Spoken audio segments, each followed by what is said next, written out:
tonight's digital night. Shadows flicker, echoes fight. Neon dreams and pixel dust. Through the cold, relentless thrust. Streaming worlds in constant flux.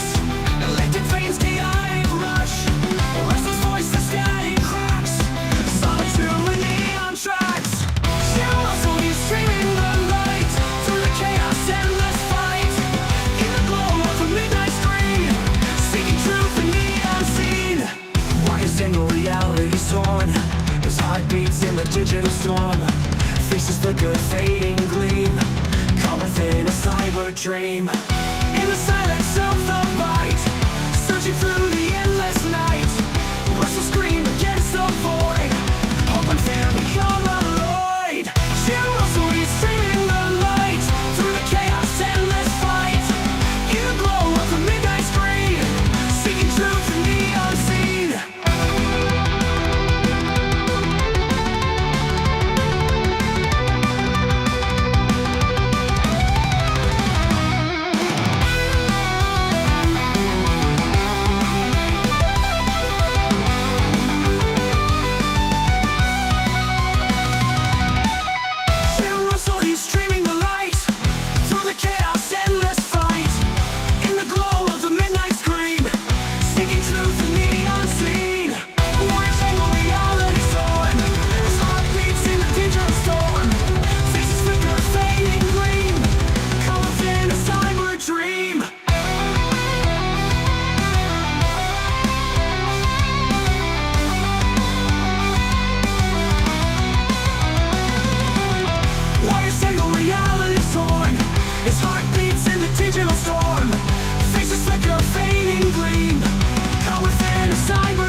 Oh, hello. Welcome back, everybody. Hopefully everybody is well. There's music. To another episode. Yes, welcome everybody. Hendrix, Bones, Blip, Pambo. What's up, everybody? Yeah. With one beer until the stream starts. Oh, fuck. Oh, God damn it. I have carbonated water again. God damn it. Oh, I hate myself. I'm gonna try keto for a little bit. So actually, this later. A little bit of this later. This is a keto-friendly drink. Oh, I'll give myself 2 days on this. That's my prediction. Anyway, fuck.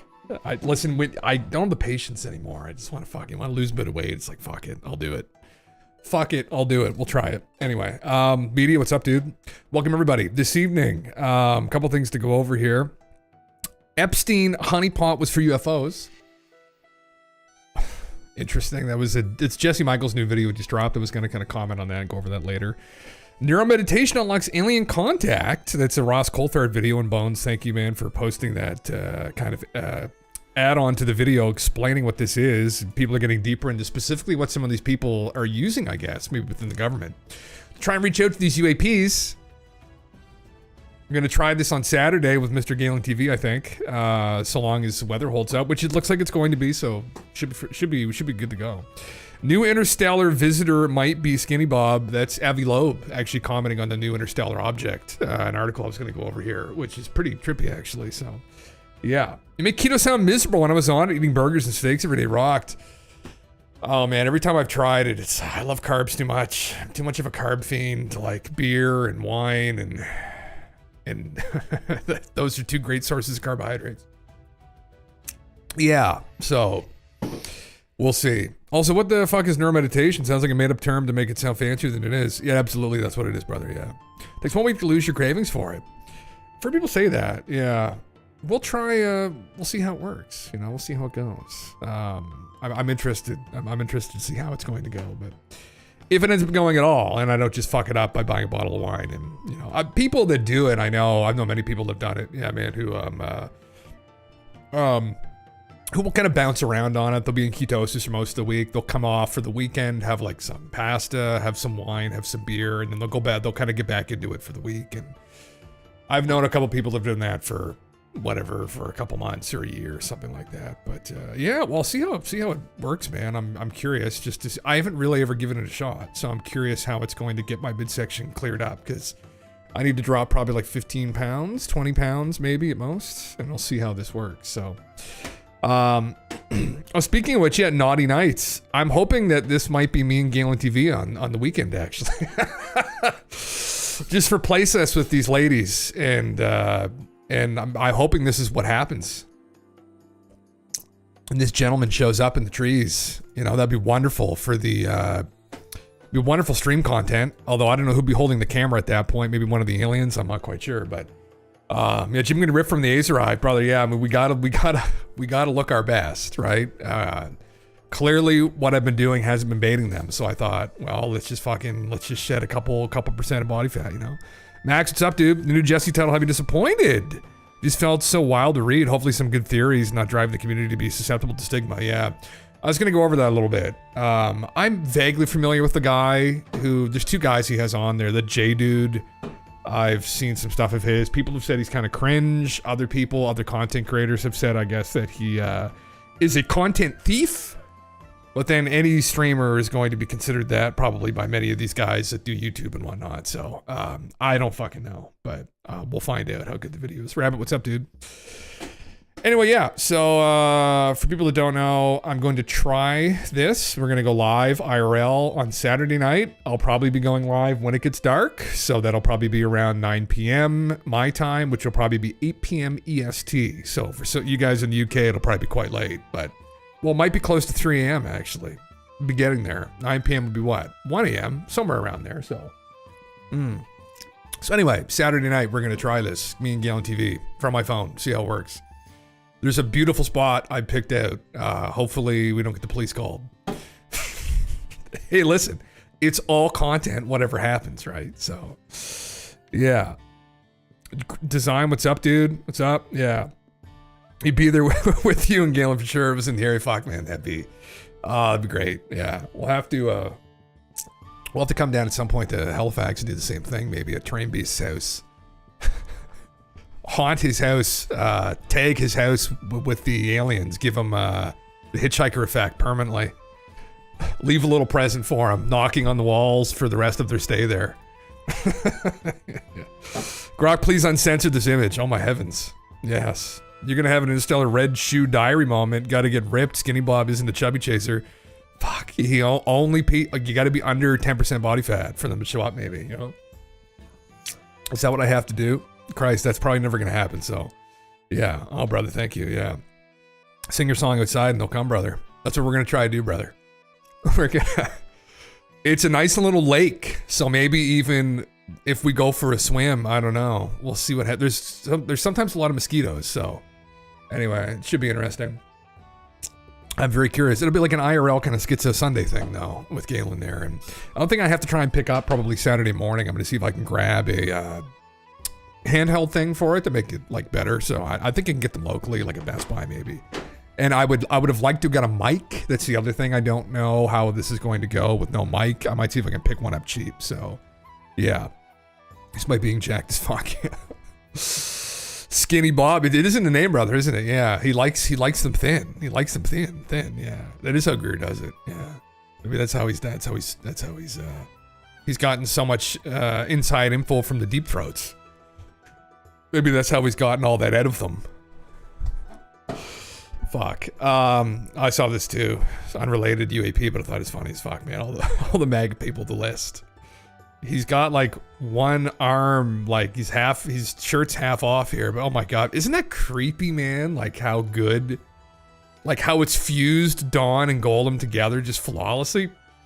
I don't know. It's kind of like for musicians, how they've been fusing music together, the AIs. But like how it's fused him and his likeness with Golem. I mean, for an artist to do that, good luck. That would be a lot of work. Insane. Anyway, I love this. I love The Lord of the Rings, so. Is he going to do anything about it? I don't fucking know. Probably not. I mean, I just... It's been talked about enough. It's been talked about to death, essentially. Which, speaking of which, is essentially just the next part of this, right? I forgot I pulled this up, but we had gone over this recently. Oh, Rabbit, God bless, man. Thank you. Thank you so much. Oh, God. I think maybe tonight, I'm going to play a little bit of guitar later on, probably like later on, like maybe like last 30 minutes or something. We'll kind of fuck around with it. Again, so then maybe we can change the sound back to David Childress. My God, my ears every time. But thank you, brother. Thank you so much. Yeah, appreciate it. Yeah. Alex Jones said Trump has put on the ring, so a reference to Lord of the Rings? He what? Said he put on the ring. Oh, God. Is that... I think he kind of... I don't know if he personally told Alex Jones to fuck off, or if it was just Alex just took it personally, the True Social post that I covered yesterday, that people were talking about yesterday. But Alex felt very betrayed and burned by Trump's words. I'm assuming someone maybe spoke to him directly who told him that Trump wasn't happy with some of the stuff he's been putting out. So, yeah, he's definitely starting to do a 180. Yeah. Oh man, it's bad, but you know, it's kind of inevitable at some point. Something was going to go wrong somewhere with that guy. Like, this is clearly it. But this was a big deal for a lot of people. He just underestimated how big of a deal this was. But just hoping people forget about it. Yeah. Who'd have thought a billionaire elite would turn out to be a billionaire elite? Yeah. They used to be friends with Jeff. Yeah. Yeah. Although, I mean, I guess they did have a falling out. I didn't know about that incident, that he ended up kicking him out of Mar-a-Lago because he ended up being creepy with one of his friend's daughters. But, you know, he still was associated with him for a long time. I'm not surprised that he doesn't want to dig any of that up, unfortunately. I think he was just hoping people would forget about it, but unfortunately they're not. So, yeah. Yeah. It is what it is. This is, I won't watch the video clip because I kind of covered this yesterday, but this is a little more in-depth. I did watch through this because I just TLDR'd the conversation Eric had with a podcaster recently. And this is kind of interesting. It's just a little more elaborated. Eric Weinstein says he bet money Epstein was an intelligence asset and that his reach even extended to controlling scientists and burying discoveries. According to Weinstein, Epstein and his girlfriend's father were part of a control mechanism designed to keep revolutionary discoveries within a framework, in plain English that likely means discoveries didn't see the light of day unless whoever was controlling Epstein approved it. I was in the Harvard mathematics department. Jeffrey Epstein was absolutely connected to the Harvard math department. I want to know why. How was he connected to the math department? Jeffrey Epstein knew a tremendous amount about my work when nobody knew anything about my work. It was very important to get Nobel laureates and some of the smartest people on earth to come to the Virgin Islands and talk about gravity. Come to Jeff's Island. It was, you know, just gonna talk about gravity. And after 3 bottles of wine, you know, they're gonna send them back to the room, and some girl who looks, you know, suspiciously maybe underage walks in, and it's like, then that's how they get them. Stephen Hawking was there, David Gross was there, Lawrence Krauss was there, Lisa Randall was there right before his conviction. I think that his girlfriend's father, Robert Maxwell, was all through scientific publishing, and I think Pergamon Press was in part a control mechanism for making sure that revolutionary discoveries were taking place within a framework. I think Jeff Epstein was in part trying to fund science, trying to control it. I don't really know. Interesting, yeah. Oh, here. Oh, shit. So this, oh my fuck, this guy, Langan is in the, oh, this is a 200 IQ guy that is always a dank in every interview I've ever seen him in, but, oh, he responded. Oh my heavens. Chris Langan, yeah, this guy here. Heralded as the smartest man in the world by alternative underground and mainstream media. No, you're not, brother. I probably, Ed Witten, like, there's other people that definitely are more intelligent than him. How to sell yourself as that? It's just so. Fuck. Anyway. Seems like there was a cover story. Real estate deal caused a split. Candace Owens released a very well documented video on this. I did not see it. No. There was a meme story of someone trying to accuse of Stephen Hawking. The replies in the post were hilarious. Was that the little people thing with Stephen? There was some people saying Stephen had a bunch of little people that were brought into his room from Jeff. So here's Chris Langan here. I see a couple things wrong here. I was in New York when Epstein and Maxwell began their sex trafficking ring in the late 1990s. Epstein was already palling around with Trump in New York and Florida. I met Trump in the mid-1990s in Mar-a-Lago entirely by accident. At the time, he was still married to Marla Maples, but they were clearly on the outs. I never recall seeing Epstein there. Never heard from Epstein or Maxwell, yet my wife and I even had little Keith Rainier, Nancy Salzman, and maybe one of the Bronfman sisters show up at the Mega Foundation conference in Connecticut trying to recruit us for Rainier's sex cult in Albany. What the fuck? Rainier had a sex trafficking ring too, and he was definitely in the sexual blackmail business. Rainier knew very well that ideas worth following. If what Eric here says were true, why would neither Epstein nor Maxwell have been smart enough to realize it? It don't make any sense. Doesn't make any sense. I can make virtually anyone in Epstein's former circle look like a monkey. So if Epstein were really all about controlling the scientific narrative worldview, what was the little turd thinking? Epstein and Maxwell were running a sexual blackmail ring, plain and simple, and they had no interest in me because I wasn't blackmail material. I later met some people in the intelligence community who had reason to think this, but only as far as they were concerned. Epstein and Maxwell were another story. They sucked around big universities and big names. They sucked around for just one reason, to get close to the kinds of people susceptible to sexual blackmail. Besides, Eric was already part of the globalist crowd. He even wrote the UN pilot document on mass migration for the benefit of all towards a new paradigm for migrant labor. I didn't know that. Programs which import migrant workers offer the promise of increased productivity, lower consumer prices, cultural interchange, and higher living standards for workers coming from poorer countries. As for the increased productivity and lower consumer prices, supposedly in the offering, we haven't seen those of yet. Quite the opposite, in fact. But it's a cultural interchange and higher living standards for migrant workers. We've seen entirely more than we wanted to. That's because we've been on the hook for it and frequently victimized by it. Jesus Christ. Okay. Oh, well, there you go. That's a okay. Shots are being fired. Yeah.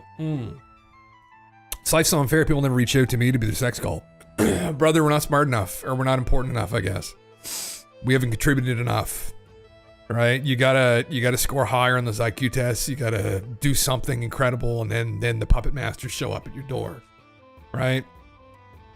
I guess that's how it works. Yeah, we're just not important enough. I mean, maybe for the best that we're not involved with all this. Yeah, okay, Jesus Christ. Yeah, he's really coming at him here. I mean, as he probably, I would anticipate he probably would. So, interesting. Very interesting. Anyway, thought I'd just pull that up. I can just imagine the shitstorms going on around the world right now are people who have been compromised. I can just imagine the panic that some people are feeling. That Ghislaine Maxwell may be pulled before Congress and just drop everything.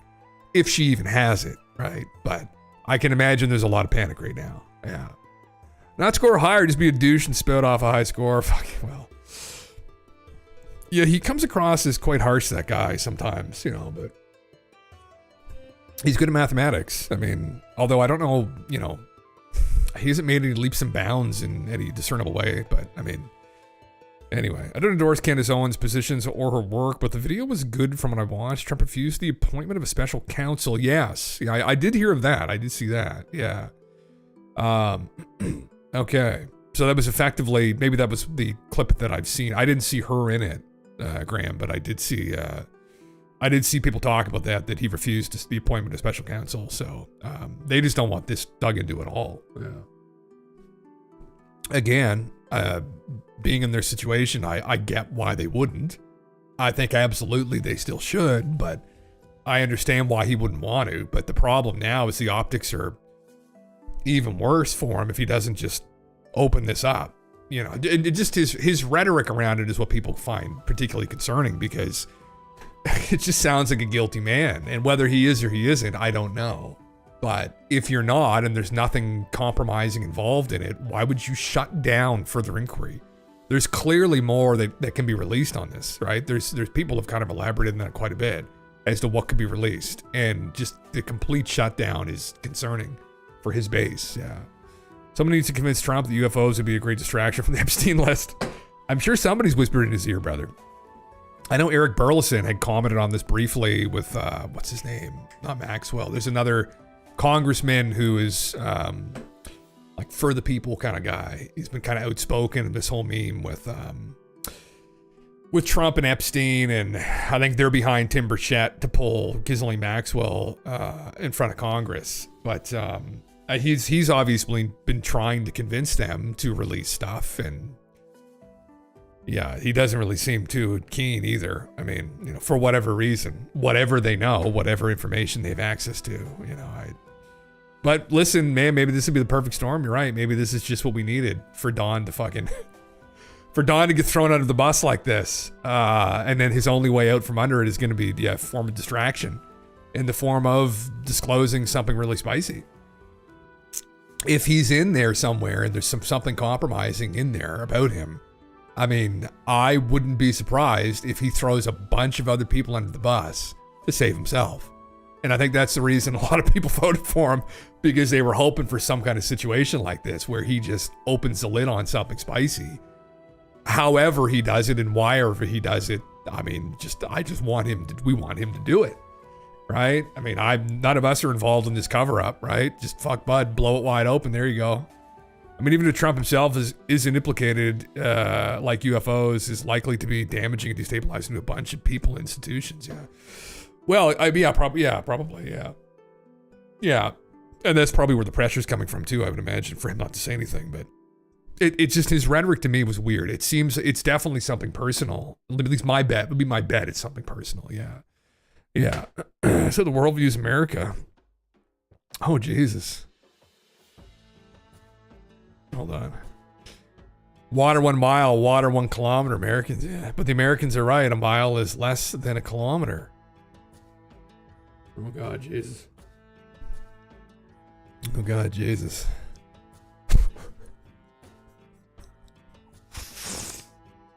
Oh, Christ. Yeah. There you go. Yeah. Well, there's a lot of, I think a lot of Americans are pissed off of this too, right? I mean, undoubtedly his entire voter base is pissed off. There's so many people that wanted this to come out, man. And yeah, I don't know. Anyway, UFO stuff. I wanted to kind of get over to UFO stuff because there's a lot of stuff. I wanted to kind of go through that Jesse video a little more in depth later, so that's quite long. So I wanted to kind of get into this stuff now. So I just pulled this up literally 2 seconds ago. Senate Armed Services Committee includes 3 UAP provisions in the NDAA.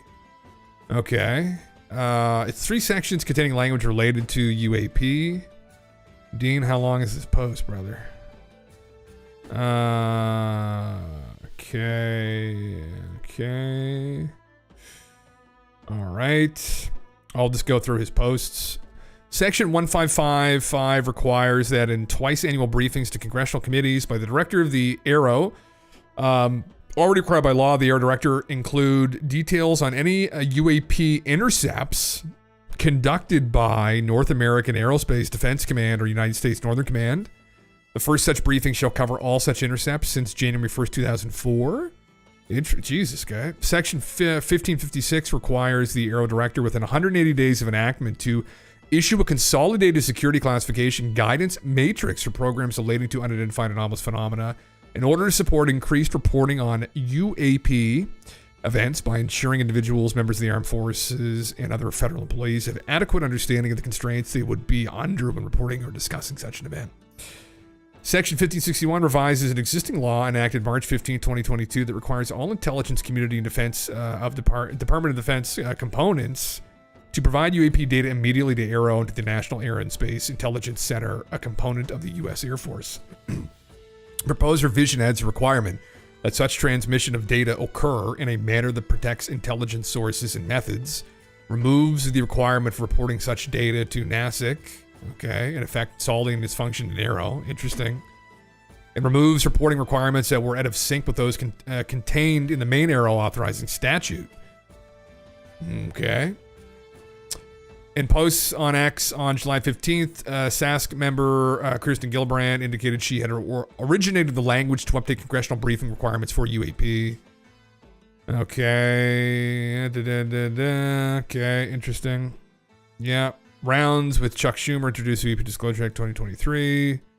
He indicated in a recent interview he's still interested in enacting such a legislation, and if they can, hopefully, an ungutted version that can get passed. So, what the fuck is that? What the fuck? Oh, a Jinn. Possibly Jinns who are neither good nor bad. Interesting. That must be a grok Jinn. Yeah. Goddamn. Yeah. You see the new Skinny Bob video.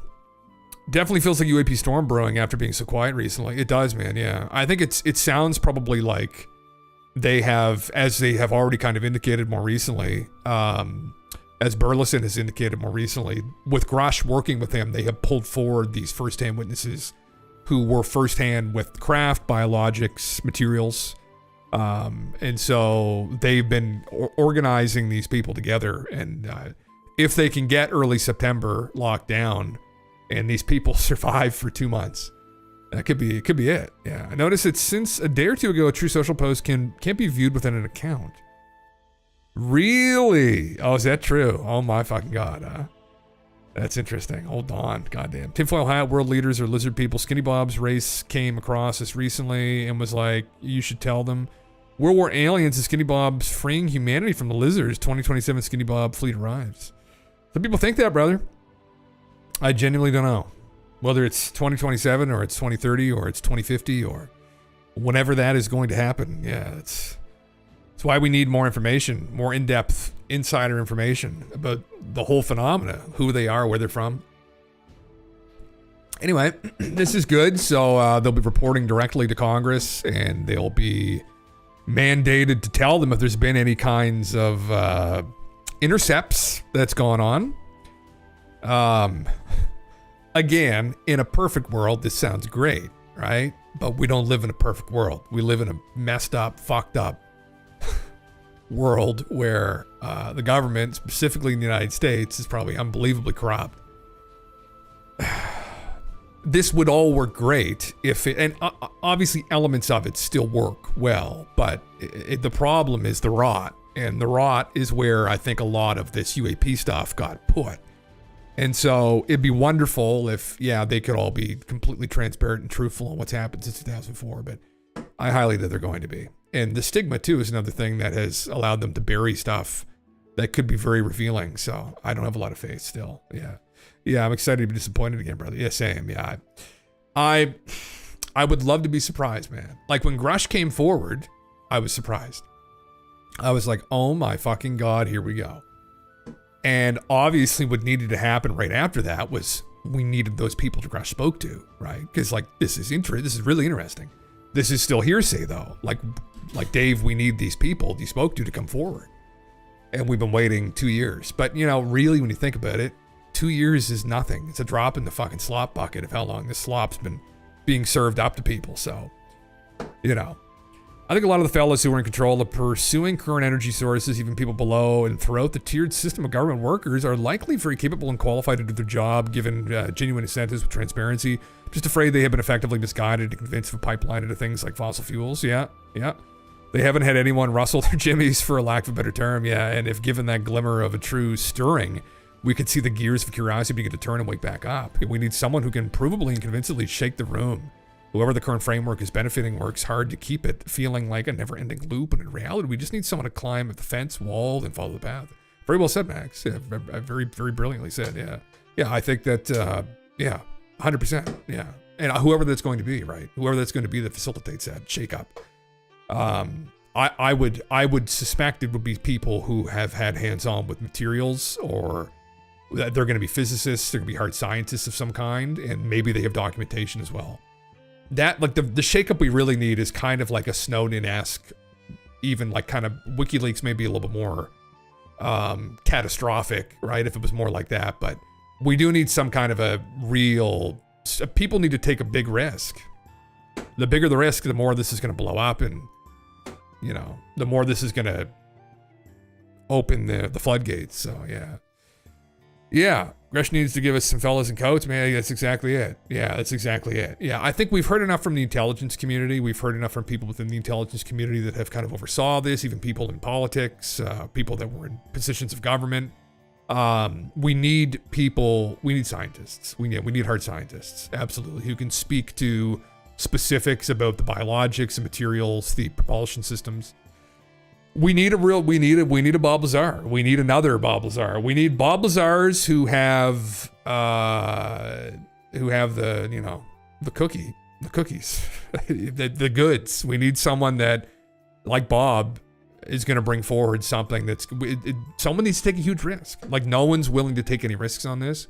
People will undoubtedly have to risk their lives to get the truth out over this. That's my bet, personally. I don't think we're really going to make a lot of progress unless someone does it. Someone needs to kick it wide open. So, if you ever listen to any of these, maybe you happen to watch Twitch and type in alien and you've seen the stream, please. I mean, obviously, that's a big ask for people.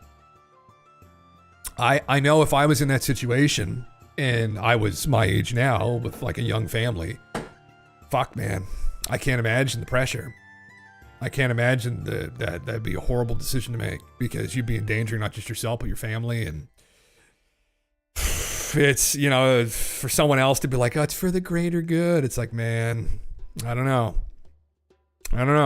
So it's a level of courage I don't know if even I would have. So yeah, I don't know. Really don't know. Yeah. Chris Sharp, I asked U.S. Air Force, NASIC, and Aero questions relating to the recent release on the full muzzle orb video obtained by Dustin Slaughter. You can see these in a captured screenshot. The response after 2 weeks, a Department of the Air Force spokesperson stated, the Department of the Air Force is committed to openness and transparency and conduct searches and release of information consistent with FOIA and department regulation. We do not comment on ongoing litigation and cannot offer any further specifics at this time. An Aero spokesperson then stated they had nothing more to provide on the top of the U.S. Air Force statement. Okay. Well, Chris, you tried, I guess, brother. If I can go, yeah. It might not be for the greater good. Well, depending on what comes out. Yeah, well, that's true. I mean, I think if it's a truth pertaining to the visitors, or, where they're from, why they're here, what happened, that kind of stuff, I think maybe objectively, be a good thing. Although, yeah, depending upon what we get, might incite panic. That's the thing. But even that, even if there's something about it that is concerning, it's festered for so long, man. It's festered for 80 plus years.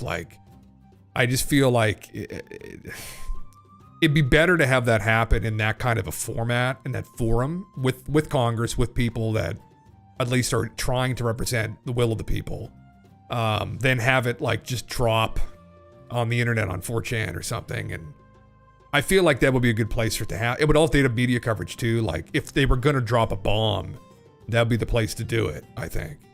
Yeah. Always worth keeping in mind that the architects of the secrecy might be the Einstein themselves. Well, yeah, that's true. Yeah. As a whole other dimension, those are very true, man. It's very true. Well, and as you probably well know, and other people may know or may not know, but this is one of these, there are some breadcrumbs that are definitely worth more than others, right? Some are covered in mold and slop and are soggy, like Steven's breadcrumbs, right?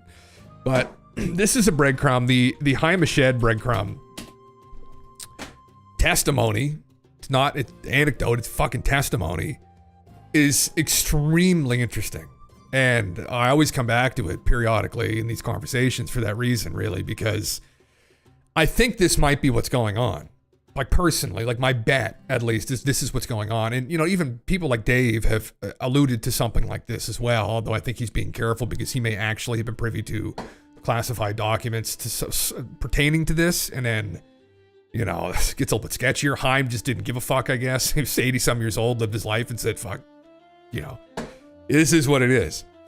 But for people that don't know, he had claimed that world governments were secretly working with aliens already. And this is the kicker, is he said that they've been in contact with extraterrestrial life for years. They'd signed secret agreements with a galactic federation in order to perform experiments on Earth And there's a joint base underground on Mars, but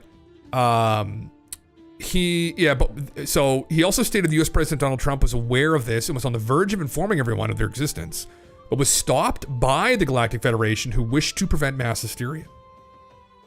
So Heim, and this has been 2020, so this is implying that Don and his team had intentions to do this, and then somehow, some way, the visitors themselves, and not just the visitors, but there is a whole federation that represents them. So we're in a fucking zoo, or we're in a playpen. Actually, is probably what this sounds like more than a zoo.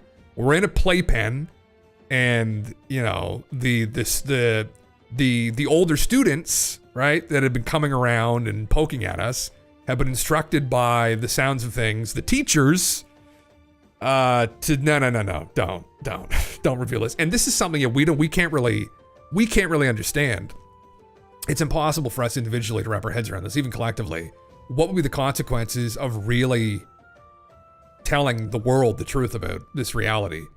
And maybe it would result in some kind of hysteria. Like we forget that many of us here in the West, who are maybe more free and less dogmatically associated with organized religion, and we're in the minority globally, right? Like there's 8 billion other people out there, and there's a big chunk of them that would think that these beings are demons still. Like there's a lot of people that are still kind of like really ontologically in the fucking dark age, literally. And so those people are involved in all kinds of different positions in society, the global society we live in. And so that could destabilize them, and that could have a cascading effect that would really affect all of us to a degree that we don't really understand maybe. And so at the end of the day, as much as we want the truth, we're fine. We're seeing these anecdotes, and I mean, maybe, yeah, they're right, man. They themselves have no intention. And it seems that way when you look through the phenomena. Because at the end of the day, if this turns out to be a government or some governing body that's ultimately mandating that these beings not be seen or heard from consciously, it would make more sense, and I don't think there'd be much hope.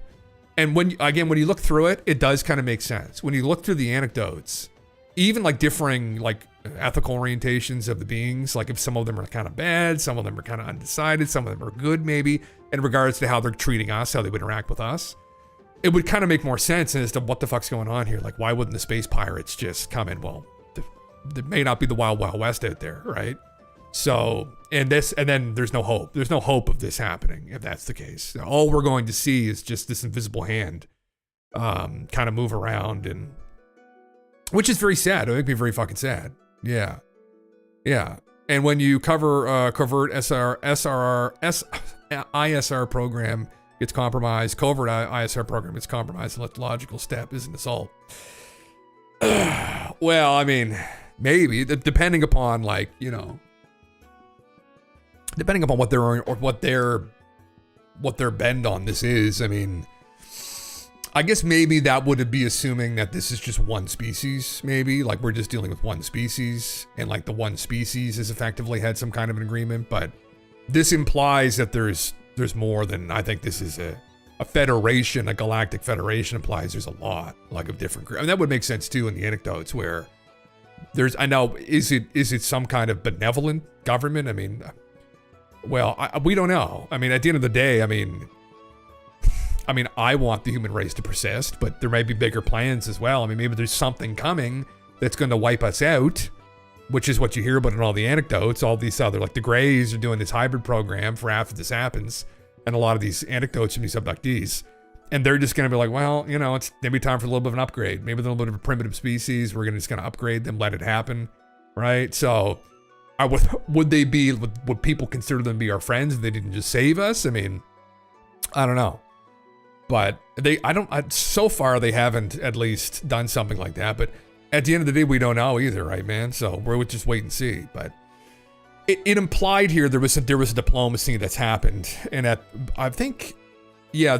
Hence, if Hyde's claim is true and they're wishing to prevent mass hysteria, that might imply their intent a bit. Where if they were kind of neutral or didn't care or were, our adversary, that they may benefit from such a thing, right? So they may want mass hysteria. So that they're concerned that there may be mass hysteria might imply that there is some genuine concern for us. But you'd have, no one has really picked his brain more on this. Maybe he's kind of shut up after this, because obviously this was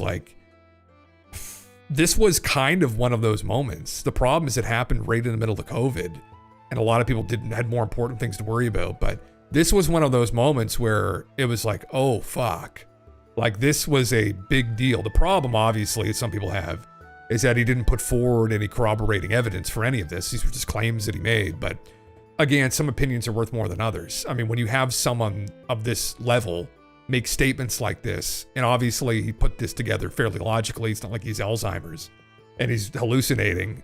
He was still very much with it. They interviewed him on TV in Israel after he had made statements.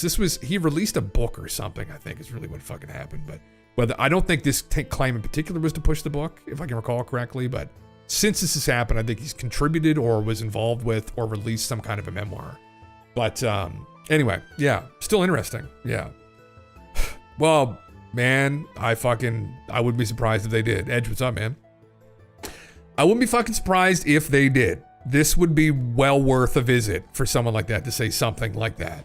Because it's all the woo, man. All the woo-ass channelers are saying all the aliens from the Galactic Federation. This has been like in the lore and the mythos, the ufology for decades. And if this is true, it's kind of sad though. Again, it's like, as much as we're trying to get the truth out here, yeah, the visitors themselves and the organization that they represent may not have the intention. This may not be for the greater good, maybe, man. That may not be for our greater good in the end. They may know that. So all we can do is just meme in the meantime. I think there's still ways to get at least some kind of recognition from some people with the government. Like if you had some of these whistleblowers still come forward, like we're hard scientists and could speak to these recoveries, that would probably be almost enough for most of the population to be like, okay, yeah. And then what does the organization do if they're in charge of governing all this? They're going to make a decision. It's like, okay, well now people pretty much know.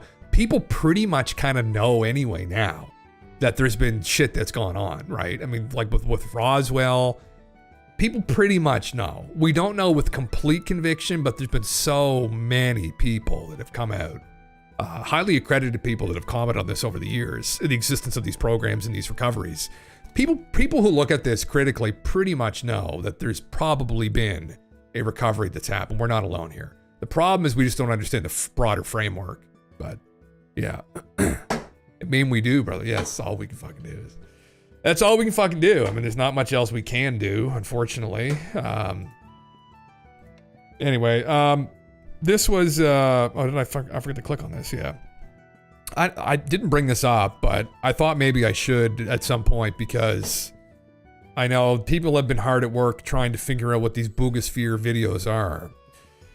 And Mick has come to the conclusion that this object is flying on a piece of fishing line, the sphere.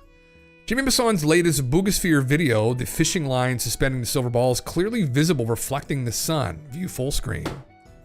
This is a zoom in here. We saw a demonstration of a guy from China showing people how to do this, actually. So, not really surprising that there are more of these showing up and fucking they're being hung by fishing lines. What about the initial ones that were flying around, though? Would still be a bit of a shock after revealing potentially benevolent ETs exist to find out Homo sapiens are on a galactic endangered species list. It would, Daryl. It would be, man. It would be, yeah. I would just, I think all of us just want to know, but there may be a burden that comes along with knowing some of this as well. Like, again, as I've endlessly memed here, as much as I try not to, because I know it's just rehashing the same old shit, but you may come to know that we're about to become completely extinct, right? And they don't have an intention of trying to prevent that necessarily. Kind of like Neanderthal man, right? Neanderthal just went extinct, right? And then look where we are. The little bits and pieces of them are still remembered in the DNA, but maybe they're involved in trying to cook up version 2, and they're not going to save anybody either. I mean, that might be the big daddy of all these secrets, and I hope it isn't. I don't know. I have a feeling like that's a part of the conversation, but I don't know. Yeah. I think Ronnie posted saying same. Oh, did he? Okay. Did you cover the animals leaving Yellowstone? No, what? The fuck? Your account may not be allowed to perform this action. The fuck, man? Roni? Okay, fuck. Oh, I got signed right out. Interesting. My suspicion was correct. These fake Colombian flying spheres were carried using very thin lines. Yeah. Oh, nice. Yeah. That's good to clear that up, though. Like all of them, or just the recent ones? Yeah. From a drone, probably. Yeah. I know Finn had commented on one on Twitter that there was one video recently where you could clearly hear the drone in the background. And this was a tutorial put out months ago by that guy in China. So I didn't fucking see this. Yeah. Oh, that's not good. You ever seen The Color Out of Space, Jim? Sometimes I wonder if the aliens we usually think of aren't really alien now. Color Out of Space. What is it? What's it? Is it a film? Yeah. No. I mean, well, man, that's the thing too. There might be other aliens as well that are far stranger. I mean, yeah, I do not. I'm not familiar with it. Is it a film? Color Out of Space? Interesting. That's good to clear that up, though. I'm glad that they've got to the bottom of that. Oh, Nick Cage is in it. Nick's always in the most eccentric shit now. And Tommy Chong too. What a fucking cast. God, Jesus. Oh, that looks brilliant. Oh, it's an H.P. Lovecraft inspired. Okay. Interesting. Man, that's fucking sick. I'm gonna have to keep that. I'll have to keep that on the back burner here. We'll have to watch that. Okay. In Color Out of Space. Interesting. Film based on a Lovecraft story.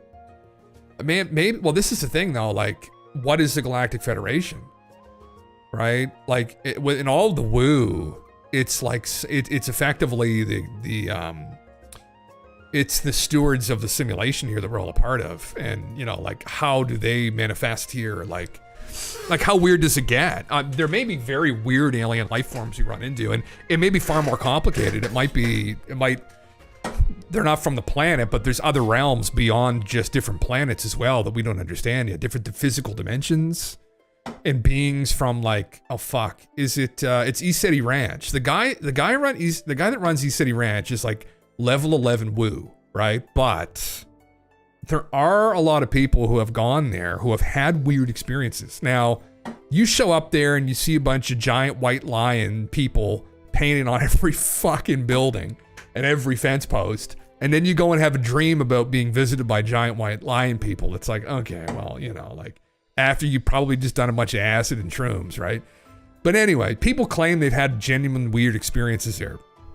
And he claims that these are higher dimensional beings, much higher than we're usually used to, that are involved in using this place as a stopping point or something. And I don't know. I mean, it'd be kind of funny if it turned out that that was actually true at some point. And they just manifest to us here just as these little balls of light, but they're actually these 10-foot tall white lion people. It's always kind of, that just seems so childish to me. Like, but then I don't know what objective reality is really like. So I try not to fucking roast them too hard, right? Because, oh shit, sorry. At the end of the day, I'm gonna keep that up there. I'm gonna fucking watch this, man. It's interesting, yeah. I'm gonna look into it. Yeah, well, we can. Why the fuck not? Yeah, it's a great movie. Okay, cosmic horror. I wonder if Madam Misery, my partner's, watched this. She's a huge Nicolas Cage fan, and she loves horror films. On our first date, I remember she made me sit through. What was that movie? He was in a horror movie like from like 2020, and oh god, I tried my hardest to be interested, and actually some of it was fairly good, but it was like this girl gets killed, this girlfriend gets killed by this cult at the start, and it was really dark. I was like, holy fuck. I was like, the first date, sit down at my place for watching this fucking film. I'm like, holy fuck, it's heavy as fuck. I was thinking like put on the Avengers or something. You know? Mandy, yes, it was Mandy. This guy. I was thinking we put on like the Avengers or something fun, like Back to the Future, and then this fucking brutal fucking film. I was like, holy fuck. We got like halfway through it. I never actually finished it, but Jesus Christ, like that's the fucking me. Like he goes like on a killing spree to kill them. I was like, holy fuck, yeah. Anyway,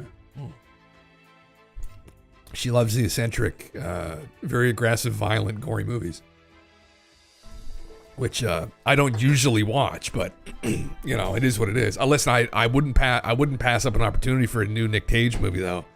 Like National Treasure is more my kind of, oh, holy fuck, that's terrifying. National Treasure is usually my kind of Nick Cage movie, you know, something that's like fun and ancient secret mysteries and like lighthearted and ha ha ha, like we'll go out and have a couple laughs and have some popcorn and come home, but like that was a great experience, not leave the theater being like, oh my God, I feel violated. That's more my vibe though, personally. Someone just hacking my fucking Twitter? Hold on here, this might be concerning actually. Okay, no, okay, thank Jesus Christ, anyway. Speaking of movies, or The Mummy. Was he in The Mummy? But you mean The Mummy as in with Brendan Fraser. Yeah, that's my other favorite. Yeah, speaking of movies, you seen the new Mortal Kombat trailer? I have not, no. Was there a new Mortal Kombat? I didn't even know that. I didn't even know. Why? I was gonna check quickly if I can... Brother, what? How the fuck did this happen? Just a second here. Sign in. It's weird. Just a second. I want to look at these animals leaving at that, brother. That's like, that's another, that's again like, oh fuck, I turned dark mode off, dude. That's very weird. That's very strange. Anyway, oh God, I forget how do I do that? Anyway, I'm gonna burn people's eyes out for the time being. Yellowstone. Animals. That's very bad. Evacuating. I think I saw something about it being, if it's with the bison, that it's a natural, it's a thing that happens. But I know people were talking about this too the other day, which is concerning. The Yellowstone supervolcano in May, June, and July 25th. Tour guides are spotting new steam geysers in odd locations. The animals are moving. The earth is shaking, and we watched this little clip where this is typically what you'd look at here, and what the seismic activity would look like. And it was giving very weird readings, I guess. And I saw this from some kid on TikTok we were watching. But there was another guy who commented on this on Twitter who actually knew a bit more about what this actually... And he said, yeah, well, it's indicative that there's some kind of, seismicity that might be, just if that's even a word, like seismicity that's about to happen. So it's like, it's a release of energy, or when things are about to move, there's energy that gets released, and that this is what can happen. So so there's something going on. Now, this is the thing about the eruption, I think, that I've come to know, is that there's a lot of volcanologists that study these places, specifically Yellowstone, and they're pretty tapped into what's going on with the actual lava underneath, like in the, what the fuck, not the geyser. Anyway, you know what I'm talking about, the basin where all the lava is. So if it started moving, like, we would know instantly. So like, I don't think it's about to blow up, but I think that was kind of the TLDR from the little video that I saw. But yeah, Astromer, yes, I thought I saw something about that. Yeah, people from all over are videotaping the animals, hightailing it out of Yellowstone. Scientific community says no, that it's just a seasonal migration. They said the volcano was no indication that it will erupt. Does migration make a bear climb barbed wire fence to scram? Is this even from Yellowstone? I mean, anything on TikTok is such a fucking slop fest. Fuck, I just started trying to post reels on there too, actually, or clips. But man, it's such a slop fest on TikTok. I can't. Something in Yellowstone Park got the bears acting unusual, y'all. I like his hair. There's a video going around of the bears leaving the Yellowstone National Park, y'all. I have never seen anything like this, y'all. I'm gonna show y'all the video, and y'all let me know down below in the comments. Whether he would even feel that on his paws, he probably wouldn't. Like this before, and I'm hearing it's not just the bears, y'all. Even the mountain lions are getting up. The melting lions. And gotta check his subtitles, bro. Something ain't right, y'all. I don't know what it is. I'm not even gonna try to guess. Y'all leave y'all guess down below in the comments, though. But look at this. Look. I've never seen a herd of bears before. This footage probably isn't from fucking even Yellowstone. I don't know. You can't trust any of this. Get the fuck in here. God damn it. Yeah. The magma. Yeah. Well, there's another technical term, Hendrix. I just heard someone say recently about, like, it's not the fissure. Fuck, man. I don't know. I'm not a goddamn volcanologist, you know. Hair Groom, what's up, man? Good, man. Yeah. Last 2 weeks were awesome. I was in Circle Pit and Machine Head concert. Oh my fuck. There you go, brother. Fuck yeah. That sounds dank. Loads of animals running away from Yellowstone the past 2 weeks. Be prepared. I don't know if I can trust. This is in Colorado. The animals exhibit the same behavior as those in Yellowstone, so the advice is to follow the animals. Yeah. Caribou going through. Oh man, I'd love to live in Colorado. Colorado's the only other place on Earth. Japan, Colorado, and where I live here in New Brunswick are probably the only places I would consider living. I love Colorado. Fuck. Man claims mountain lions from leaving Yellowstone Park. The animals always know. Did you hear that last week, mysteriously, hundreds of mountain lions have been leaving Yellowstone National Park, headed south to Salt Lake City, Utah, and it's baffling the scientific experts of like, why would they be leaving all of a sudden? We've never seen this behavioral itch amongst the mountain lion population. Did you hear that last week, mysteriously... Is behaviorage the word? Behaviorage? Is that a real word? Yeah. At last, Yellowstone burps. It's all going to happen at once, brother. Listen, this is why it's been foretold. Why do you think the aliens are here? They're here at this time because they're waiting for it to blow, right? They're here on the biggest show in the galaxy. It's about to take place. You know, it's all about to blow up. And we get front row seats, right? Think of that.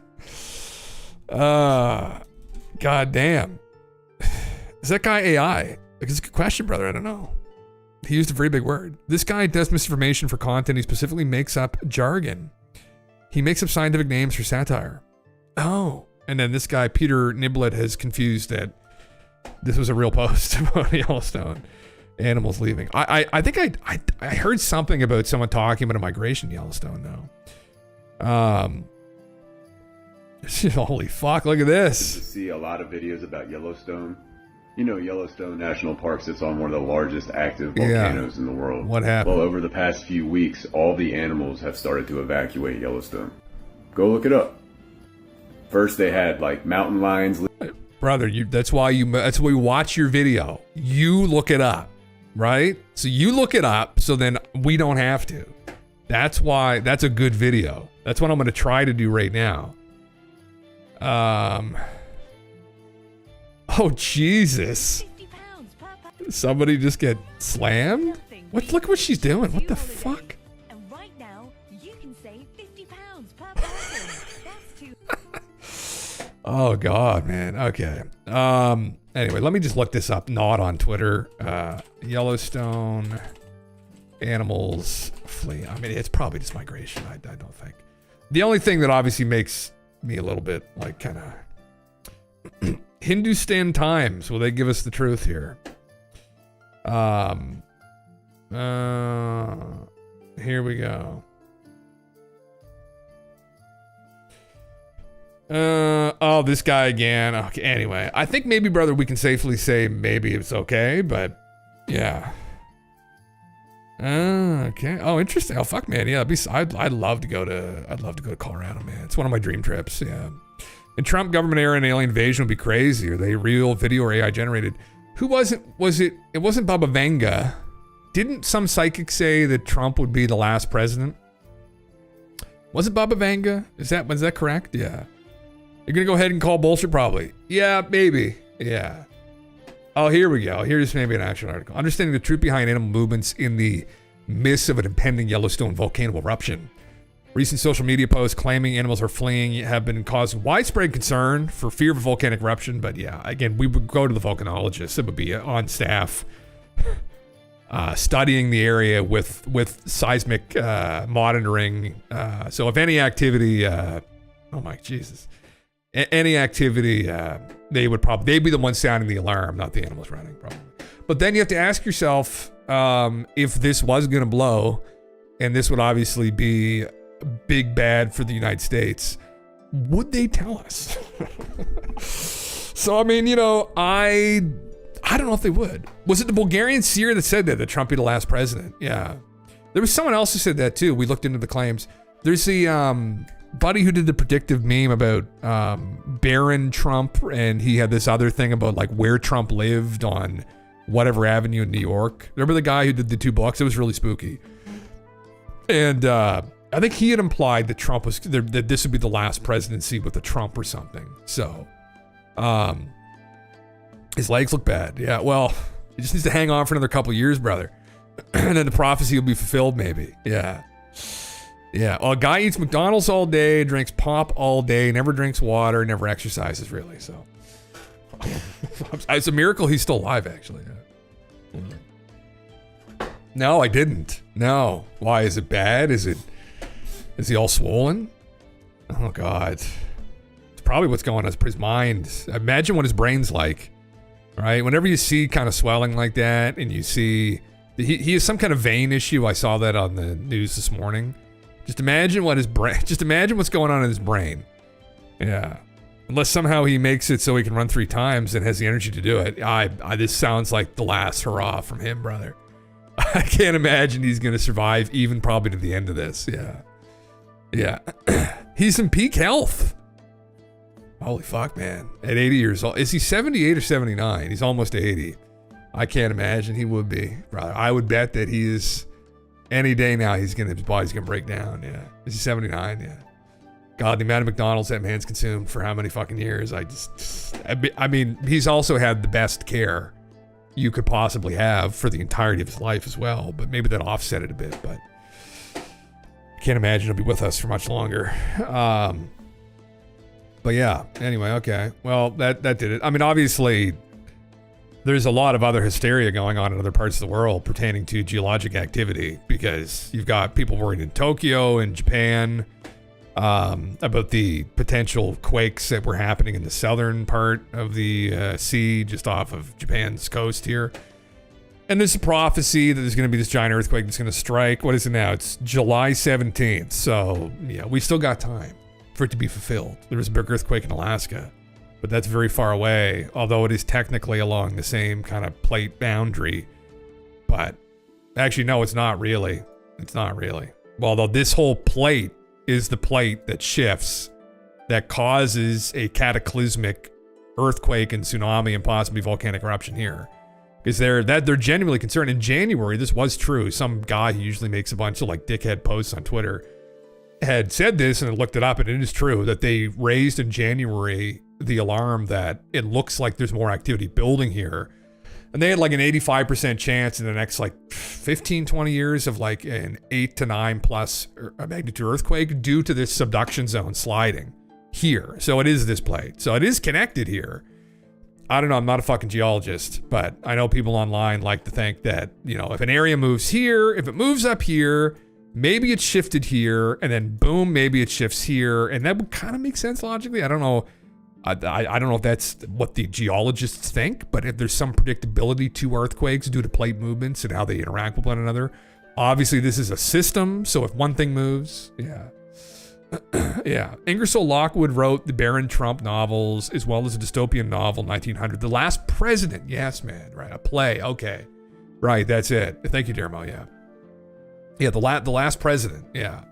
So it was kind of, people have interpreted that Trump may be the last president of the United States. But what would that put it at? Be 2028, right? So sometime between now and then. 2027. Fuck, yeah. Spotless, people are saying. Yeah. You think that might be, maybe that's propaganda, brother. I don't know. I feel like probably it is. It's kind of like Putin. Putin saying, oh yes, his doctor, he's in great health, he's doing great.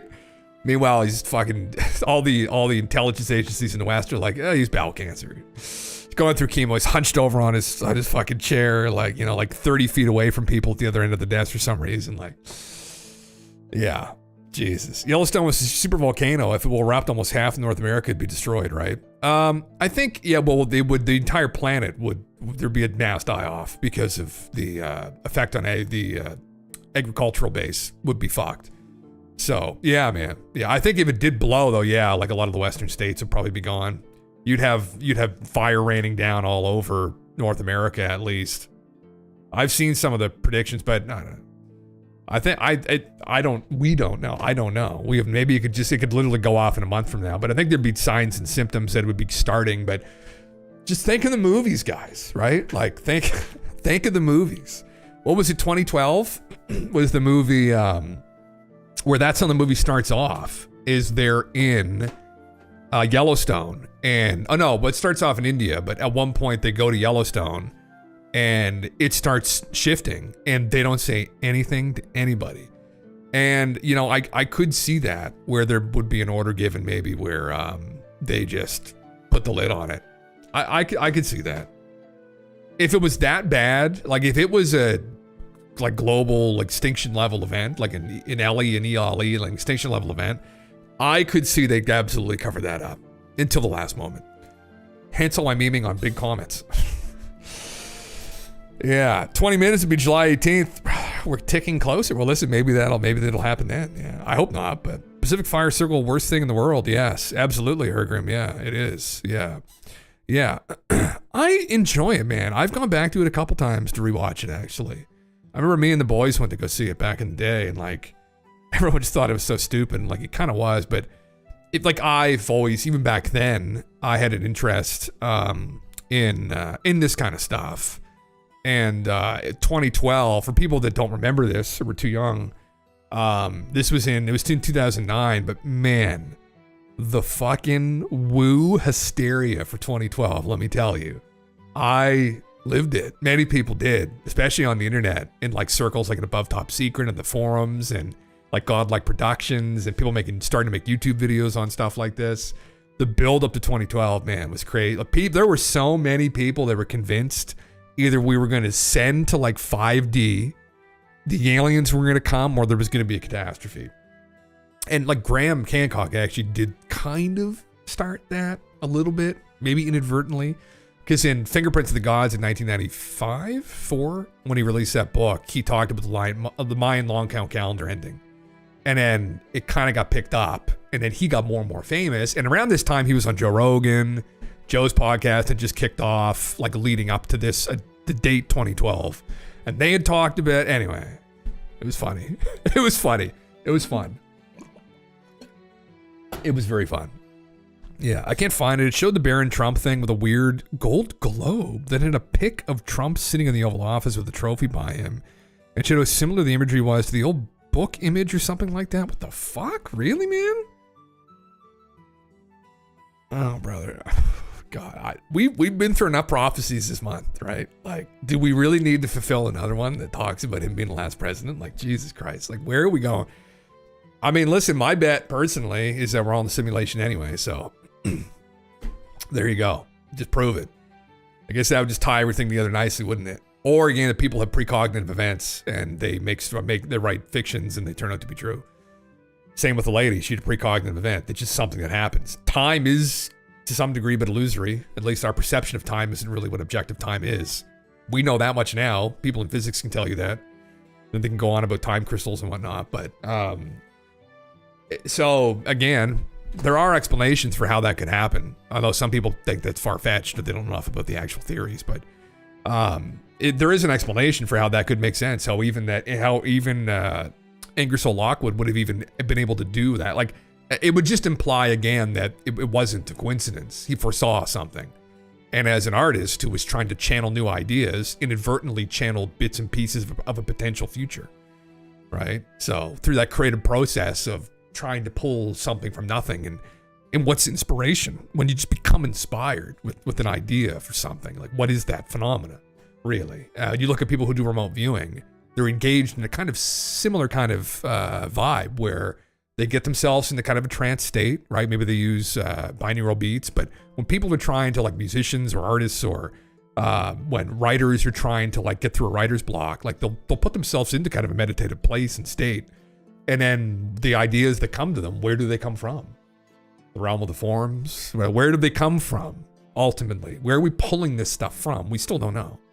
And so maybe that explains it. Although some people are like, oh, it's just a crazy coincidence. I'm like, oh my fucking God, if I hear that one more fucking time. Like, it's like, it could be. It also might not be. And there is an explanation for why and how it might not be, right? So, but anyway. Fuck. Yeah, goddamn Mayan calendar. People were telling each other, oh my God, did you hear Mayan calendar's ending? Yeah. It's funny because I don't remember the day. Galen TV told me he remembers the day. I don't remember the day. I remember the lead up to it, like talking with my friends, like, oh my God, I wonder if something's actually gonna fucking happen. Like, but I think it just came and went. I was probably working at that time and going to school, and I was too busy, and I just was like, oh fuck, we're still alive. Great. It's off by 15 to 20 years. Have you heard that? Interesting. The cataclysm happens. I'm feeding milk of the poppy to me and my family before the giant tidal wave sweeps over us. It's a Kool-Aid for us, brother. Getting the pearly gate queue, early people. Fuck, Aaron. Welcome, brother. Yeah, goddamn. You're gonna Heaven's Gate them. You're gonna get the white flavor, the ice flavored Kool-Aid for them. Yeah. Goddamn, bro. I would let that wave hit me. I'd be so happy. I'd be so happy. I'm like, oh, finally.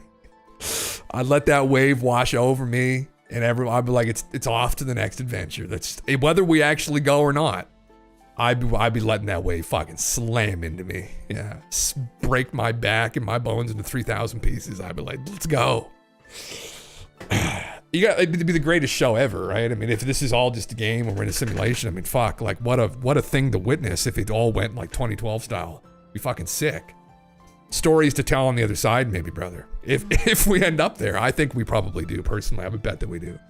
Somewhere, wherever that is. 2012, 2014 was the turning point of the end of the good old days. It was the beginning of it, wasn't it, man? Yeah, with social media. Yeah. There is a theory of the return of Jesus, and he was born in 2012. He'd be 18 in 2030. Nobody remembers this great sleep, only a select few. Fuck, brother, you have to get the herbs and substances together to access that realm. Wow. He's 18. Jesus has returned, has he now?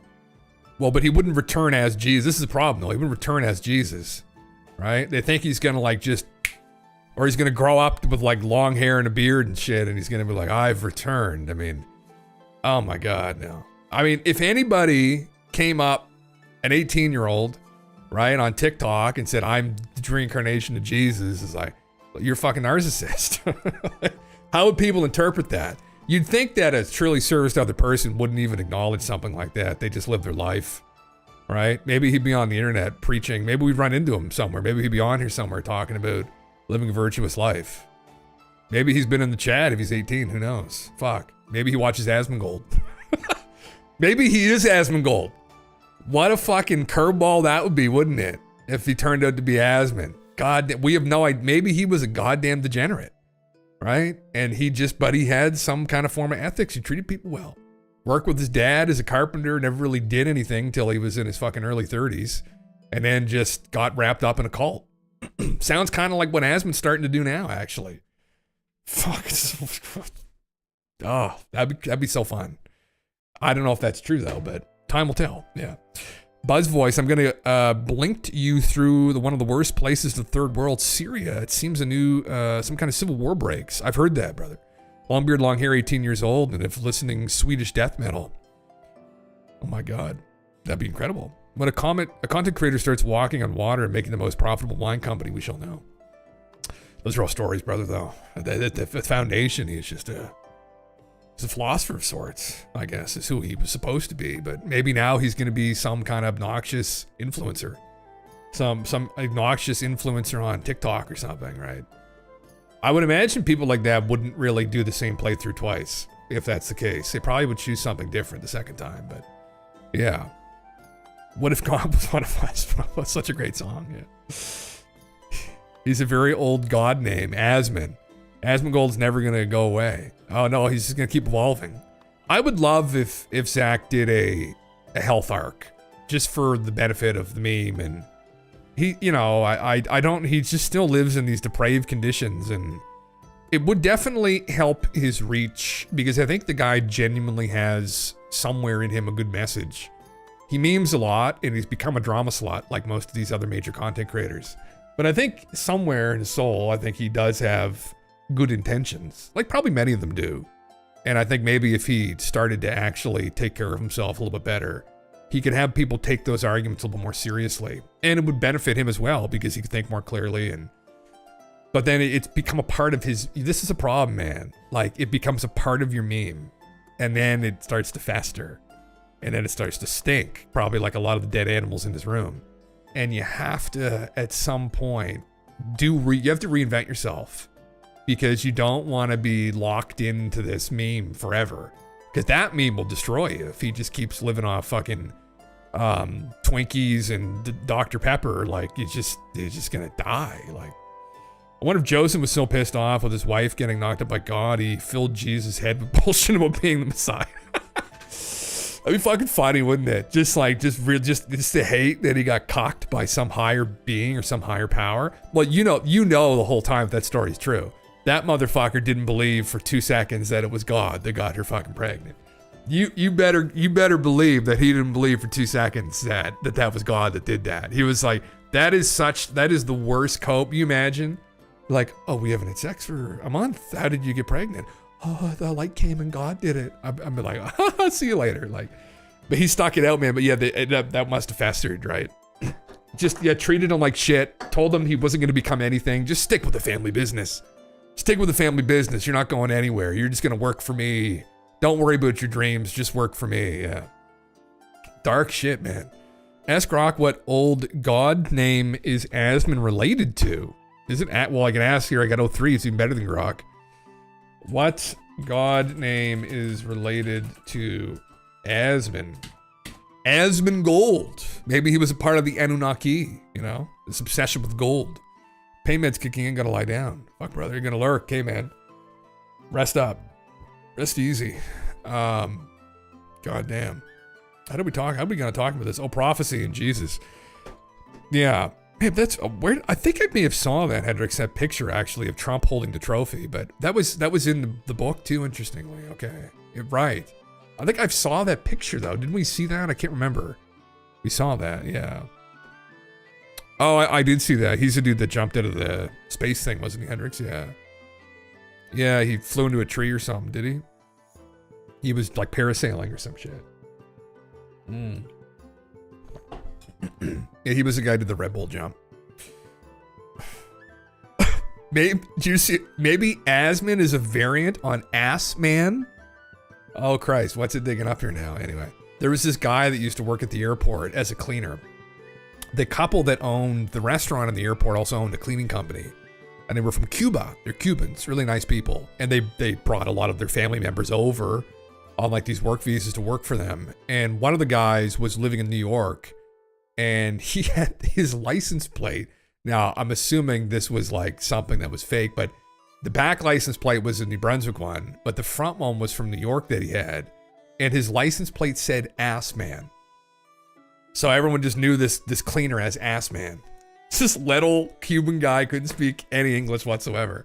I was like parked right up in the top parking lot. He back in too, so everyone would see the front of the car. It says Ass Man. I'm like, what this fucking guy, man? Like, Jesus.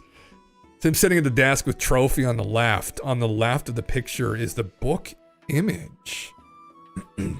Okay. That was what you saw on Twitter. Maybe. Well, let me see if I can find it. I mean, I wonder if it'll be maybe Trump. Oh God, this is kind of bothering me. It's off dark mode. It's off. It's a Seinfeld episode, Dermo. Oh, is it actually Ass Man license plate? Oh, is it I didn't know that. Okay. Oh, interesting. Okay, so that's okay. Well, I never knew that. So, Ingersoll soccer. Well, I misspelled soccer. Interesting. Oh yeah, good luck trying to probably do some random post. Interesting. Man. Might be lost of time now, yeah, maybe, yeah. I've been searching since I posted it. Oh my God, shit. I hate when that happens, man. You see that and then just it disappears off the internet. God damn. Is this it here though? This is a FIFA trophy?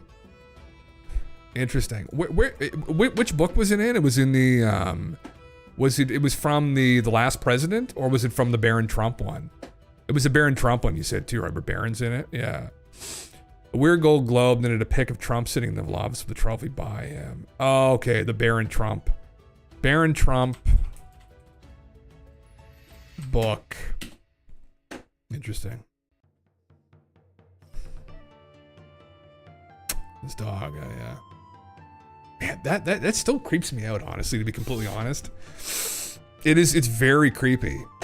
God, it makes you feel like you're in some kind of prophesized time. Like, not to use this word, but it does make you feel like you're in the end days. Honestly, is what it makes you feel like when you see stuff like this with these kinds of connections. It's very, it's spooky. It's a little spooky, you know. But best to just not think about it. Yeah. Did you compare the photo to one of the books? Yeah, he had red arrows pointing at the globes to show they were very similar. Interesting. Man, I mean, it's funny. I'm assuming people have done deep dives on this guy. We kind of went through him before too. Not that I want to go down this complete rabbit hole again, probably, but man, what if he had any other interesting kind of precognitive hits with any of his other works? I guess he did with Baron Trump, and The Last President was the other one to play. The Last President. What was the synopsis in this? Like, what was the connect them all. It is mind-boggling. Yeah. Okay. There's the connection. There's the TLDR there of it. But right. There were 2 novels, but The Last President was the other one. Yeah. Wrote the book in 1900. Interesting. Death, what's up, man? Welcome. Well, interesting memes. Anyway, let's see. You typed Asmon verbatim. You're after a historical, mythical deity, not the streamer Asmongold. You want the closest etymological match, not a random sound alike. The only attested deity whose name is etymologically adjacent to Asmon is Asmon, the Zoroastrian sky god. Oh, Christ. Yeah, I should have caught that. Oh, my heavens. Oh, my. Oh, my.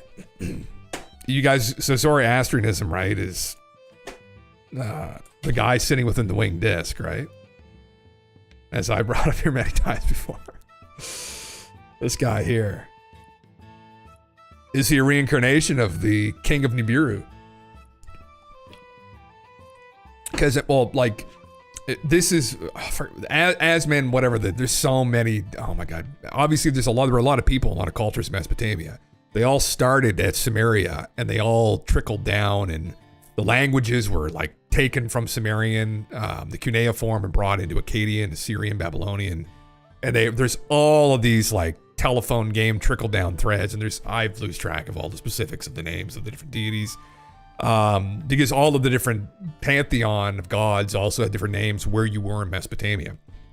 But it's just Anu. Anu's the sky god. He's the OG that was sitting on top of the winged disc. And then this was some kind of telephone game by a bunch of people who just kind of did their own thing with it. And yeah, there you go. Well, there you go.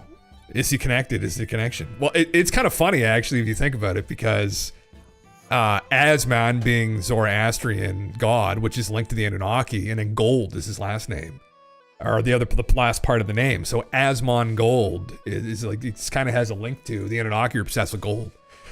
Maybe he's an Anunnaki. Yeah. First monotheistic religion, I think. Yes, it is, Aaron. Yeah, it is. Yeah. And it's a culmination of all of the different polytheistic religions of the area, which were all rooted to the Anunnaki. Yeah. Yeah. I'm curious on what GPT say compared to Grok, because I don't got GPT. Okay, interesting, man. Yeah. Yeah. What did Grok say? What did Grok say in regards to the name? It's some kind of mythical deity or something. Yeah. Another prophecy involving the what do people call him now? He's called the Roach Lord, or the what's his thing? I saw someone say this recently. I can't remember what it was. If it's like Roach Lord or it's something like that. Yeah. Last President wasn't a play. I messed up my edit. Okay. It was another book too. Okay. Roach King. Okay. Roach King. Yeah. Roach King. He is the Roach King, man. I'll never forget that clip I saw where there was an actual roach on his shirt, man. I was like, oh my God. But what are you fucking doing? What are you fucking doing? All that money, man. You know, I saw a clip of him just the other day, and I clicked on this short, because I was curious. He made, I think this would have been last month on Kick, like almost $300,000 He only made 31,000 on Twitch, but he doesn't have ads turned on. But it would have only kicked him up to like maybe 40 grand. But he made almost $350,000 last month alone off of just memeing online. And that's not factoring the businesses he also owns as well that he's got. But like that is absolutely insane, man. There's other guys and girls on there I know that pull in probably 500,000 a month on Kick, but I can't even fathom that amount of money, man. It's just, the whole thing's fucking broken. Really, it is at that point. Like, oh God. Anyway, whatever. At least he stayed true to himself. You know, the Roach King. He stayed true. He's lived in the same environment. Anyway, well, interesting memes, prophecy and whatnot. I mean, hopefully that one doesn't pan out. I'm curious, just quickly though, what was it about again? What was... Oh, fuck, right, I copied that. Ingersoll Lockwoods. What was the actual... The last president about... Oh my Jesus Christ, I have to actually... Oh my God. About... I need Neuralink. I can't be typing anymore. I'm just done with typing. I have evolved beyond it, honestly. It's already there. I just can't be bothered to put it out on the, it has to be instantaneous communication. Now, I can't handle the keyboard anymore. TLDR for the impatient. It's a short dystopian novel that imagines what happens when Americans elect a fiery anti-establishment populist. Fuck, man. I forget that it said that. That's fuck.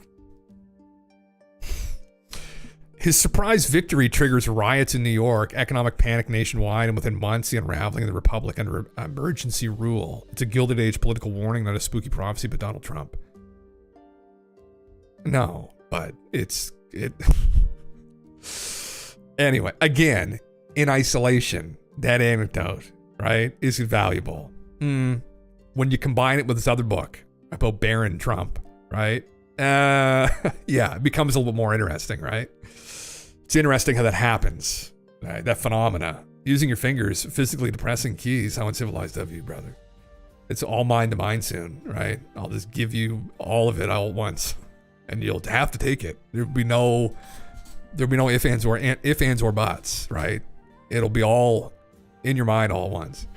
That's the future, right? You want someone to trauma dump on you now? Fuck, just wait, right? They're going to physically give you all the trauma just out of nowhere while you're trying to enjoy your beer, right? Your Corona at the Mexican restaurant. Yeah. It's going to be a meme, all right? Yeah. We're going to have to put up psychic barriers. Jesus. V for Vendetta is happening in the UK right now. Ask about those similarities. Yeah. Oh man, that movie's another, oh my God, man. They release a virus at the start of the movie, right? And there's this big conspiracy around the virus being released, like to fuck with the population and control them. And I was like, oh my God. I watched that again not that long ago. We watched it, yeah.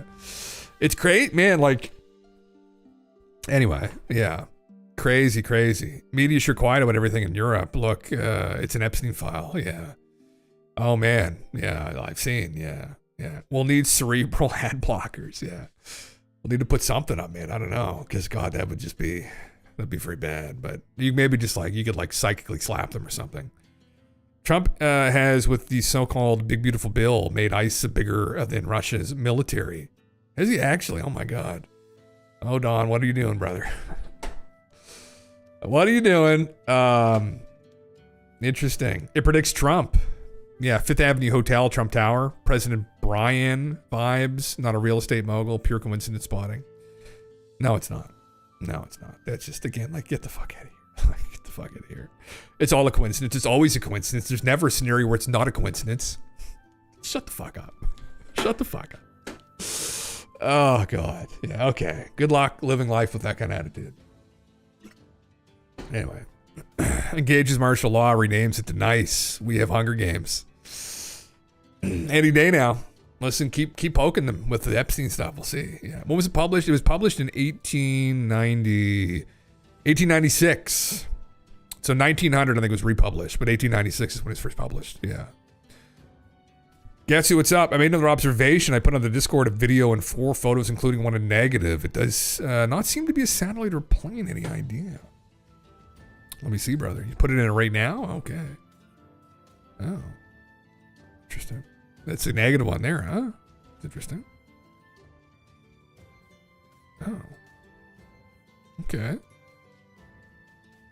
Here's a video, sorry. There must be a way, can I not play this? I can maybe do this. Hold on.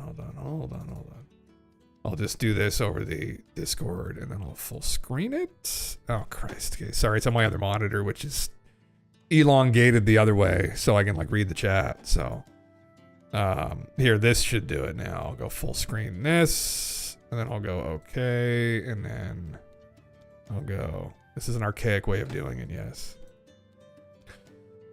Is it moving, man, or no? Is it moving around? Or is it staying still?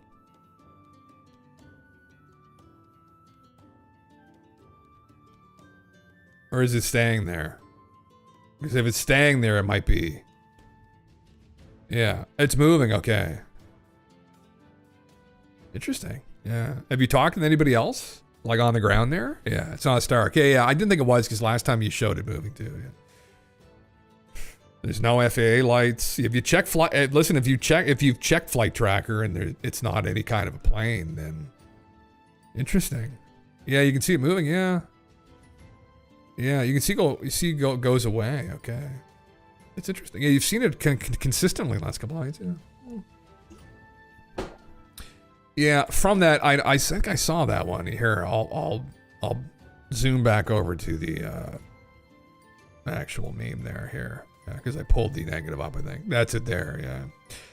Hard to say. I mean, you know, at that distance, too, that negative is going to get, like, a lot of bleed. The light will kind of, like, bleed quite a bit. So it could change the shape of whatever it is. But interesting, yeah. Yeah, if there's no FAA lights on it, if it's not blinking and it keeps coming around and it's obviously not a satellite or a star, I mean, you'd have to, I don't know. Yeah. Very interesting. Yeah. I would say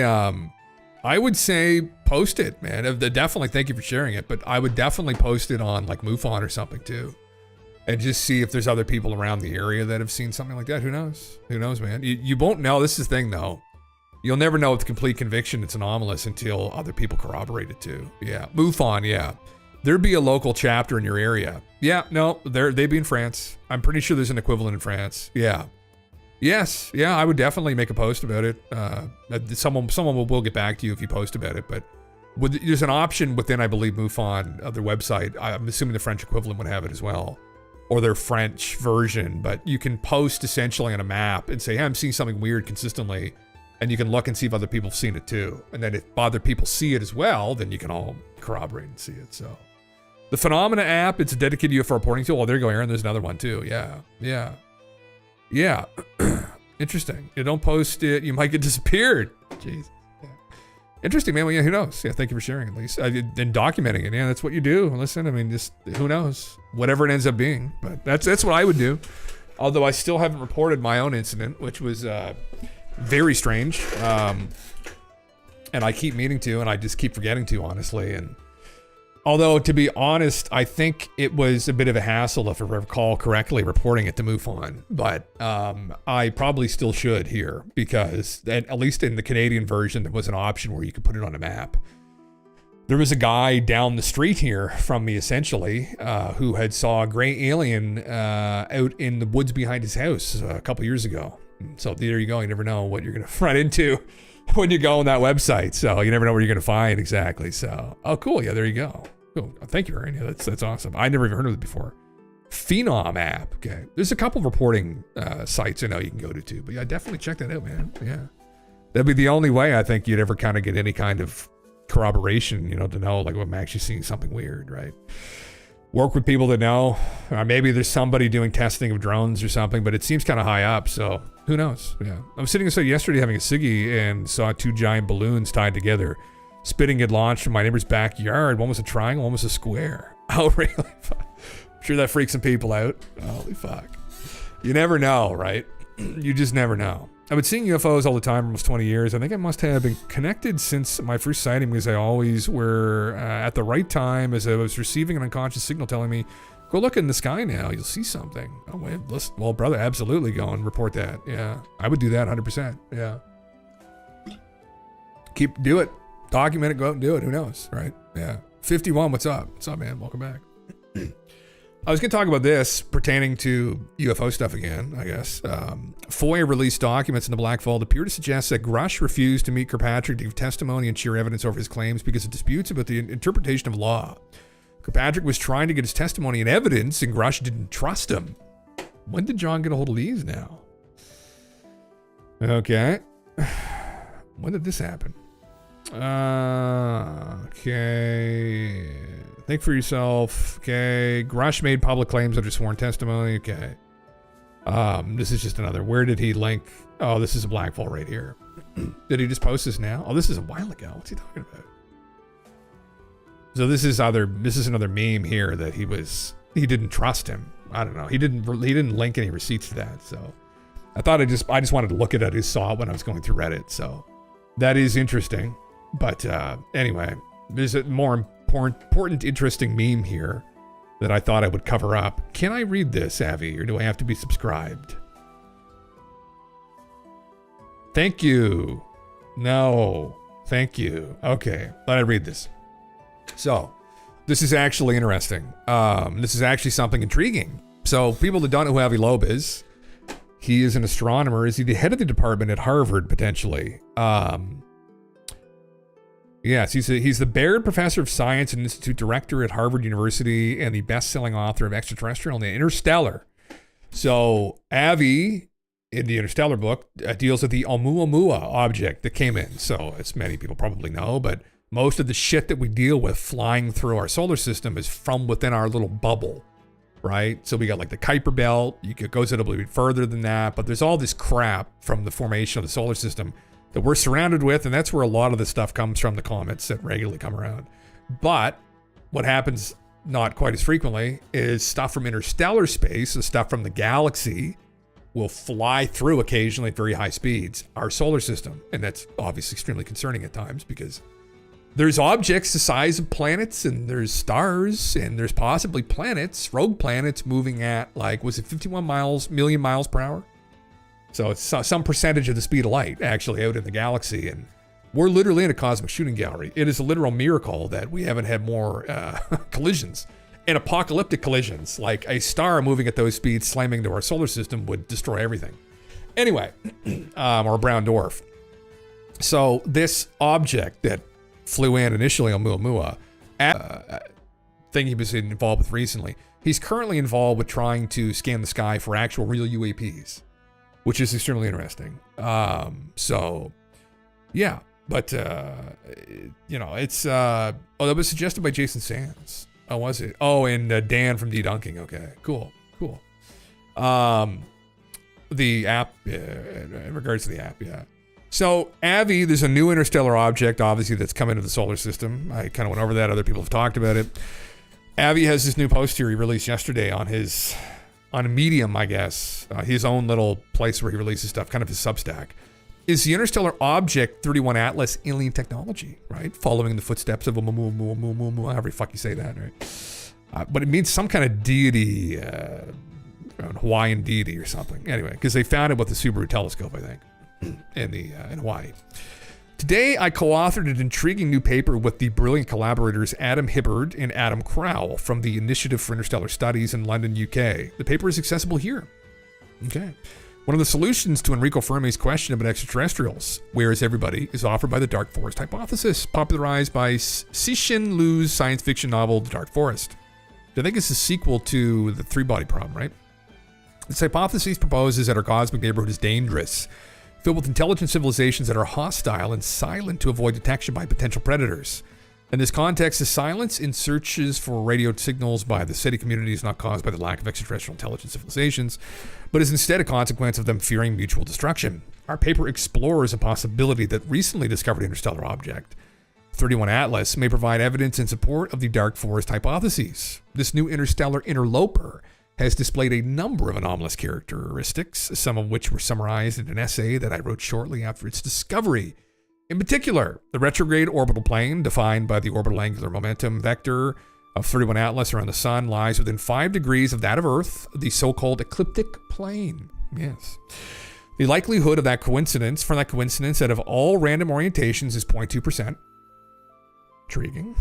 As I showed in a recent paper, the brightness of 31 Atlas implies an object that is 20 kilometers in diameter for a typical albedo of 5%, less than 5%, too large for an interstellar asteroid.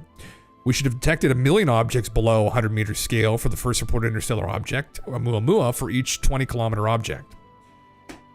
3. No spectral features of cometary gas are found in spectroscopic observations of Atlas. The detected reddening of reflected sunlight could originate from the surface of the object. Related data can be found here and here. The fuzz observed around Atlas, see here, here, and here, is inconclusive given the motion of the object and the inevitable smearing of its image over the exposure time. These are little images of it. Oh, brother, I'm not going through the whole goddamn paper. Oh, there. Oh, yeah. Well, yeah. Interesting. It's a blob on a. Okay. I trust that they've done the necessary work to make sure that it's more than just a blob. Was Oumuamua a scout ship? Yeah. Maybe, brother. Was this another scout ship? Yeah. I still think we're in a black hole. The formation of a universe was a formation of a black hole. That is a going theory right now, Death, as you probably well know. But yeah, I read that recently. Some people think we might be in some giant black hole.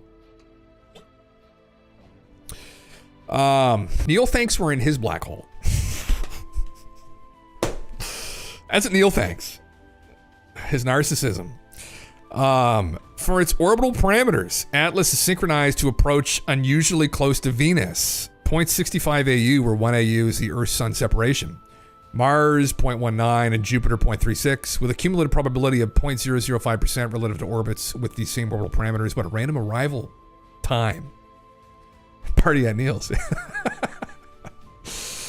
Atlas achieves perihelion on the opposite side of the Sun relative to Earth. This could be intentional to avoid detailed observations from Earth-based telescopes when the object is brighter or when gadgets are sent to Earth from the hidden vantage point. The retrograde trajectory at a perihelion speed of 68 kilometers per second, opposite to the direction of motion of the Earth around the Sun, 30 kilometers per second, makes a velocity difference between Earth and Atlas 98 kilometers per second. It is therefore impractical for Earthlings to land on Atlas at closest approach. By burning chemical rockets, as our best rockets reach at most a third of that speed. The optimal point for the reverse solar Oberth maneuver to become bound to the Sun is at perihelion. In an Oberth maneuver, the thrust of a spacecraft is applied to its maximum orbital speed, namely at parapsis, I think it's pronounced, so as to maximize resulting change in kinetic energy. This applies both to accelerating to achieve solar escape, or alternatively to slow down from a high speed, a reverse Oberth maneuver, in order to brake, stay bound to the Sun, and potentially visit a planet like Earth. And this optimal braking point, Atlas, that is obscured from our view by the Sun. The direction from where Atlas is coming is oriented towards a bright Milky Way center, where crowding by background stars made its detection difficult prior to July 2025. Figures 1 and 2 in our papers show that if astronomers were to detect Atlas more than a year earlier, then we would have had an opportunity to launch a spacecraft that could have intercepted Atlas along its path. By now, such an interception is not feasible with chemical rockets. Okay, back to why it's weird, I guess. The velocity thrust needed for launches of gadgets to intercept Venus, Mars, Jupiter are all smaller than 5 kilometers per second.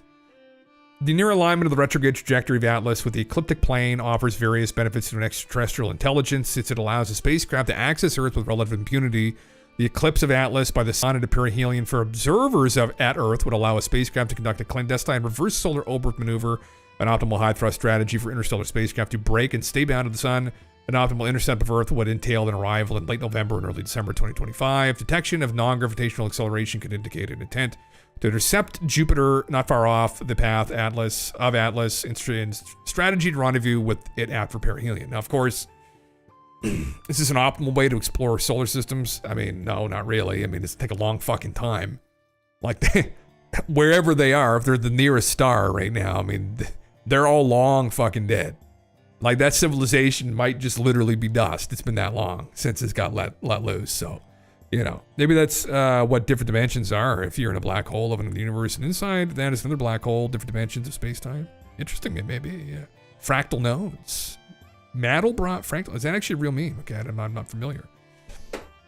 A fractal node, I understand, but Mandelbrot, is that a real thing? Our paper is contingent on remarkable but testable hypotheses that Atlas is a functioning technological artifact to which I and my two co-authors do not necessarily ascribe. Yet this hypothesis is worthy of a scientific analysis for two reasons. Well, yeah, we'd definitely be thinking about this. The consequences, should the hypotheses turn out to be correct, could potentially be dire for humanity and would possibly require defensive measures to be undertaken, though these might prove futile. The hypothesis is an interesting exercise in its own right and is fun to explore irrespective of its likely validity. Given its interstellar speed of 60 kilometers per second, Atlas entered the outer boundary of the solar system at 1,000 times the Earth-Sun separation about 8,000 years ago. This is roughly when human-made technologies became advanced enough to start documenting history on Earth. If the hypothesis of a technological artifact ends up being correct, then there are two possible implications. First, that the intentions of Atlas are entirely benign, and second, that they are malign. In the first case, humanity need not to do anything but await the arrival of this interstellar messenger with open arms. It is the second option, which is of great concern. Given the dramatic implications of the second possibility, we can apply the logic of Pascal's wager, that suggests that it is more rational to believe in God's existence than not. Just for the meme of it, right? Turns out to be true. The insight offered by the mathematician Blaise Pascal was the potential benefit of believing, in our case, alerting humanity to the existential risk of Atlas, far outweigh the potential losses, in our case, a theoretical idea that does not describe reality, while the potential losses of not believing are far greater than the potential benefits. Yeah, so it's better to maybe suppose this could be alien in the event it actually is, than ignore it and say, oh, that idea of aliens is crazy. When, like, again, you work out with the stars, obviously there's a really good chance there's a lot of fucking aliens out there somewhere, right? Or there's some, or there may be a lot. We don't know, right? So I would agree. Yeah, there'll be a better way to approach this, probably. That'd be a more logical way to approach it. Safer way. Our paper is largely a pedagogical exercise with interesting realizations, worthy of a record in the scientific literature. By far, the most likely outcome will be that Atlas is a completely natural interstellar object, probably a comet, and we await the astronomical data to support this likely origin. Nevertheless, when viewed from an open-minded and unprejudiced perspective, which everyone should be doing anyway, our paper includes many compelling insights that could be applied to tens of interstellar objects that are expected to be detected over the next decade by the Vera-C-Rubin Observatory. Maybe even Planet 9, aka Nibiru, right? Mandelbrot is a mathematician who invented the infinite fractal meme. Okay, interesting. Okay, I have seen that. Okay, I think I know what you're talking about now. Yeah, UK police are now running over people in vans. Oh my God, what? Jesus Christ! 1 week before full-blown civil war bombings happen. Oh my, is it that bad there right now? I haven't kept up with this. Is it that bad? He's Polish. Okay. The existential risk from alien intelligence, external AI, is not discussed as often as other existential risks like artificial intelligence. In our dark forest, uncertainties about one's relative strength may argue for hiding as a survival mechanism, especially if a civilization was bruised in the past. In addition, dominance could be time dependent, as there might always be some rising young technological civilization which becomes powerful quickly, requiring reconnaissance missions on trajectories similar to that of Atlas. We might soon realize that the extension of natural selection in interstellar space involves survival of the fittest. In a recent essay, provide a menu of methods for distinguishing an extraterrestrial spacecraft from interstellar rock. Here's hoping that this menu will be used by other astronomers, ignoring the technological options, not a sign of intelligence. Now, problems with this. Well, there's probably a couple actually I can think of right off the bat. I mean, listen, within this vacuum that we live, sure, right? I guess it is hypothetically a threat. Now, if they're employing technology like this, that's going to take thousands, millions, and millions of years to get here. I mean, are they objectively a threat? Like, now, maybe by the time it gets here, they've figured out space travel. They can get here quicker. I think it's, from our perspective, it's definitely something that you'd understandably be concerned about, because among other monkeys here, we've stirred up a lot of shit when we met new people, right? Like what happened with Cortez and whatnot, with the natives, right? Of Central America, South America.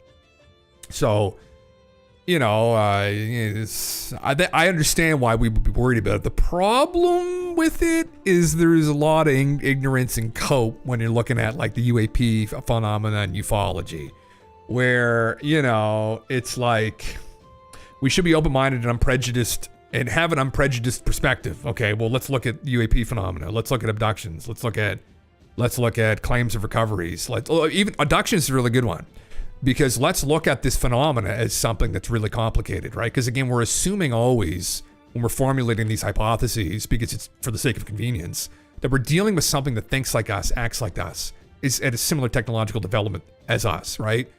There's sometimes a lack of creativity and imagination employed with this logic, because there's a good possibility that if they're way more advanced, we have no idea what they are like. Like they could be very different from us. They could function in ways, again, we can't even imagine. So if we deal with a civilization that's a million years ahead of us, which isn't even in the cosmic timescale that long at all, right? They can very well be here, and they could be hiding, and it wouldn't be that hard to hide from the monkeys, right? I mean, at least to the degree that like they can, right? Where they're fucking around with people and they're planting the memories in the back of their brain where childhood trauma typically resides, where people consciously aren't really going to ever run into those memories, aside from maybe it crops up in some weird anxiety or some weird behavior or tick later on. And then that's when they go to the psychologist, and then they dig through the memories and find something traumatic happened that's been buried, and it happened to involve little gray people from Zeta Reticuli, right? So that, you know, again, yeah, it's fun. It's this, as much as this is open-minded and I'm prejudiced comparatively to like some people within these disciplines who are like, oh, don't get into it. Like those people are obviously idiots. We can go further with that too, Avi. Like, you know, and Avi thinks maybe that this kind of thinking is thinking with you don't want to be so open-minded your brain falls out, but the problem is you have to expose it to a little bit of air, right? We have to get it out of the head a little bit, because we need to get ahead of this phenomena potentially, and it may be well ahead of us. And so if we're looking at it through this lens, and they're very hesitant to get into this. And why? Well, they're scientists. They're not going to contend with the stuff that psychologists and psychiatrists are dealing with, because it's things pertaining to the mind, right? This is still a phenomena, I think, for people in those disciplines and philosophers to contend with ultimately. And I think that's the job of people in philosophy really, is to really dig into the stuff. It's still data, right? It's not hard data, but it's still data. And there's preponderance of anecdotes supporting it that something's happening. Some kind of metaphysical contact is happening. Why? What's going on? Are they already here? Are we inside of a fucking zoo already, or a playpen, right? We should be reckoning with this more, but then people don't. But anyway, sorry. Yeah. At least not 2010. These days, some nerd can hyper analyze video scan the police eyes, put it in a database, and find out who they are and where they live, badge or no badge. Jesus. Yeah. Jesus. Yeah. The war is over. The state now. It's the lower middle class. Okay. Oh, this is about the what's going on here. Yeah. In Europe. Is it really that bad? Okay. Interesting. Anyway, hopefully this turns out to be some alien. Fuck, I want it to be alien. I wouldn't want it to just be a comet or a piece of space junk. Like, it'd be fun if it was that would wake everybody up pretty quickly too. If it turned out to be actually some remnant from some civilization that sent it here a long time ago. It'd be safe. It'd be a safe way to broach these very unsafe and ungrounded ideas, right? And this ungrounded, this phenomena, right? I mean, this is a safe approach, right? You're still gonna have your tenure. No one's gonna try to kick you out of the university. You're gonna be nice and safe, right? But then, I mean, that's not what we want to do, right? That's not fun, right? And I mean, history might remember people that didn't have the courage to really approach objective reality, right? Will it? I hope. Oh, Hendrix, thank you. Oh, you found it. Jesus. Shit. Oh, there he is on the desk. Books a million covers. Yes. I am human. Oh shit. Oh yeah, there you go, huh? That's kind of funny, huh?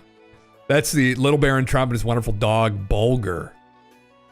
Ingersoll Lockwood. Here, I'll zoom in on this. I don't know why I zoomed out so far.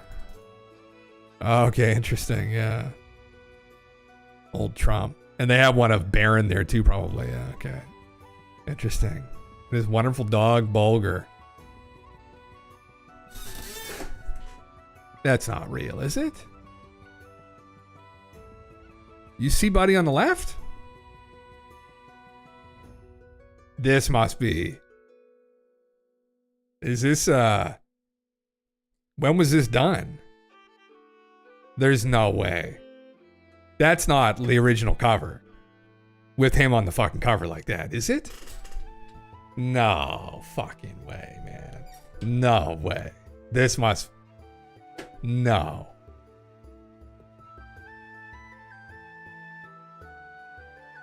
Oh, man. God damn.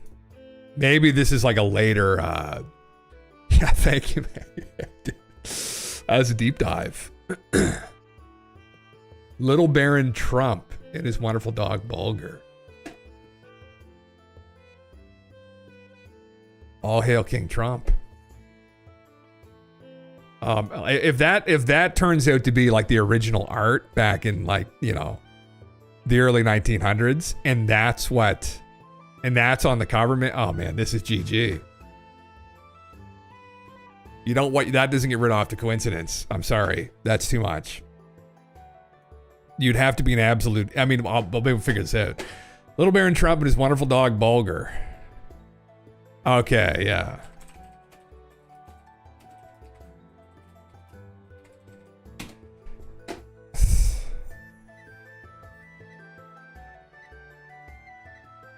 There's a book there. When was the illustration from, I guess? Man. What was it? Illustrated, classic lavishly illustrated by Stephen Smith. Well, we have somebody that can look at this, but it can't be O3 because it can't look at images. When was this cover art used for the book? When this is cover art first used? Oh yeah, you got to look at the. Yeah, it kind of looks like it must have been a later. It must have been a later. It must have been a later illustration, maybe cover. Image of that bug was not made in the last few days. It's limited a few days. Yeah, exactly, Hendrix. Yeah. With the thing on the little instrument as well. Yeah. Very interesting. Yeah. Some kind of connection. Yeah. I'm just thinking, like, if this is actually an old illustration now, that is beyond spooky. Oh, okay. Yeah. Okay. So they reprinted it in February 2020. Yeah. Okay. All right. The cover art featuring Bertram Bulger, lavish illustration. Okay. So the art is from 2020. Okay. Interesting. Okay. I was gonna say it must have been a meme. Like the actual thing must have been a meme. It must have been a meme because they obviously Baron Trump. So they did that there. Yeah. Okay, the original 19th century edition in a very different classic style. Okay, yeah. Okay. Oh man, I was gonna say that would freak me the fuck out. Yeah, but it's old enough to be more than a week. Yeah, exactly. Yeah, there's some kind of correlation there. Yeah. Yeah. Oh yeah, man. Yeah. Their family has been chosen. It's been foretold. Yeah. What are you talking about? This one right here. This cover art here, Will. So I just want to see like if it actually has it. Ingersoll. Yeah, published date February 2020. Okay, yeah. Interesting, yeah. 1889, yeah. St. Terry predicted this. Carpal tunnel surgery. Oh, fuck, man. God damn. God bless. Did St. Terry actually predict this? He predicted this was going to happen. This is part of his predictions, yeah. What a meme. Just as the tides begin to shift, right? It all falls down around us, yeah. He seems to be saying there's a pic of Trump that this cover is like... Who's saying that? The AI? No, this was... Initially, we had... Hendrix had seen people... The cover here had this gold ornament, and then there was a picture of Barron and Trump sitting here at his desk. And then it was kind of a similar... It was a Twitter post where someone was drawing a correlation between this, and then this just happened the other day with the FIFA Cup. So, yeah. yeah, that there's some kind of weird, spooky correlation still to this. Yeah, this old book. Yeah, strictly speaking, it wasn't Saint Terry. It was his temple to God on his computer. Yeah, it's a temple of the gold thing. Yeah. And we will all be floored if down the line with whatever happens and this shit is true. We'll be fucked in the head over it all. Oh well, man, that's what I'm saying though earlier. Like, if he actually ends up being the last president, like, for whatever reason, if things collapse, I mean, yeah, it's again further evidence that people do have precognitive events. And I think, again, like, it wouldn't necessarily surprise me too much because time is such a strange phenomena that we know, like, we know that how we experience time isn't how time objectively is, right? So the flow of time is something that isn't really tied to us. We're just kind of along for the ride. And there may be people, and this gets into consciousness, nature of consciousness, non-locality of consciousness, that might be subjected to material world and time the way that we are. And maybe people do have access to bits and pieces of potential future events, right? Yeah. Or if either a future telling or proof of time travel is what I was getting at. Yeah, it'd be very mind-boggling, better than acid trip I ever took. Yeah, man, literally though, yeah. Yeah, it would be. I don't know, I mean, so far we're on track for maybe some shit hitting the fan in the next couple of years, definitely. I hope not, but at the end of the day, who knows? But listen, any day there could be an interstellar piece of alien technology that instead of going around the sun, they miscalculate and it slams directly into Earth, moving at interstellar speeds. Here's a question, actually. How big of a boom? This is a good question here. The new interstellar object coming into the solar system. Question is, how big of a boom would it make if it hit our planet? I think I already asked it this, and I think it gave me a really disturbing number, but wouldn't destroy Earth, but would kill 99% of life, starting the process all over again. I think it was bordering on destroying the Earth, Alice. I don't know, though. We'll find out here. The AI will tell us, or give us a rough idea that we should probably further fact check, but I won't because of time and, because I can't fact check the math anyway. Because I'm far too stupid. I thought it gave me like a crazy number, like 81 million Hiroshima bombs or something, like if it hit the Earth at its speed that it's going at. That might have been another comet that we were memeing on. I sometimes will get it to do this. O3 is pretty good with calculations though. They've really stepped it up.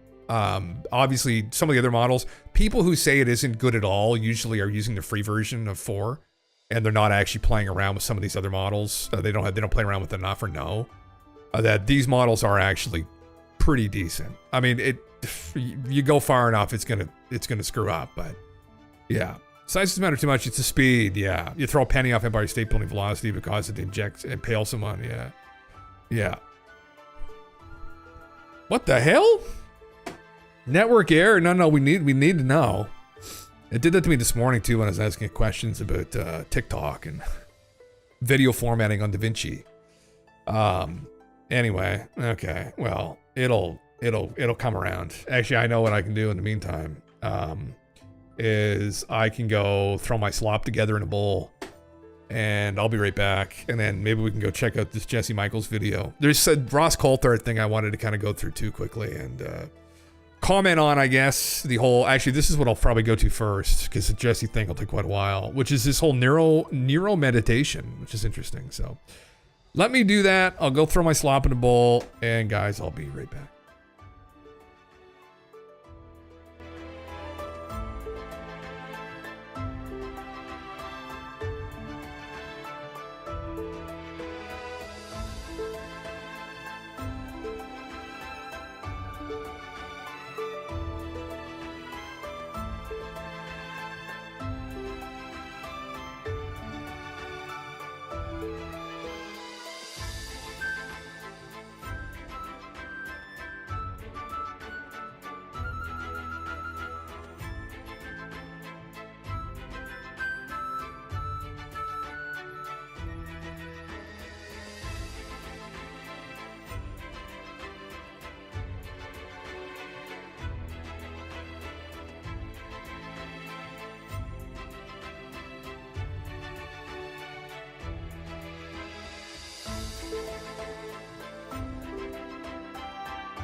Dudes.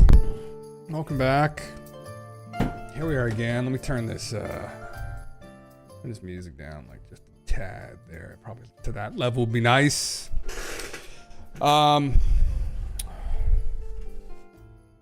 Yes. Welcome, Digi. You know, Mike Tyson, brother. Fuck. Yeah, I'm gonna talk about that here in a minute. Digi, haven't got to yet. Go. By the way, Jim, you were excused from doing the guitar outro that you were definitely absolutely no question about it going to do today, as I won't be here for it. Oh my God, you left. You're gonna leave, brother. Fuck. Well, I had it all plugged in. I had it all ready. You know what? You don't believe me? Hold on. I had it all plugged in. I got it all plugged in. God damn. Yeah. Well, maybe I won't do it then. Maybe I'll wait till you come back. Maybe we'll do it on Sunday. Maybe. How about that? If you're here, we'll fuck around. I was gonna just noodle around anyway, but I do have it plugged in. But who knows? Yeah, brother, listen. It's all right. Yeah. Oh, Digi, God bless.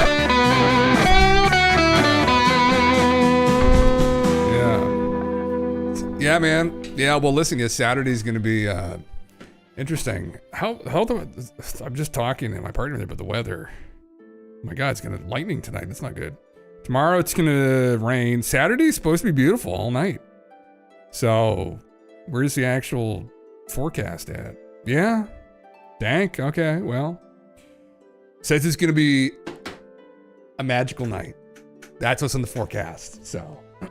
Hell yeah, man. Well, yeah, hell yeah. Yeah. Hopefully it's interesting, man. Hopefully it's not a disaster. It could be a disaster, right? The big thing I'm worried about is the audio, but we'll see. These phones are pretty miraculous things, so yeah. Possible tornadoes. Shit, man. Global warming. God, Jesus. Anyway. Okay, well, what is this video I have queued up here, I guess? Ross Coulthard reveals shocking UFO truth. This is pertaining to this, which I'll play the little video after the fact. But what is neuromeditation? Dr. Jeff Tarrant, director of NeuroMeditation Institute, explains the philosophy and science of it all. So, interesting kind of woo-woo shit. And then afterwards, I was going to get to this, which is a Jesse Michaels video. I'm going to comment on some of the memes here and go over that, which will be probably something that takes up the rest of the evening or a portion of it, I guess. So, what am I eating? A salad, big slop bowl. Look, it's green, so it's starting to go see-through. I'm starting to do keto. I'm going to try to do keto for a little while and see how that works. So, I got 250 grams of barbecue chicken breast. I got 100 grams of spinach. I've got a yellow pepper. I've got 2 tablespoons of olive oil, and I've got, I don't know, probably like 30 grams of Parmesan Reggiano cheese with a little bit of balsamic vinegar. There you go. And I had 200 grams of ground beef, and then I had 2 avocados, and I had some mushrooms and 100 grams of spinach earlier. Actually, I feel great, but I've only had 1 meal keto. Will I feel great after I have 0 carbs in my body? I don't know. Yeah. You love carbs? Yeah, man, I'm the same way. Fuck. Between beer and wine and pizza and pasta and fries and yeah, I don't know. This isn't a long-term thing for me. This is a technique to lose weight kind of meme. That's what this is going to be used for. This is a tool for weight loss. Yeah. You're eating Chex Party Mix. Fuck. Goddamn, brother. That's, man, I'll smell the pizza. I'll smell the pizza from a mile away. Right. I'll smell the pizza in people even probably. Right. I'll smell if they've had pizza. That's where it's going to get to, right? Or beer, same thing. Offset your keto by having bread for dinner. Oh my God. It's like everyone having beer yesterday. I was like, fuck Christ. Like, but I do have a little sip tonight. There is something that will keep me entertained. Little sip. Keto friendly. Did you know hard liquor is keto friendly? No carbs. Yeah. Try the all steak diet, man. Yeah. That'd be another interesting one to go for.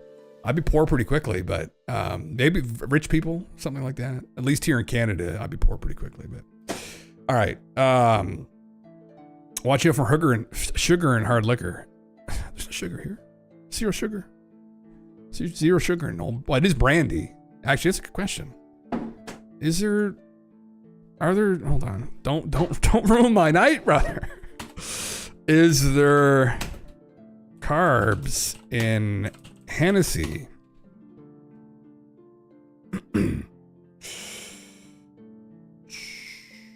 2 grams. We're all good.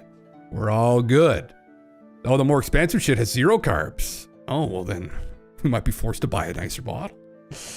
You can eat ground beef until you're full twice a day. I'm talking stuff and you still lose weight.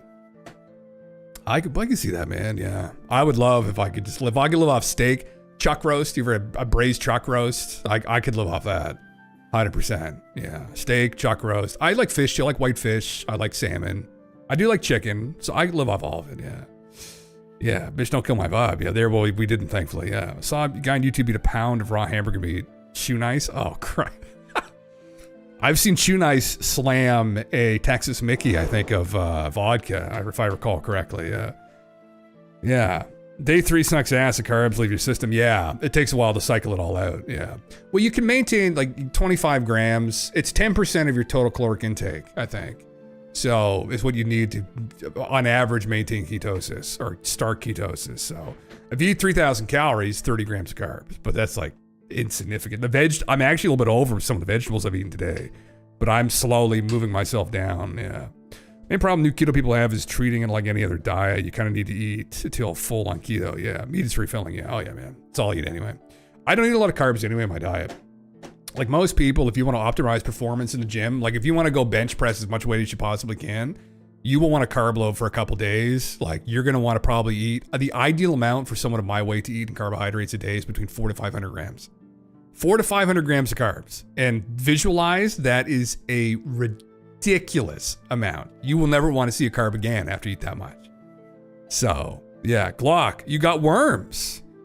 No, brother. No, I'm just trying to lose like the last 7% body fat on my midsection. So I thought, well, I might as well try keto for a bit. Yeah. Hey, raw cactus, the spikes making his gums and cheeks bleed. Oh my God, man. Yeah. Yeah. Well, if he does, he's got worms. Oh, you mean you guys did you that? Did you have? No. Eating raw meat puts you at risk. Oh my God, I would never, man. Any kind of steak tartare, and I don't care. I don't like the taste of it anyway. I'll never eat raw meat. Never. Even my steaks are medium well usually. I could do a medium, but medium well is where I like my steaks too. I like the caramelization in the meat. I don't like the meat to be too red. I need it to be actually cooked. Like I need it to be properly charred.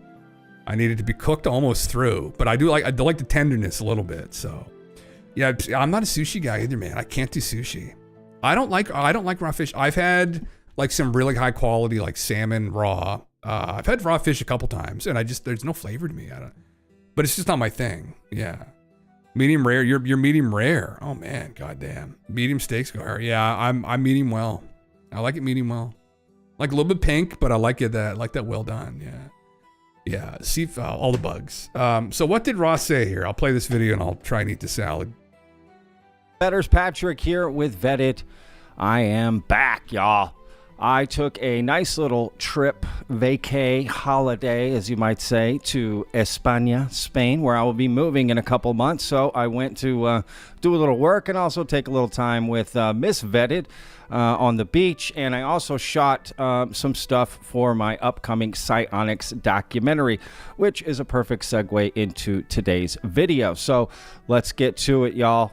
And thank y'all so much for supporting the channel. It was a good break. I needed it, but I'm happy to be back. So let's get to it. So please hit that like button, Vetters. That really helps out the videos. And of course, if you're not already subscribed, hit that subscribe button. I put out new videos every week about the UFO phenomena, unless I'm on vacation. And I'm trying to get to 100,000 subscribers. I'm going to have to address this heresy. There is a video you guys should watch.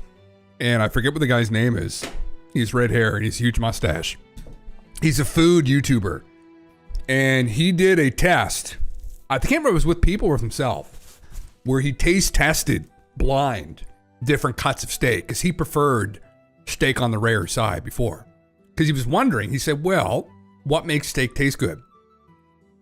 It's the cooking of the steak, right? It's that sensation of it being cooked and charred, so it makes it taste good. Right? That's where all the smells start. There's a term for it again that they use, like when it starts to like burn essentially. And he thought, well, but the more you cook it through, the more it throughout, it will taste better. Now, obviously, the logic is that the more rare it is, the more tender it is in the middle. But there is a sweet spot. And I think it was medium well. Actually, to even well. Objectively tasted better. You have to watch the experiment, brother. Try it.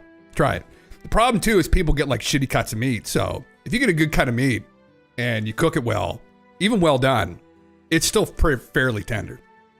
Yeah. We're going to rate us on now. Oh my, that would be the absolute heresy, wouldn't it? Yeah. Holy Christ. Taste buds. Oh my God. God damn. I've done that. I've done the experiment myself too. Like rare, I don't like rare at all. Medium well, I can handle. If it's medium well, I find that's a sweet spot where it's cooked enough to me. Rare and like blue rare. Oh, I've tried that before. I've tried like raw, like tartare and stuff before. Like I feel like there's not enough cooking flavor wise for me when it's that. It's just a quick sear. Yeah. Yeah, possibly your biggest L take ever. Train B said that too. Guys, I'm a big foodie too. This will be a debate of the ages. Maybe we'll try and do a test one time, an IRL stream. We'll do a test. When we used to throw the steak on a cold grill, turn on the gas, and ask if I had a match. I'm like, dude, Jesus Christ. We're letting Jim sucks a steak. I've cooked. Oh my, these accusations. Hold on. I know how to cook steak. I've cooked snake. I've cooked all kinds of steak. Where? Here. Cooked all kinds of steak. Here's here, right here. There you go.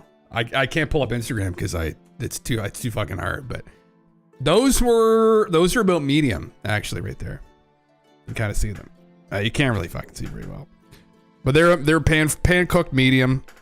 They're about medium. I didn't cut them up, but they're about medium. But that was them before. Two ribeyes that I did, like real thick ass ribeyes. It's heretical, but listen. This is steak. Oh, Jesus Christ. Nutrition-wise, technically, less cooked is better stuff. Does it really? Is that true? Yeah. Nutrients break down after a certain time. Yeah. If you know how, why do you choose to do it incorrectly?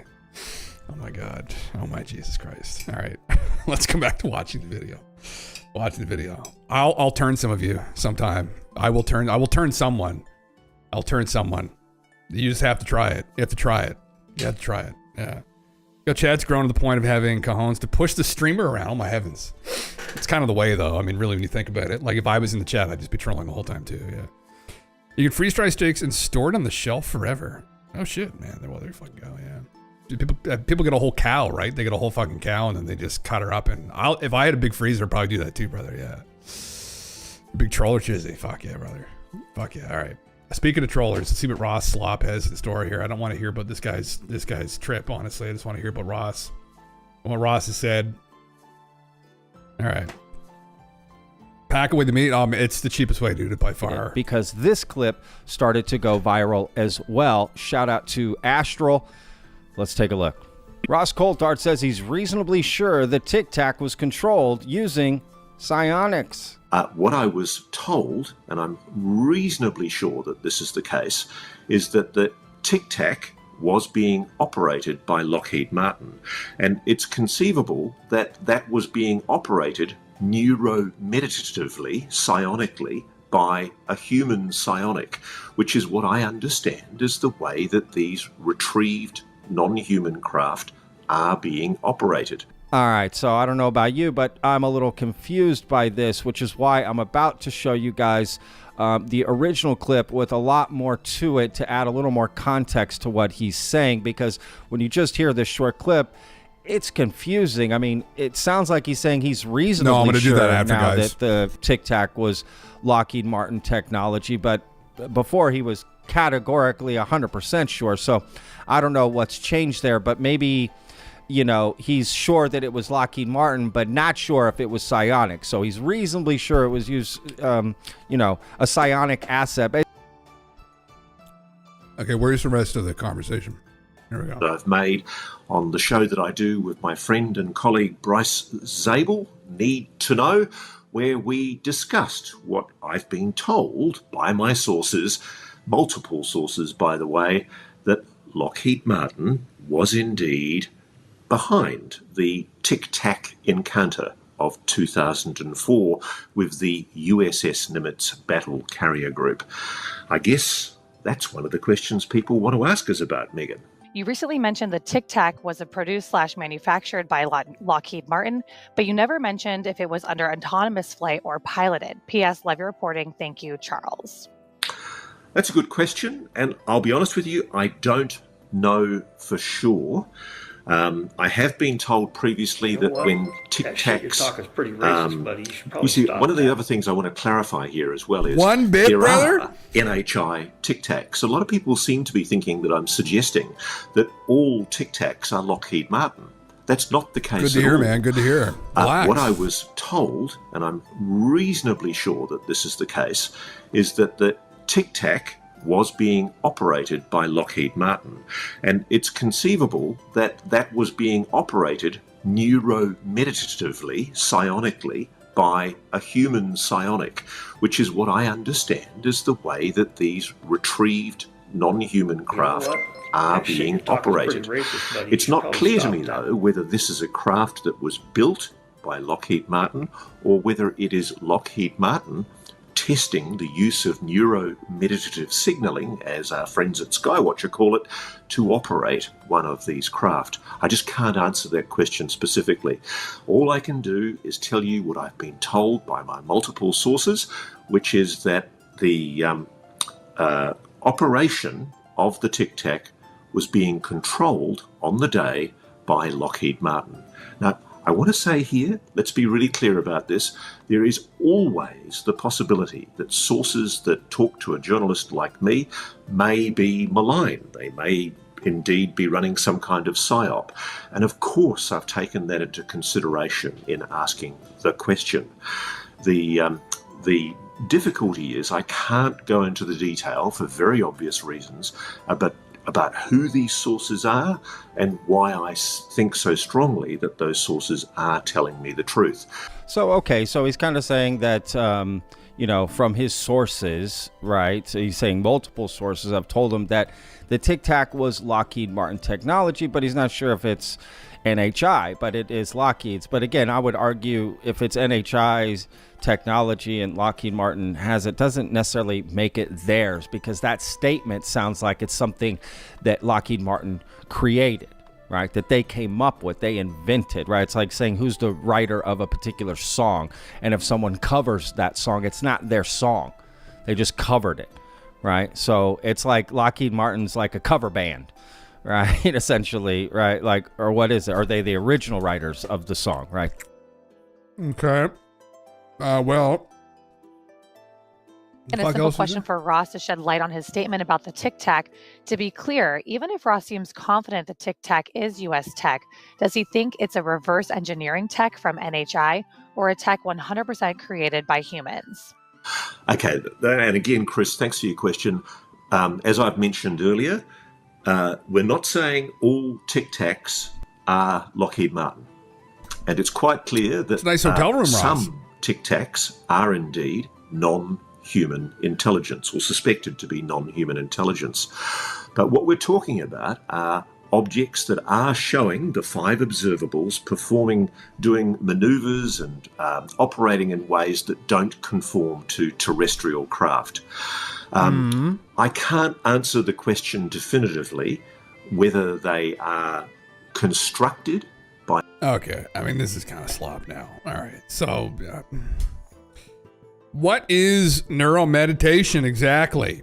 This ties into some of the stuff here with Epstein as well, because it gets into the back engineering, reverse engineering program and whatnot. So, who the fuck is the guy that started this? I'm just only 14 minutes long. I'm genuinely curious. So this is something that's on the internet. This guy is a professor of something, I'm assuming in psychology. Jeff Tarrant here explaining what neuromeditation is, which is what these guys who are involved with Lockheed supposedly are doing, according to Ross. So yeah, I saw that, did you? Yeah. And by blood pooling in the veins, leading to increased pressure and strain in the vein walls. Not good news for Don. Oh, we're deep in the woo now. Hello, this is Dr. Jeff Tarrant, Director of the NeuroMeditation Institute. And I wanted to take this opportunity to explain a little bit about what we mean by neuromeditation. This question comes up a lot, people asking, well, what's the difference between neuromeditation and meditation? And so I wanted to kind of break that down for everyone so that you could kind of understand our perspective and where we're coming from. And so the first place that I want to start with is defining meditation. So it's one of those words that we sort of know what it is. We think we know what it is, but it's hard to define. So the definition that we are using in the neuromeditation program is that meditation is a systematic mental training designed to challenge habits of attending, thinking, feeling, and perceiving. And so there's a couple of important elements about this definition. The first is that we're really talking about meditation as a mental training. Now, obviously, you can use meditation for a lot of other purposes, including spiritual development. And certainly that's an important element. And for me in my personal practice, that's the way that I use it most mornings. And at the same time, wanting to emphasize that the skills involved in meditation apply to everybody. It really is mental training. It's about learning how to pay attention in a particular way. And in this particular way, it is challenging the habitual ways that you pay attention. So we tend to have certain processes that the mind and the brain do automatically. We don't think about them. We don't analyze them. They just happen the way they happen. And a lot of times those are the exact same processes that cause us distress. So the way we see things, the way we think about things, the way we feel about things, that's what causes us a lot of distress. And what meditation is really about is about learning how to change those automatic mental processes. So this is important in terms of a background of our perspective, where we're coming from.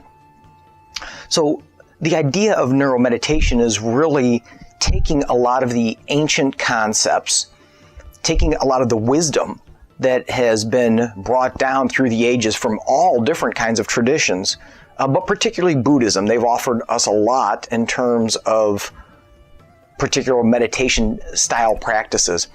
And what we've wanted to do is to take... I would love to have a fucking salad bowl, brother, that doubles as a sound bowl. I'm gonna start rubbing my finger around it while I'm eating it. It'll imbue the food with all this positive energy. Yeah, pretty fucking sick.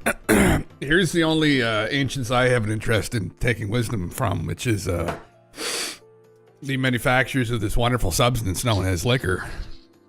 I'll have a little sippy poo there. Oh, that's just enough. That's enough. Oh, it's almost all gone. No, I mean, might as well, you know. Yeah. Yeah, deep in the woo. How deep is the woo? The woo is so deep, they say that some people say they can't, I can't fit it in this deep. Oh my heavens, brother. They're bottoming out with the woo. Take that wisdom and while respecting it and respecting the traditions, also bring it into the 21st century. Because a lot of the ways that meditation and mindfulness are approached have been... Live in the moment, enjoy this memory. All right? People say, no, maybe I shouldn't. I'll say, you know what? There's always tomorrow. And yeah, you might feel a little bit more shit, but long as it's within reason, you're still okay. Just enjoy the moment. Have another glass, you know? You might regret it. Like, think of Ronnie Coleman. His only regret was that he didn't do 800 pounds for 6 reps. He only did it for 2. Right? He was there in that moment. He's like, I could probably go for 6. Right? And his regret is that he didn't. So you might think back and say, I probably should have had another glass of that wine. Yeah. You've had 4+ glasses of wine last night and no hangover today. That's good stuff, brother. It's the Italian way. You know, the good Italians, they make the good wine, no hangover. Same with the French. That's good. Just go to the gym and be healthy, eat well, look after yourself, and the wine will look after you. Approached are from a traditional model, and that's fantastic. That's wonderful if that resonates for you. But if it doesn't, how can we provide these kinds of skills, this kind of approach for a wider audience? So when we talk about meditation for the 21st century, there's a couple of things that are important for us to kind of acknowledge or talk about. Oh, yeah. The first is that there are a lot of reasons that people don't meditate. Lovely. For the most part, pretty much everybody accepts at this point that meditation is good for you, that engaging in a meditation practice has a lot of positive benefits. And at the same time, a lot of people don't meditate. Why is that? So we hear certain things over and over from people. So concerns about that they don't know if they're doing it right. Yeah, I wouldn't know where to start, honestly. Yeah. About to hit the bong and the Wim Hof back to back. Oh my God, brother. Fuck yeah. Cheers. What if the gym wears your body out and you end up with bad ligaments in old age, knees and hips? If you go too hard, man, yeah. Well, when you work out, right, as you probably know, that you're breaking your body down. And then with the hopes that you're going to recover and come back stronger. The big problem that people have, I think, with fitness, as I've observed over the years, is they do things that become inflammatory, and then they increase the inflammation through working out, and then they work out like 5-6 days a week. They don't let their body rest, and then they got all this inflammation and they get injured. Yeah. That's how a lot of people, that's how like big old Ronnie got injured to begin with. He worked out like 6 days a week for years, took PEDs, increased his inflammation, like all these other inflammatory compounds to make himself bigger. And then he just ended up hurting himself. Your spine can only handle so much. He fucked up his spine. So yeah, it's all within reason. You know, you give your time, same after a couple drinks the next day, give yourself a break, give your body, your organs time to recover. You train the body, right? If you do that all right, if you don't want to go too hard, then the goal is to strengthen the body. So I think in the end, if you do it well, you can strengthen yourself. Yeah, I knew a 100-year-old guy who worked out. He did like all this. What the fuck? I was like, Krav Maga. I didn't think it was that old. He was back in the war. He fought in World War II. Anyway, but he would still do training. He still trained. He's 100. So yeah, hell yeah. Oh man, yeah, crazy dude. Yeah, his name is George. Yeah, the herb helps too, Max. The herb helps too. You know, reduce inflammation, my boys. That good old herb. Man, you know the big draw, and this is something I learned over the years, and you can, Mike Israetel is a good resource for this. He's a sports scientist, and he's a smart guy, and it's very true, but the biggest thing, aside from nutrition, is rest. And on top of that, it's what quality of rest. Relaxing. That's huge. Relaxation is massive. And if you don't relax and you're always tense as fuck, it affects your rest, and it affects your body, getting rid of that inflammation. And that's the biggest thing. Is so, you know what helps with relaxing for some people, man? Yeah, having a hit off the bong or having the joint, or yeah, if it helps you. That's why, you know, he had good advice too, because a lot of people look at alcohol, they're like, oh, you can't be healthy and drink alcohol. It's like, you know, it's more complicated than that, right? You've got to relax. And so that's why he said, you know, if you can get to the point, Mike Menzer said that, who I'm a huge fan of, that if you can have a couple drinks and it causes you to relax, then hell, that's better than not doing that and staying super tense all night. Like, so you have a drink, you know? Yeah, that's true. Everyone drink water dies. It's true, actually. Yeah, recovery's everything. Got to balance. Exactly, man. You got to take time to recover.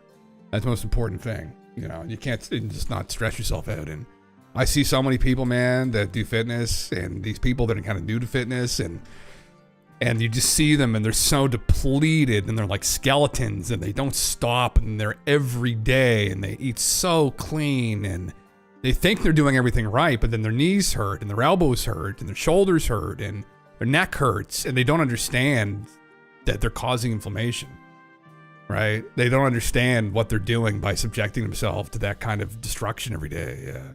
We're losing weight and still drank a good amount of alcohol, but no beer, just wine. Calories in, calories out, man. Yeah. Calories in, calories out. That's what it's all about. Yeah. Listen, most of us, as long as you're not like, if you have an Asian background, some Asian people can't handle alcohol, but our ancestors trained our bodies well to digest alcohol. Yeah. Sips on carbs. You need carbohydrates to recover. Yeah. Ideally, carbohydrates are the best fuel for the muscles and the brain, actually.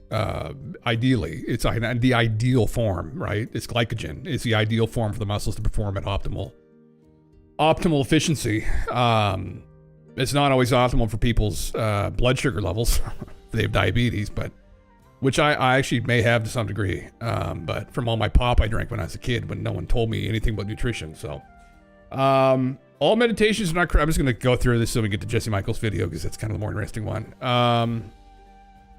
Open heart, feelings of compassion, self, mindfulness, focus, quiet mind. Oh, this brandy's gonna quiet my mind, all right, brother. I'll tell you that much. Yeah. Oh, you're drinking a Blue Moon. Oh, you lucky dog, you. No, there you go. Okay, it's all very woo. I don't know what he does PhD in. Is he a psychologist or? Oh, he does like Qui-Gon. I was gonna call it Qui-Gon Jinn, but that's the guy from Star Wars, isn't it? What the hell's that martial art called where you like flow with the water? We'll just call it Qui-Gon Jinn. He's doing that. Interesting. Coaching, mentoring, curriculum development, yoga, and it's called fucking Qui-Gon. It is Qui-Gon. Holy shit! Is it actually? Well, I thought. There you go. Oh my god. Okay. Tai Chi Qigong. Look, yoga and Qui-Gon. It's right there. Yeah. I want to see what he says about people being concerned whether they're doing it right or not. That seems important. Yeah, tools, tips, and strategies. Which styles should you choose? 4 styles in neuромeditation. So when we talk about meditation for the 21st century, there's a couple of things that are important for us to kind of acknowledge or talk about. See what he says, Will. Yeah. The first is that there are a lot of reasons that people don't meditate. For the most part, pretty much everybody accepts at this point that meditation is good for you, that engaging in a meditation practice has a lot of positive benefits. And at the same time, a lot of people don't meditate. Why is that? We welcome, Corey. Yeah, we went over that just a second ago. Damn Bad Productions, Qigong, is that what it's called, man? Okay, yeah. Yeah, we went over that just a second ago with the fishing wire or whatever. So we hear certain things over and over from people. Okay. So concerns about that they don't know if they're doing it right. Right. So how do you know they can't that? get their mind to be quiet. Or this comes up actually quite regularly, is that people have tried meditation and feel like somehow they have failed or they became very anxious about these things. So we have very specific tools. So these are just the tools. Okay, all right, okay. You probably have to buy his program, I think, in the end, man. That's what you're probably going to have to do, yeah. Focus, mindfulness, quiet mind, open heart.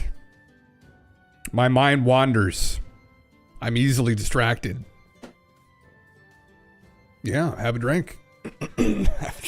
Have a drink. Jim, I fell asleep the other day when I was tired watching your stream. I'm sorry, I just was really tired, but I appreciate you didn't raid someone because I would have woke up. But no problem, brother. Listen, I'm terrible with that, and I have no friends on Twitch, so like other content creators. Well, it's not true because some of you in here are content creators technically, but other people that are actively streaming at the same time I am. So, yeah, thankfully I'm just really bad at that. So, but that's okay, brother. Listen, if I lulled you to sleep, that makes me feel really good. You know, maybe I was I in your dreams? I'm just curious. Yeah, you were kind of right, Corey. Yeah, so it ended up being a fishing line. Yeah, most of it. Yeah, flow state is better than meditation. Nothing gets me in flow state better than a glass of brandy. Yeah. Yeah. All right. So let's move on. Okay. So that's interesting. Yeah. So this guy's trained all the psionics working at the aerospace companies, I guess. Interesting. Who would have thought that the woo had crossover in the real world? There you go. Sometimes it does. Vibroacoustics. Look at him right there. He's studying the brain. They're doing brain scan on him. It's no joke. People that meditate regularly and learn how to calm their mind, it's been shown, study after study after study, that they are just cognitively healthier people. Like their mental health is far better. Their brain seems to be functioning better. So, you know, there's an element of this, obviously, aside from them trying to psionically connect to aliens, which we don't know how that would work necessarily. There's absolutely a benefit to meditation. I 100% agree. Like, no actual legit meme society judgment on this, because like I know from even talking with people, you know, all these people are like, oh, that's all stupid, and I'm just like just so tense in the corner. You see those like old guys, those old boomer dads, like, oh, that stuff's just all hogwash, red face, like I'm like, brother, you know, while they're telling that to some like yoga guy who's just like they're nice and calm, like healthy. I'm like, oh man, get the fuck out of here. Anyway, you like jazz lettuce, jazz cabbage? Oh my heavens. Interesting. Okay, well, go on to this, because this is what probably other people are reacting to right now, which is Jesse dropped a 3-hour long video. Jesus Christ. I don't know who Kurt Metziger is. I really don't know much about Jay Anderson, although he's got his sunglasses on throughout the entirety. I guess it's part of the joke. Maybe they're both wearing their sunglasses through the whole thing. All right, okay. Whatever. No judgment. Just observing. Interesting. We dive into the complex web of power dynamics surrounding Jeff Epstein, dark connections to eugenics, secret science, and influence of intelligence agencies. Playing it 1.5 times. Oh my God. Well, I think what will happen, Digi, is I'll just dump the whole transcript into ChatGPT again. Yeah, that's what I love. The Jesse videos and super crazy conspiracy. I feel like some of these other ideas are taking away from the central issue. Yeah, I feel like Max with the J guy seems to be just kind of more woo. Yeah. You heard about Jeff Epstein being a shapeshifter, kind of believable. What the hell? I didn't hear about that, brother. He's a shapeshifter. God damn. He's in that dark magic. The Vatican, City of London, Knights of Malta. Do you think any of these groups have disproportionate power today? This seems like a more fun conversation, maybe. Yeah, I would agree with Kurt's love. President Trump is confronting a growing backlash from his own base. The fight is dividing MAGA supporters. Donald Trump, he promised them, so he needs to do it. Just this month, we learned a very hard truth, that our government is not our government. It's controlled by deeper power structures involving systems of blackmail and compromise. Oh, no. Are you still talking about Jeffrey Epstein? This guy's been talked about for years. I'm of course talking about the notorious case of Jeffrey Epstein. Oh, Dawn. His handler, Ghislaine Maxwell, and their client list, the rich, powerful elite that he procured sexual favors for from unwilling underage women. And on the wall, there was a big artwork of a woman being by a walrus. Oh, wow. I'm also talking about Kash Patel, Dan Bongino, Pam Bondi, Trump, and his whole team campaigning on exposing Epstein's network and then turning around and gaslighting. Did she actually? Public, what? Acting like Epstein was a lone actor who took his own life in jail. And are people still talking about this guy, this creep? That is unbelievable. Just like you have the lone shooter theory with JFK, claiming that Lee Harvey Oswald acted alone. He obviously didn't. You have the lone sex trafficker theory with Jeffrey Epstein. Nobody believes the state line here. And this time, due to social media and podcasts, nobody believes anybody else believes this. And it's not going away. I know for a fact documents are being suppressed. And they're being suppressed to protect individuals. Wired Magazine, a fairly conventional tech publication, just revealed that the metadata from Jeffrey Epstein's prison cell video that was supposed to point to his suicide had been edited, likely using Adobe Premiere.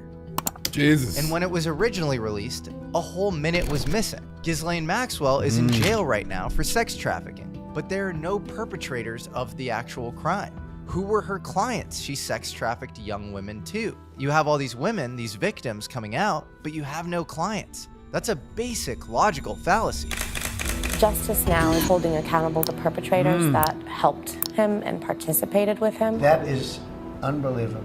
Finally, Team Trump is doing something really interesting. They aren't just engaging in the typical political food fight. They could say that the FBI under Biden just destroyed the evidence around Epstein because Trump telegraphed that they wanted transparency. But no, they're acting. I know Eric Weinstein went into it in that video a bit that you had linked, did you? That we kind of went over at TLDR last night. Yeah. I don't know. Yeah, I don't know if anybody actually knows. That's Tim Burchett, the guy, the congressman. Where's he from? Tennessee? Is that where he's from? That's been pushing for the UAP stuff, essentially put a letter out officially calling for her to come before Congress, or for them to allow her to come before Congress to sing for them. Yeah. Epstein was some lone sexual deviant who isn't part of some larger shadow network that actively has leverage over American leaders. They're gaslighting and telling you to look away. And quite honestly, they're acting like they themselves are compromised. Is there a lesson for you, for anyone else looking at this? Well, he's dead, so in general, you always have to be careful. Oh Oh no, Bill looks like nervous. I said, everybody knows all this stuff. I don't have to tell it to you. What interests me and what we're going to cover on the show are the deeper threads around Jeffrey Epstein. What was he actually doing? What a man. He certainly was not a financier in any standard sense. Really? That was a cover story, yes. The thing with Epstein was he was obsessed with eugenics and creating his own race. Like he would talk about his own egg-shaped dick DNA. people. Yeah. Like so that like egg guy, you know. Right. So like maybe. To figure out what the hell is going on here, I Egg-shaped dick brought my people. buddy Jay Oh, Anderson God. on from Project Unity. He runs a great channel that's gone deep into UFOs, secret science, He's an and egg-shaped ancient dick? archaeology. I think I remember they that were clip. taking eggs. They've got underground laboratories, right? I'm taken there in September. I think they've taken my eggs. They clone a baby in 2002. No one ever hears about anything again. Perhaps one of the lesser-known threads about Epstein was his obsession with secret science. More specifically, his obsession with gravity and propulsion. He would fly physicists out to his island, Kip Thorne, Stephen Hawking, Murray Gell-Mann. He funded Lawrence Krauss on the order of $250,000. I desperately want to know why Jeffrey Epstein knew so much about my work. And I want to know why he was connected to my graduate program. How did you know he was connected? You can Google it. But he was also obsessed with the Casimir effect, a scientific anomaly that might point to some form of zero point or vacuum energy, and if harnessed correctly, might unlock an entirely new mode of interstellar propulsion. On his little St. James Island, he built a temple with occult symbology, and one of his victims claimed to see a UFO while on Zorro Ranch. I saw a UFO when I was there. You know, outside at New Mexico, I went to have a cigarette and I saw a weird, like, lights flying, and then I had the weird thing waking up in the lab. It was like he was a front, a global hunter. She seems a little bit, like she's had some hard times, and clearly she has, and she's been subjected to Jeff, but who knows, right? Yeah. G-Mama knows how to hush, but Epstein maybe would have talked. It is to be deeper than that. Oh, yeah. They're afraid of losing the facade. I mean, if it's half true, it exposes their fairy tale of free liberal democracies in the West. Absolutely, Corey, yeah. Which, I mean, you know, we probably pretty much know anyway. It's just a bit of a facade. So, as it is, but it would just further hammer that home. Yeah. Yeah. Trap for secret Sell science, pie. arbitraging the Goddamn. lameness of modern academia and the sexual repression of its scientists.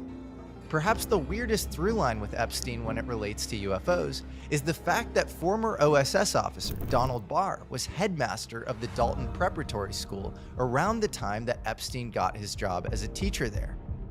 Remember, the OSS was the predecessor to the CIA.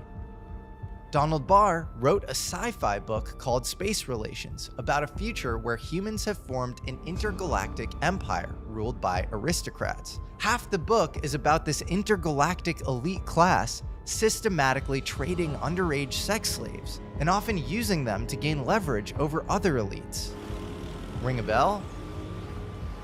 Donald Barr's son is a guy named William Barr, the attorney general under Trump who personally visited Epstein's jail cell after he died to interview his last known cellmate, Efrain Stone Reyes, who apparently expressed skepticism around Epstein's suicide. Reyes died conveniently from COVID shortly thereafter. I don't know if I knew that.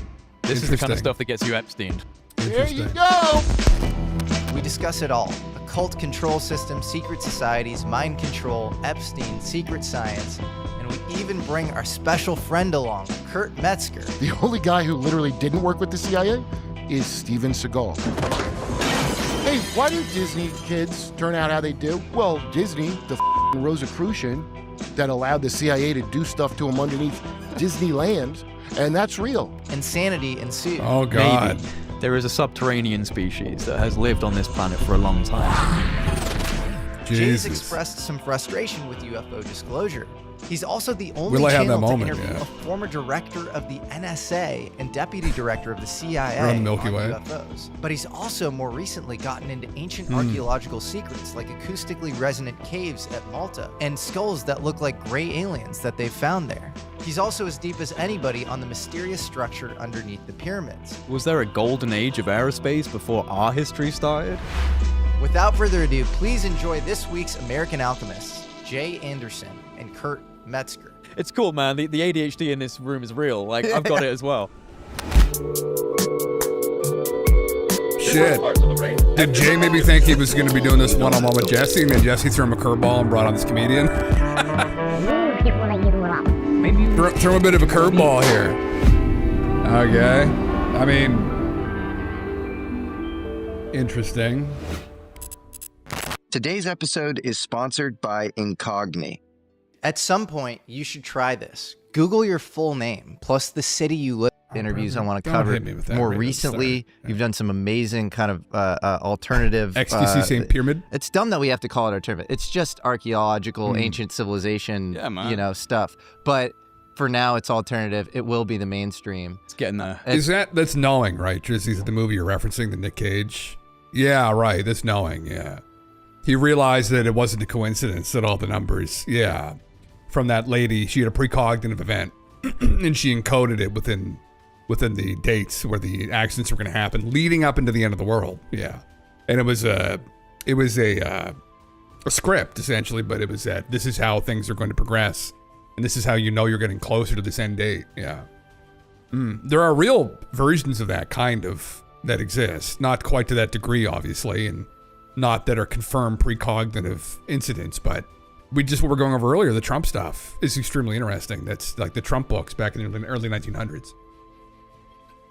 It's not quite that laid out, but very interesting memes that point towards this own age we're living in now, with having some kind of thing happening whatever the date is. We don't have an end date like in the movie, but yeah. It's getting piece there. by piece. Scan by scan. That's right. So I really want to talk to you about what the fuck is under the Egyptian pyramid. You tell me, right? Like none of us actually know, but it's looking interesting. It looks fascinating, and I feel like you're as close as anyone to the research team doing it. You were just with them at the Cosmic Summit. So thanks for being here, man. I Most appreciate welcome, bro. It's a real pleasure to be out in Texas for the first time. Like I said to you, after this, I want to try and find a place to shoot a few guns. Yeah. Yeah. There is another person here that will be revealed in time. They will be revealed. A special in time. reveal. A special reveal. And I have a feeling this person knows where to shoot guns in Austin, Texas. Yeah, maybe you can show me a place or two, brother. But before we get started, I'm going to pull a Sean Ryan here. Oh, okay. And give you a special gift. This is our American look at this. Alchemy Let's hold Cowboy it up. Hold it up to the camera. Shirt. Got this business going. That's pretty sick, though. I like that. Sweet. Yeah. Pretty cool, right? Let's have a look at that. Cool. I love it, bro. This will be me on my next podcast. I'll be wearing it. Dude. Representing and respecting. Let's go. Thank you very much. Appreciate you, of course. So yeah, man, I want to start with the UFO stuff because I feel like you did some Anu really t-shirt. Yeah, there you go. Yeah. early work Thank you, on brother. this topic, and people need to watch some of these interviews. You interviewed Oki Shannon, who was a lead project manager at Los Alamos. Yeah. But also was doing research with Hal Puthoff in this sort of vigilante capacity. Part of the working group kind of thing going on. Exactly. Yeah. When you're with a guy like that, because that was a great interview. Yeah. When you're with him offline, do you get the sense that he knows more than he can say, and that, like, because is there a sense that like there is a reverse engineering program and he just can't talk about it, and there's some sort of undetectable dark matter there, or is there a sense that, oh, you've kind of fallen prey to like the public narrative around UFOs, and actually it's kind of this other stuff that we don't quite understand? You know what I'm saying? Yeah, you get the distinction there? Oh, absolutely. Because like for me, especially kind of coming through this subject over the last few years, I will admit that a lot of it starts to feel like campfire stories, just sometimes campfire stories with a TSSCI clearance attached to it. So it's like, you know, yeah, that sounds amazing. But again, where's the evidence? Where's the actual like hard data for it? It's just a very interesting story from, no doubt, an interesting individual with an interesting background. But, you know, someone like Oak Shannon, I mean, he said to me a few things. He said that their working group in Los Alamos National Labs, it was kind of like an informal group because he was part of the, what was it, the theoretical physics group in the Pentagon, the ATP, I forgot the actual name of it. Yeah, we should give the context for the audience, the Advanced Theoretical Physics Working Group. That's the one, and it's with Oki Shannon and Hal John Puthoff, Alexander, and Hal Puthoff, like Stubblebine, all these guys who are kind of deep, you know, esoteric alternative physics, right? But also kind of, you know, they have real credentials. Oh yeah, I mean, Army Inscom, Stubblebine, John Alexander. I don't know. I guess maybe Army Inscom as well, but maybe some DOE ties too. You know, a lot of like very intense kind of insidery types studying alternative propulsion.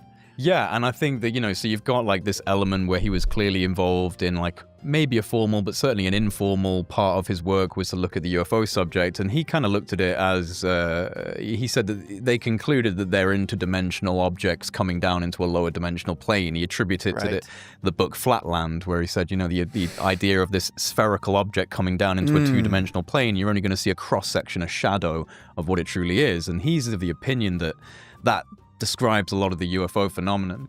But again, like, it's like very interesting ideas, interesting stories, interesting claims, but I've yet to see any hardcore evidence either way for any of these things. And I think that's the issue that I've come to in the UFO subject specifically. And maybe that's what's promoted me to slightly transition out of it, although I do think that ancient history has a lot of connections and correlations to the UFO field. Again, collecting these stories over time is really interesting, but I just want further validation of what's actually going on with this stuff. You know what I mean? Man. It gives you brain damage. It's a huge headache. And truthfully, it's a far cry.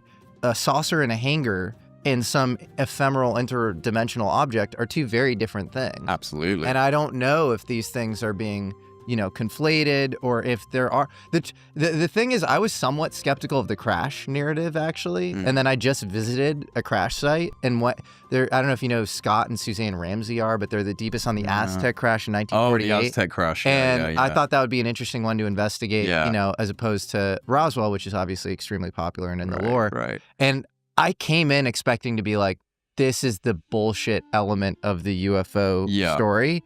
And honestly, dude, I came out being like, I think there's stuff to the crash. So what was it that piqued your interest the most? We went to the crash site, and this is all filmed. The trees were like splayed out where a craft seemed to have been like drug through the thing. Yeah.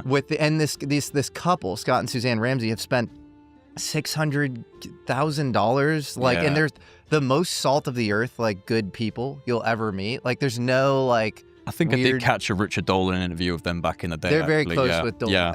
And so spending that much time with them, then realizing that the story, like how this story came out, was this guy Silas Newton. They claimed that he was part of some like doodlebug hoax or whatever. But Silas Newton was worth $20 million at the time.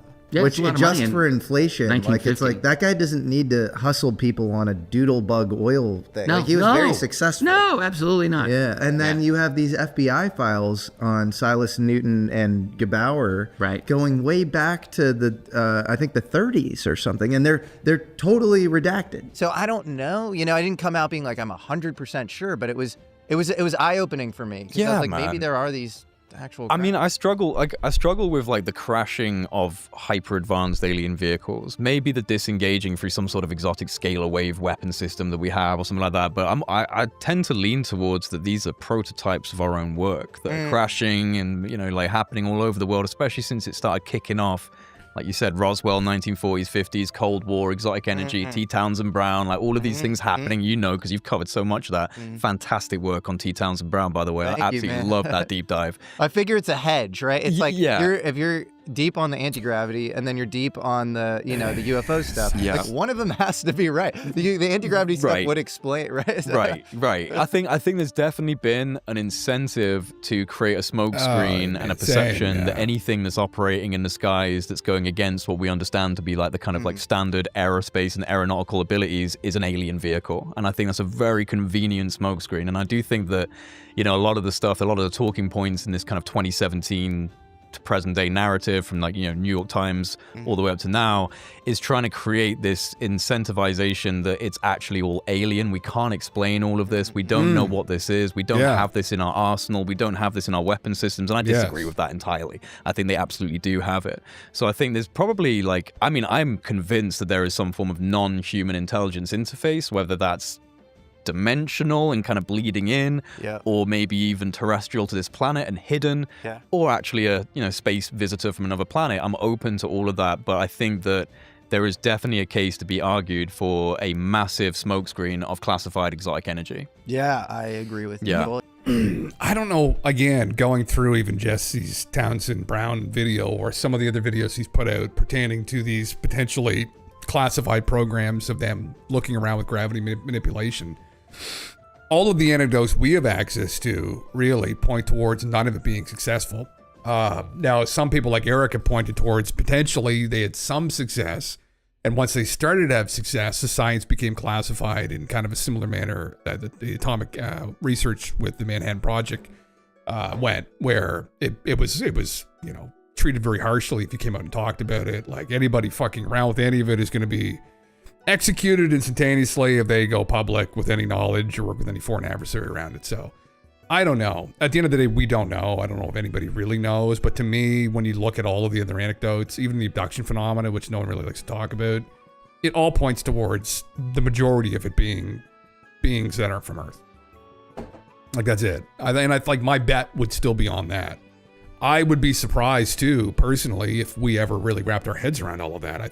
Not that we may be, well, a part of it is that we may literally physically be incapable of that, because you got to think that, like, what are we capable of wrapping our heads around now? And if you extrapolate that out and look at potentially how far advanced we'd have to get to actually go to other star systems.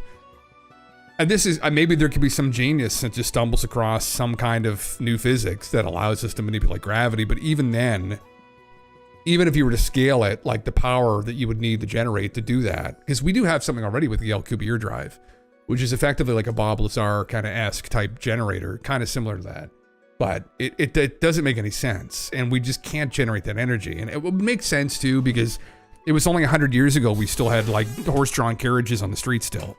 Right? So anyway, that's my personal take. Yeah.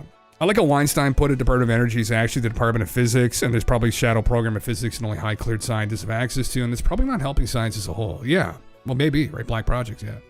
Yeah, I think Townsend totally achieved some crazy shit, but I don't believe it explains the sightings that predate Townsend and even all those after ones. Yeah, exactly, man. And again, these sightings go back and predate our civilization here in the West. They go back thousands and thousands of years, and there's tons of anecdotes of that. And so, I don't know. I think, not to be a dick, but I think there's obviously content creators out there who are less acquainted with the depth of some of this lore, and they're still in that process of learning and understanding it and digesting it. And that's where probably some of those perspectives originate from, where they don't really understand how many anecdotes there are across the globe through time of people having strange interactions with beings. And I think that would fit the narrative quite nicely.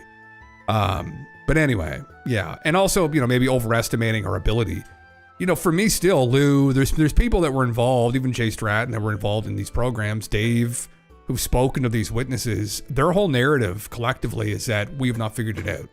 And I don't know if Jay has spoken to some of these people behind the scenes. He's a fairly large content creator himself. Maybe he has, and I would definitely put more faith in someone like Dave Garash, who's spoken to these people, and his own conclusion being that almost all of it is something that is non-human. But I don't know. Yeah.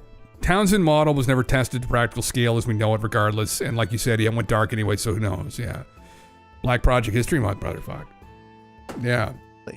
Raise awareness. One of the other, for the probably UFOs. the craziest interview ever done in UFO space, not done by me, Ross Coulthart, I don't know if you know what I'm about to say. I have a feeling.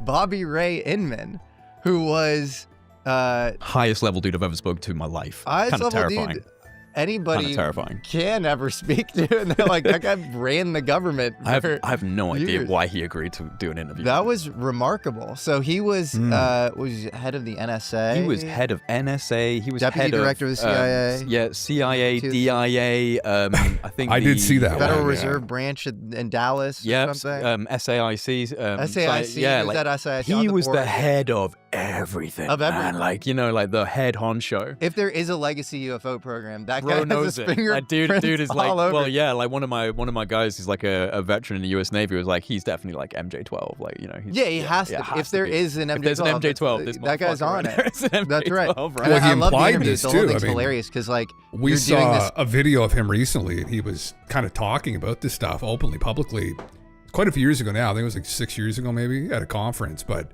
yeah, he's a super sketchy dude. Well, he seems like a pretty nice guy, honestly. If you saw the conversation he had with Jay, it's like autobiographical thing. I think it was Jay. 45 minutes. It seems he's the only one who's talking. Exactly, and then at the end you go, so tell me about the aliens. Yeah. You go, this UFO researcher Bob Oxler called you. Yeah. Well, in fairness, we absolutely smoothed it out afterwards, but he He did feel a little bit like he was brought in under false pretense. Okay. When I was doing some background research on you, I came across a fascinating little segment from a documentary. It was a segment of an interview that you had in 1989 with a man called Bob Exler. Do you remember speaking to a man called Bob Exler? I do. Yeah. Yeah, and during this conversation, he asked you whether you believed that the recovered vehicles would ever be made available for technical research outside of the military circles. And your response to this was, 10 years ago I would have said no, but whether time has evolved and they're beginning to become more open on it, it's a possibility. So obviously, correct me if I'm wrong, but it just seems like you're suggesting here that you're aware of retrieved UFOs being studied by the military. No, the answer was no. I would not. We're not. Absolutely, we're no retrieved UFOs. I have high confidence.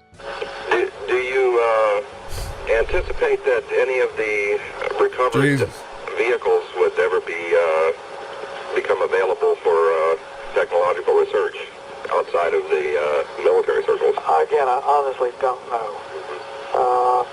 10 years ago, the answer would have been no. Yeah. Whether as time has evolved, they're beginning to become more open on it, is a possibility. No, I mean, like, I told him that I wanted to talk about UFOs, but again, the way that came about was another buddy of mine who was a US Navy veteran had an old number for him. And so we called that number and it went straight to voicemail. And so we left a voice message just saying, well, he left a voice message because it's easier for someone like that who's obviously got connection to him to speak on my behalf and just say, like, there's this guy who's really interested in talking to you. And basically, like, a week went by and we had nothing, and then my buddy was like, hey, he's messaged back. And it turns out that this phone number we had for him was an old phone that was, like, locked in a drawer. He just decided to check it on a whim. He hadn't checked it in years. No way. Yeah, I know, right? And he saw this voice message and decided to respond. That's a crazy synchronicity. That's why at that point I was like, this man's gonna say the truth. Like, you know, Right. this feels like it's Meant to be. aligned. Like, this is meant to be. Like, this is crazy. So I was like, you know, he was the only guest who asked, and it doesn't surprise me, for a pre-approved list of questions and talking points, like what we're gonna go through. So I was like, you know, obviously I need to mention the fact that I want to talk about UFOs, but I started off with obviously, like, you know, like his career background and geopolitics and national security of today and what he sees. And then, you know, at the bottom, I was like, and I want to bring up the, you know, 2017 UAP discussion and everything like that. Yeah. So I did say that, but I don't think he was expecting me to know about Bob Exler and actually have receipts and be ready to kind of come at him with, like, you know, challenges. And I have to say that, you know, with all due respect to the Admiral, you can see the body language shift quite profoundly when we move on to UFOs. Oh, yeah. You can see he's relaxed, he's talking, he's enjoying kind of reflecting on his career and everything, which is an incredible career. I mean, my God, this guy is just like, you know, up at the absolute apex. Mm-hmm. But then once we get into UFOs, even when I'm just asking the question, man, he starts getting tight. He starts bringing his body in. And when I asked him that first question, he was just like, no, absolutely not. No UFOs, none at all. Like, no way. And then a few times during the interview, which I think must have been him misspeaking, but it was kind of strange, where he kept saying, I am extremely confident that there is no other life in our galaxy. I have a high level of confidence that within our galaxy, there is no other living life. And I was like, you know, solar system would make sense, but he said galaxy. It's an asinine like comment. How can he be confident? And also at the end of this, he said something along the lines of, I don't think I've given you what you were looking for, but I hope you'll listen very carefully to what I've said to you. So I have listened back and I'm trying to figure out what it was that you might have been like critically putting in, but this whole thing where it was like, there's no life in the galaxy. It's like, we should send our audience off now to decode this interview. Right. The message, Jay, if you find any sort of meta messages. Yeah, because I'm fascinated in what he was trying to say. I feel like he was trying to put something down that I haven't picked up yet. So yeah, who knows? Well, that was wild. Yeah, so wild, so wild. But the Bob Oxler call is so just crazy and interesting because you hear Bobby Ray Inman say, like, you know, maybe at some point this will come out, like, but not now. And he's speaking so casually. Yeah, and there's a few like news clips of Exler going on the news and saying like, well, you know, someone said to him, you know, do you think that this could just be? He said living life. And fake. And he's like, well, Admiral Bobby Ray Inman convinced me that these were flying saucers from an alien species, so I'm pretty okay with that. And it's just like, well, so is he trying to say, this. That's a good catch, actually, Max. That's actually a really good catch. These boys didn't catch it. No one caught that, actually. He said there's no living life. That's actually a really good catch. He didn't catch that. I didn't catch that either. That's interesting. Yeah, we're just watching through this, Bones. Yeah. Bunch of dead civs. Well, you could look at maybe, so you'd think like, what could he have been acquainted with though? Listen, there's more than just little gray people and saucers and stuff, and that's something I memed on here myself, but something some past astronauts have pointed to. Whatever, right? What if it was like some like reflective beacon or whatever to send a signal back? Oh, Jesus. Because they want to go back home. It's not that they came and built that. They crashed there and they used whatever they had. That's very long, yeah. To get back. Very nice. Fuck. Thank you. Oh my God. I wonder what the fuck that came from. Yeah. I don't buy that. Also, we're not the only galaxy out here. Oh man, there's no way. I mean, it's almost without doubt that there's been interaction that's happened, I think, on this planet with other civilizations at this point. I mean, that's the problem. Now, there's still an element of doubt there because we don't have any of the physical evidence, but we have everything else other than that, I think, honestly, when you think about it critically. So, he could be pointing to Mars. He could be pointing to the moon, right? Like, what would he potentially have brushed up shoulders with? Maybe he brushed into remnants of things on Mars. Maybe he brushed into remnants of things on the moon, right? Which is very possible. That was one of the memes from the moon missions that people had speculated about, was they didn't encounter any UFOs on the surface or active alien life, but they ran into ruins. As people talked about on the dark side of the moon, that there are ruins on the moon, and there are ruins potentially that they have discovered on Mars. Or may be there, and they know they have an idea they're there. So that's something that other astronauts have hinted at as well, right? In the past, that may have been what happened, that there was ruins and remnants of things there. And so that might be what he was getting at. Maybe that's a really good catch, Max. That could be it. Yeah. I mean, obviously, yeah, I still think there's living too. That just seems a bit ridiculous, but like, what would he have had proof of? That's the thing, right? Like, maybe he didn't have any actual physical proof of this kind of this modern phenomena, but maybe they had physical proof of a phenomena that happened to a civilization in the past that was there. They would have had hard proof of that. And probably, I would imagine too, because of the moon mission and because of the Mars mission too, and because this was, taxpayer funded dollars, as opposed to money that's been kind of hushed away in black corners. If they actually encountered remnants of a civilization, there may have been more people exposed to that than like the crash retrieval at Roswell or subsequent recoveries.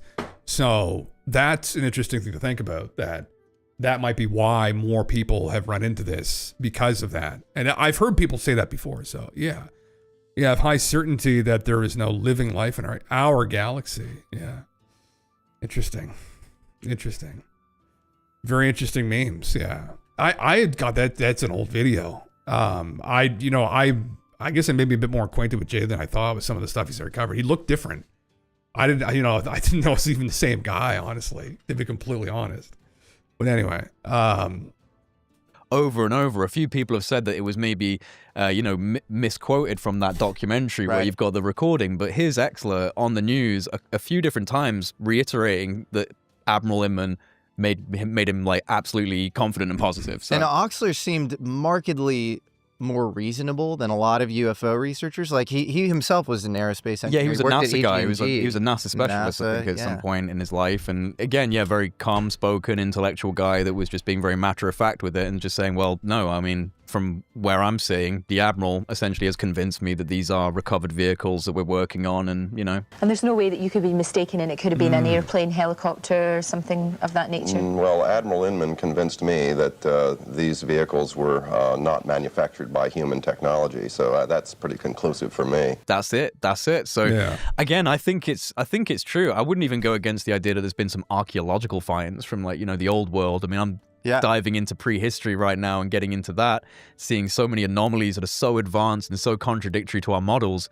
You think about things like the Vimanas of ancient India and these stories that you have of flying chariots. It's like, okay, was there a golden age of aerospace before our history started? Yeah. Is some of that under the ground? I think even Grush talked about recoveries, right? The Italians recovered something back in the Mussolini days. Exactly, So the magenta crap. I think there's a case to be said for archaeological finds as well. I think so too. Well, it just feels somewhat arbitrary if UFO crashes only occurred 1947 and onwards because of nuclear. And only in New Mexico. And only in New Mexico. That feels like extremely anthropocentric or egocentric and nation-centric. Right. There's a whole field of forbidden archaeology, which you're kind of diving into, which all this megalithic architecture. And I wonder if UFOs, aliens, and crashes are a part of that. I don't know, and I don't have any evidence, but it wouldn't make sense to me that there would be this stark dividing line where it just starts in the atomic age. Well, it kind of gets back to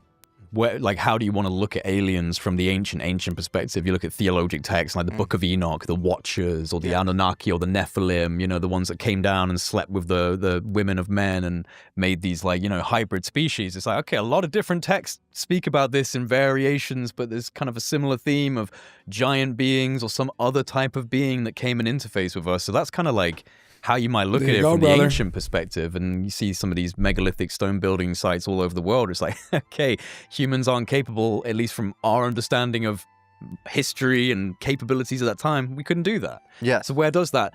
And especially, not to get off on a tangent, but with the ancient megalithic sites like Stonehenge or other parts of the world, it's not just the engineering, it's the alignment, it's astronomy, it's mathematics. Some of them are even acoustically tuned to produce strange effects from reverberation. So it's like, it's a complex set of knowledge that is then globally represented all over the world.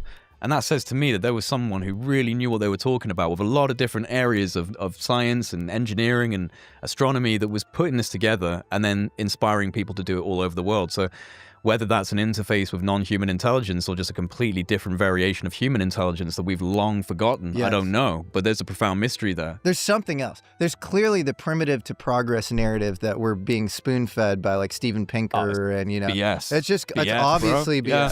That's like obviously wrong. Yeah. And you don't have to necessarily, wholesale agree with Eric Von Daniken or something. No. To say that like... Dude, even just taking like 1 foot off of the conventional path, you start going, holy shit. Yeah. Like, this is not right. Well, there's just no way some of this stuff could have been built. And so... The path hits a dead end in a wall. That's the problem. You have to at some point. And now the question is like, where do you go? Like, how far off the path do you start running? And like Von Daniken and Sitchin maybe started running off into like kind of the wrong direction to some degree, but yeah. I think we have to like not necessarily cross the T or dot the I artificially, but like there's something going on. Yeah, like absolutely. That narrative is wrong. And it's kind of like, it's like polar opposites of the argument, like the mainstream who are very reductive and in their little refined channel. And then obviously on the polar opposite, you got people who are like, it was absolutely built by the Nephilim. Or it's like, we don't know. We don't know that. But it's definitely a mystery. Like it hasn't been addressed. It hasn't been satisfactorily put to the side. And there's so much of that. Like whether it's history or, the anomalies in UFOs, like that's why I kind of feel like they're cotangent. They are connected together. Yeah. There's a lot of influence in, the wheels of Ezekiel and these incredible visions that people have had throughout time. If they had it today, that would be a UFO experience. Totally. Yeah, exactly. That would just be part of the modern There's definitely lore a presence that's been here throughout time. Yeah, I think so too. Another guy that you interviewed, John Ramirez. Yeah, he's an interesting guy. He's a super interesting guy, former CIA. Yeah, GS-15. GS-15. And he's come out now, and I think on your show as well, saying that like he's sure we have hybrid programs, human-alien hybrid programs. Yeah. And that's the word that Louis Elizondo can't say that everyone in the Pentagon is expecting him to say someday, is that we're all hybrids. Personally, I believe this is one of the core secrets. That's my personal opinion. Well, holy fuck. I don't think I watched that interview with John on his... What the fuck was that document? Just a second. Shadow state of reptilian influence, hidden history or wild speculation. Yeah, same, Max. I think he's kind of... he seems far too inconsistent to me. Personally, he seems extremely inconsistent in even what he said in the past. It's not a good sign. He just seems like he's out to lunch, kind of, with his woo. NRO launch, NRO mission patches and launch logos depicted reptilian and occult figures having dominion over the Earth. That's his argument for this. The reptilian-like beings manipulate primate DNA to create accelerated human hybrids. Did reptilian-like beings ordain kingship or priesthood through selected human hybrid families? This is David Icke. Are selected human hybrids even today exercising behind the scenes political power? Okay. So that's a conclusion he came to from NROL mission patches, for Christ's sake. I don't know if I'm they're reptilian Air Force patch. There you go. Here they come. Dragon. Snakes. Interesting. Yeah, I mean, I think there's... Well, here's another explanation for John, which John might not be familiar with this, but there are people involved with these programs that are scientists or academics, scholars and whatnot that are influencing the design of these patches undoubtedly, right? And people in astronomy know these books, but Victor Klub and Bill Napier had a book called The Cosmic Serpent. And they're not alone, but I think really it's a strong argument that a lot of ancient cultures had depictions of flying serpents, right? And there's a reason for that. Comets, typically, they depicted as flying serpents because they kind of looked serpentine in the sky. And so they look like snakes. You get tons of them. You get Typhon, you get Quetzalcoatl. There's another deity too in Native American lore I'm forgetting right now. There's the Chinese depict dragons flying around as well. I mean, this ultimately, the iconography of the dragon everywhere is tied to celestial phenomena. And that's why. That's potentially why. And also because dragons are fucking sick. I mean, that might be overcomplicating it too. Like, dragons are sick, right? They look cool. So you can shoot them with their Walter PBK like Phil Schneider did. Yeah. So I don't know. That's a bit far, brother. I mean, that's a little bit far, I think. But especially to run like to that point with that. I mean, I brought an interesting one. I think I've shown this before. Just quickly, I brought this up before, but in regards to mission patches, there's a really interesting one that I didn't find, someone else did. This one's genuinely interesting for a couple fucking reasons, honestly. The Latin on the top, mali nunquam prevalentebunt, means evil shall never prevail, and it's a reference to the passage from Revelation, where the great serpent essentially attacks the earth, Mother Earth. And interestingly, you've got a knight here, like a knight with a fleur-de-lis on his chest, swiping at the dragon, which is interesting. But I think the arc actually is something to do with the probe as well, if I can recall correctly. But the color of the dragon's interesting, where it's brown. The brown dragon. It's brown. The dragon from Revelations is red. The brown dragon. Why is it brown? So anyway, people in the Nibiru circles had thought maybe, or Planet X, that this was a classified launch with SpaceX. No one knows what the payload was, but that it may have been a satellite to go look at Planet X or the Dark Twin, blah, blah, blah, because there's rumors that there was maybe a Dark Twin out there, and I don't know if that's... People would debate that, but back in 1983, there was a capture of an object 50 billion miles away from us, and through infrared, and that potentially some people thought this may have been like our dead binary twin, or Planet X too, and so that this, would obviously, the dragon motif too is fitting in that it would be a comet of sorts, the planet at least. So anyway. It's kind of I didn't think this up myself. Someone else did, and I thought, oh, okay, that's a little bit more interesting. That's a little bit more relevant to the meme, maybe. Side quest. Oh, sorry. That's the other one you posted, though, wasn't it? Or is this different?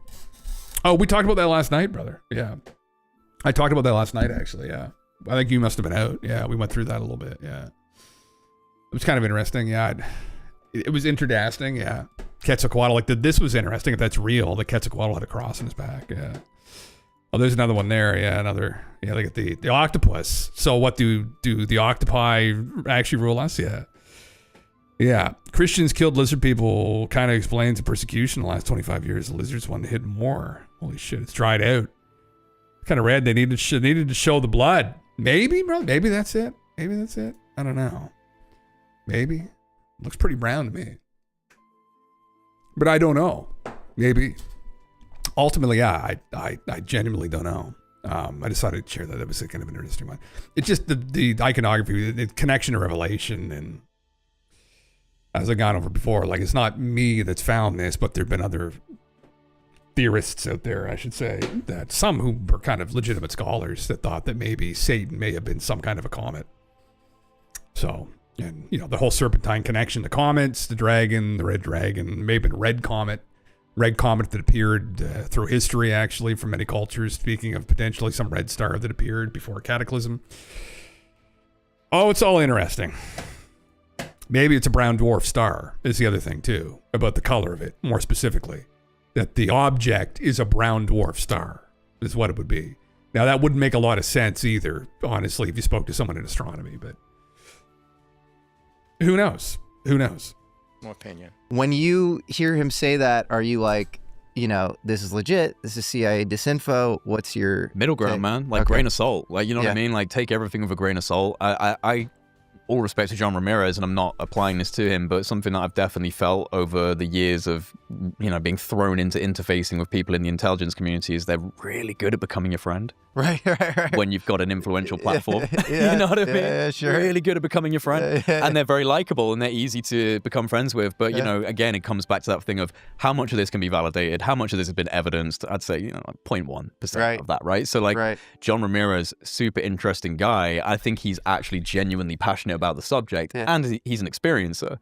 You know, you find a lot of these people in the agency, like within the CIA, you know, it seems to be a hallmark of like these guys who have got quite high up in the ranks of that particular agency is they've got like some weird ideas and like, you know, that's what they want, right? They want out of the box thinkers. So of course you're going to get people in these agencies that believe in all of that.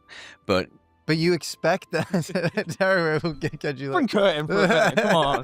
Kurt Metzger, I'm a big fan of this guy, so I'm so happy he's here. This is how I dress when I watch Jesse's show. Oh, I love it, man. Yeah. I can see that. You're like a Templar. Yeah. Oh, that figures in. Oh yeah. Yeah, that figures in. That figures in. It was funny. I actually, when I met Eric Von Daniken, and I asked, you know, on all these things, he was like super like, you know, these crazy hand wavy theories. Right. And then I asked him about the Templars, and he goes, "There are secrets that I cannot talk about." Mm-hmm. And I was like, really, Eric Von Daniken? Like, you know, like a little Jesus, little have that antique shop. Was that right? Eric Von Daniken has an antique shop? You know what's interesting about the Templars as well, in respects to Egypt, just a little bit of quick trivia. Yeah. Is that the Great Pyramid of Giza? You know, it's 8-sided. The Pyramid of Giza is 8-sided. 8-sided, very subtle, and it can be seen. It can be seen from above. But if you get an aerial of this at a certain point in time, you can actually see that instead of 4 sides, it's got these like indentations that create an 8-sided pyramid. Whoa! The Templar flag is an 8-sided pyramid turned into a 2D shape. So if you take the Templar flag and you create it into a 3-dimensional object, you get the Great Pyramid of Giza. Wow. Yes. You've interviewed a guy who is the modern grandmaster. I traveled of the through Egypt with him. That's extremely intriguing, actually. Yeah. I didn't know that. Is that real? I went with Sir Timothy Hope. I went. I was brought into the King's Chamber by him personally with 2D shape. Really? It's extremely interesting. Because that's obviously it's known to, it's a Maltese cross, but that's for some. But it's interesting actually when you really think about it. Is that really well? Oh God, that would go real deep, wouldn't it? So, okay. Was that the intention behind the shape, maybe, initially, to represent the cross? Some kind of, 3D visualization of the cross, maybe? Interesting. The cross, interestingly enough, predates the pyramids, according to modern archaeology, I guess, at Sumeria. So, very intriguing. Yeah, Christ is King. Oh my heavens. Jeffrey Epstein. What is this? Jeffrey Epstein, Wall Street Journal. I don't know if I can read this or not, Grand. Yeah, I probably can't. Yeah. Jeffrey Epstein's friends sent him body letters for 50th birthday album. One was from Donald Trump. Leatherbound book was compiled by Ghislaine Maxwell. The president says the letter is a fake thing. Oh, Don, bud. Like, nobody's buying that bullshit, pal. Ain't nobody buying that fucking bullshit, bud. At all. They clearly, like, they were buddies at one point. Yeah. Whether they fell out or what, I don't know. Yeah. Interesting. Yeah, I can't. I'd have to subscribe to it, $2,000. Yeah. But interesting. Yeah. Hopefully it's nothing inappropriate, the actual card itself, but dear God. Okay. So he was brought, that's kind of interesting. I didn't know that. Genuinely had no idea. I had no idea that is actually the true intention of the Templar cross itself, though. Just give me a second here. I'm pretty sure like that's the same. Yeah, it's slightly different.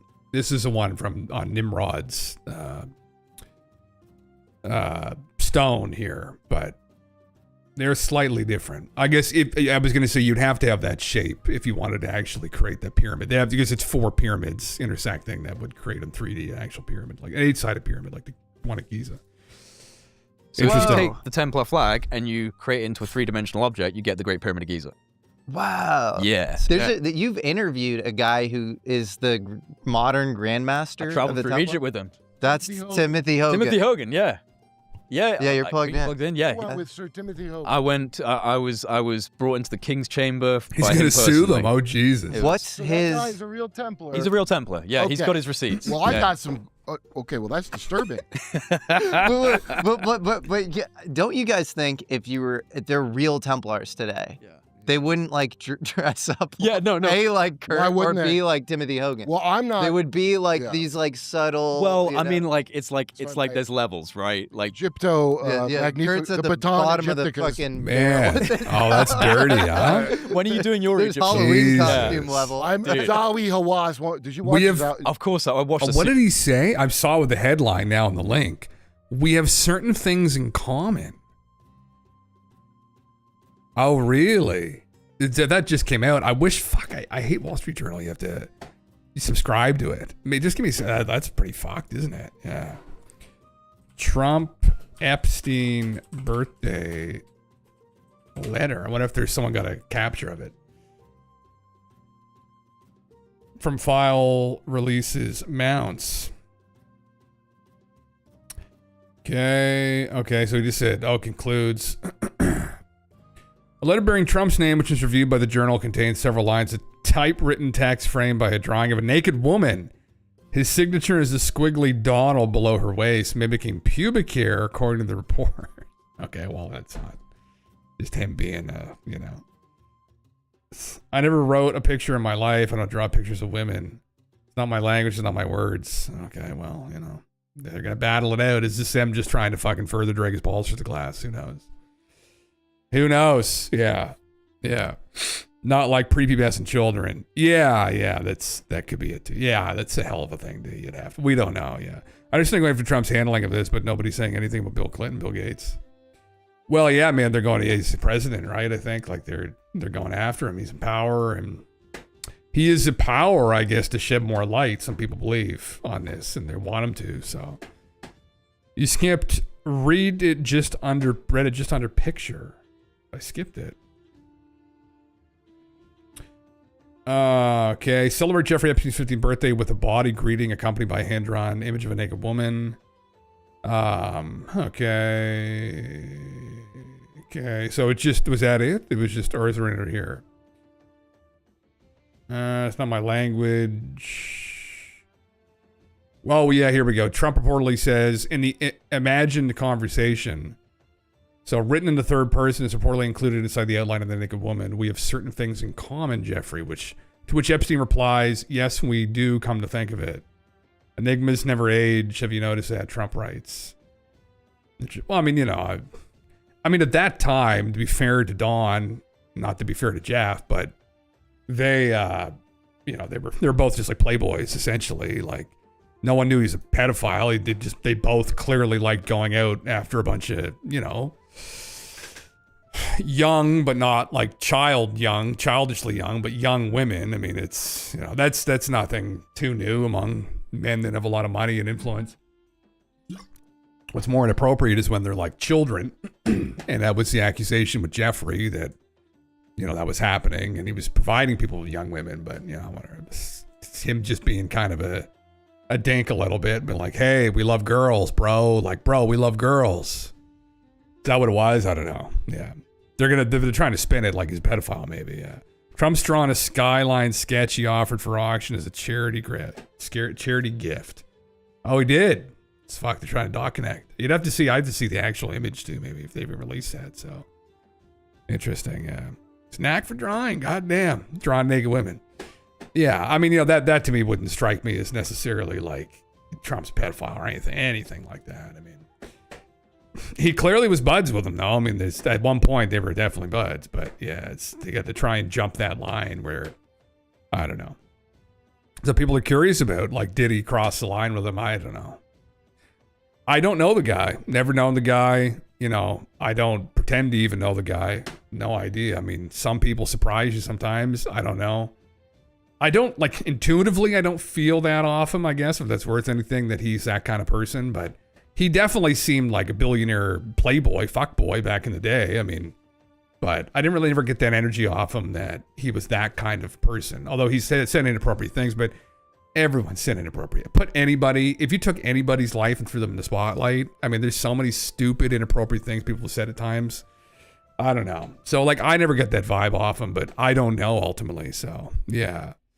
Yeah. You just didn't feel like reading it all. Oh, the thing. Well, yeah, no, I didn't. I missed it, I guess, man. Yeah. It's interesting. Yeah. Yeah. You mean reading through the entirety of the article itself pertaining to this? Like, is that pretty much the gist of it? I think, like, yeah, Bondi, campaign trail,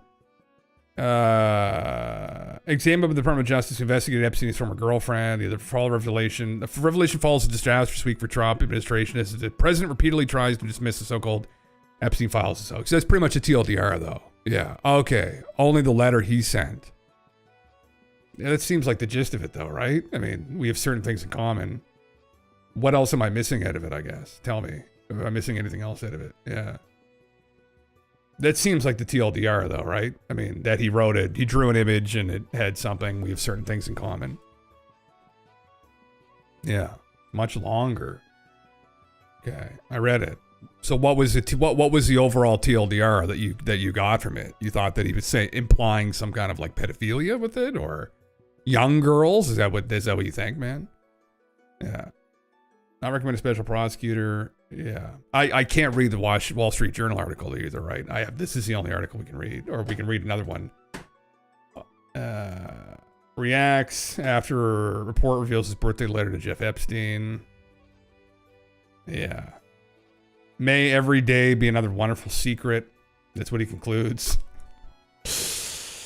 The outline of a naked woman sketched in marker. Yeah, Trump's signature and the waist and resembling pubic hair, the report said. Yeah. Whole fucking thing. The whole fucking thing, man. Either way, it's just like, oh my fucking God. Like, oh my God. Anyway, God fucking damn it. Well, yeah, I want to see, what do they get into here exactly? Like, symbolism, influence of Epstein in financial crimes, City of London financial corruption, role of secret societies and power dynamics, UFOs, whistleblowers, and the disruption of truth. Okay, interesting. I do want to hear this little part here, though, about Hawass, because I know that he's been involved with, again, for people that don't know, Jay has been, thankfully, he has been very helpful in trying to connect Filippo Biondi and his team from the Cafe Project, who are all Italians, with other content creators or experts in the field. So he got them hooked up, I think, at the Cosmic Summit that had happened recently, where a lot of other very accredited people showed up to speak about the Younger Dryas impact hypothesis. A Comet Research Group essentially hosts that event, and with Randall Carlson and Co and everybody else. But there's lots of other very accredited people who are working on these theories. So like professors and universities that were able to speak there. And so he hooked them up at that conference, and they were able to present in front of a bunch of other academics that are involved in trying to figure out what happened in the past, right? In regards to like airbursts and the end of the Younger Dryas. So he's done great work with that. And honestly, he really helped in trying to nail down and communicate their findings more effectively, because they were struggling to do that. But that's the role, I think, of someone like Jay, is the content creators, communicators out in the field, and they're better at communicating these things to the general public. people sometimes, the experts, I mean, they're not used to like, well, how do I get this out there through social media? So he's been a great asset for them, I think. And obviously, this is the biggest story on planet Earth, if this turns out to be true. This will be the biggest story in the history of the human race on planet Earth, because this will upend the entirety of everything we thought we knew about the human race. It might expose that maybe on the extreme end, someone else was here with the human race, or it was some advanced group out of the human race. So that's obviously the structures under the pyramid. So that's really important shit. And I'm looking forward to hearing more about it. And it's usually been Jay, who was the native English speaker, that's been kind of communicating all this stuff through them. So super cut. I couldn't do the 3 hours. It looked like they were arguing over a carpet. It was fucking insane. Joe, that was probably the worst podcast he's ever done. He said it. The next guest, he was like, that was the worst fucking podcast ever. And Zahi goes, at some point, the end, he's bombing. Zahi's doing so badly. And then halfway in, he goes, I'm doing a speech in Houston. Will you speak in Houston? Will you introduce me to the stage? He's like, fuck no. It's like, dude, I'm busy. I'm busy. I'm a busy guy. Yeah, no, dude, it was like you're buying electronics for 40 seconds. You know what's crazy about that is I guarantee you he still walked out of that studio going, I did a great job. He did. I did a great job. I've nipped that in the bud. Well, that's his job. Yeah. His job is to go and do that. I won't lie. I'm like 50% nervous about going through checks in Cairo when I head out there. Oh, geez, I fucking would be, yeah. The alleged letter reportedly contained an imaginary conversation between Epstein and Trump, imaginary. Written in third person in the imaginary conversation, Donald writes, we have certain things in common, Jeffrey, to which Jeffrey replies, yes, we do, come to think of it. Donald then responds, enigmas never age. You have noticed that in imaginary. Jeffrey says, as a matter of fact, it was clear to me the last time I saw you. Okay. Implying what, I guess? Like, I guess what are they trying to say that implies? I guess this would have been the Wall Street Journal, I think, right, who broke the story initially. So, yeah, enigmas never age. You've noticed that. Have you noticed that?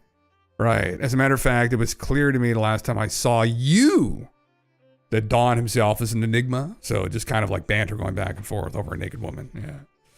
Interesting. I guess were they trying to imply something into that was more inappropriate? I mean, it's the same thing with Don back in the day. Like when he was running for president, I remember he had that, they forgot he was still mic'd up.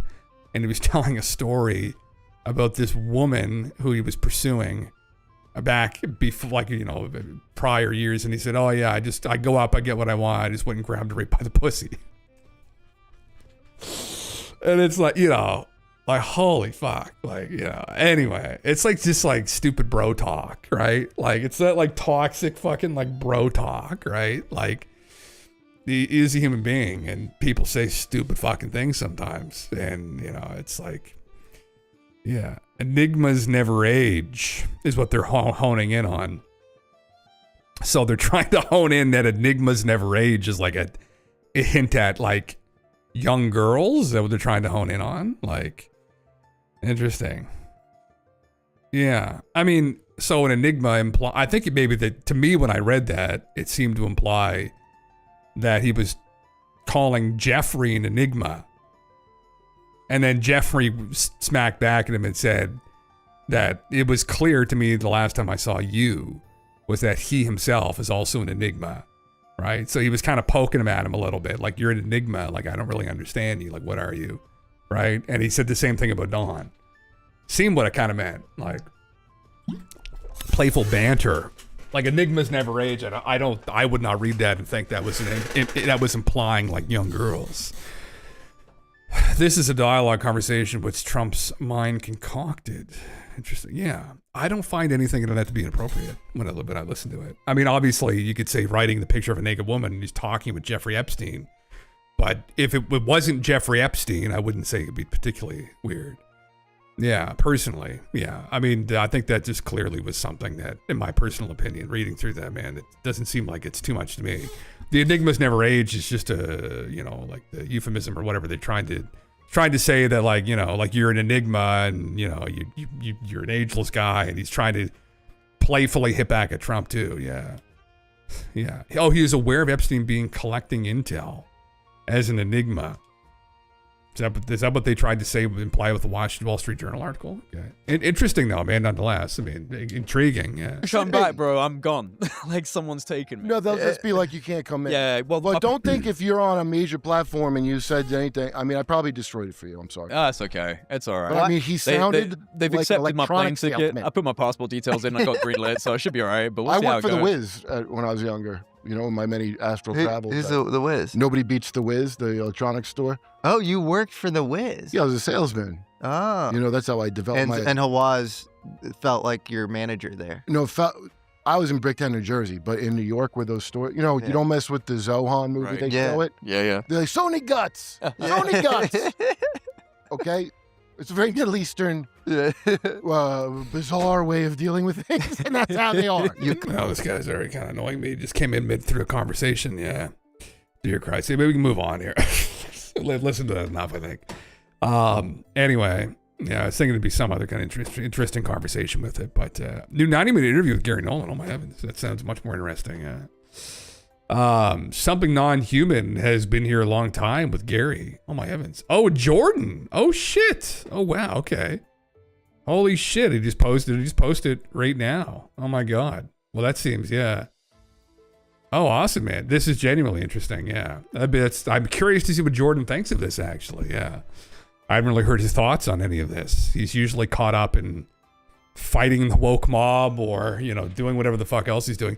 He actually, which is very great. He is this new resource, this education platform that he's offering for very cheap. And I think they're trying to give people like actual degrees that I don't know if that would work or not, but very interesting. Well, this is much more interesting. Yeah. Thank you, man. I'm a professor in the Department of Pathology at Stanford. It's pretty obvious that you have a multitude of abilities and a stellar track record. You started to become interested in unidentified aerial phenomena. Somebody representing the CIA and an aerospace company showing up at my office at Stanford showed me their credentials and said, we need your help looking at patients who've had harm done to them. And then a small subset of them said that they'd been in proximity to things that you would call a UFO. I thought it was a joke at the beginning. Let us know, if you would, what the hell you think is going on. That there's something non-human here, and it's been here for a long time. Well, I imagine it's put a bit of a bump into your life. I mean, maybe one that's mostly interesting, but still, to call it strange is to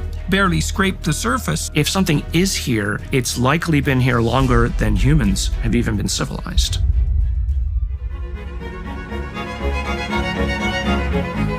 Interesting.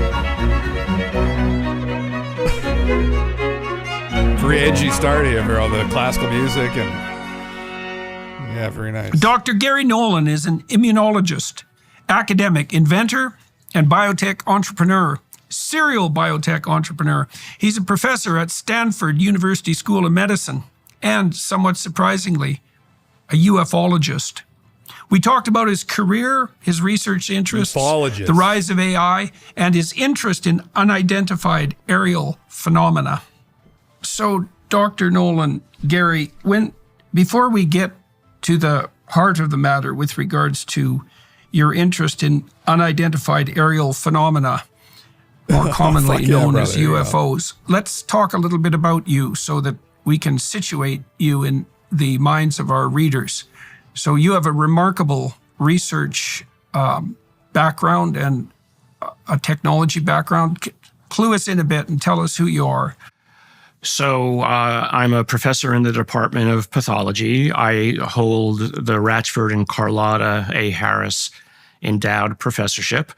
And the major focus of my lab's research, frankly, over the last 30 years since I've been at Stanford, has been on the immune system and creating technologies that allow us to collect more and more data about the immune cells and or cancer cells that we're interested in.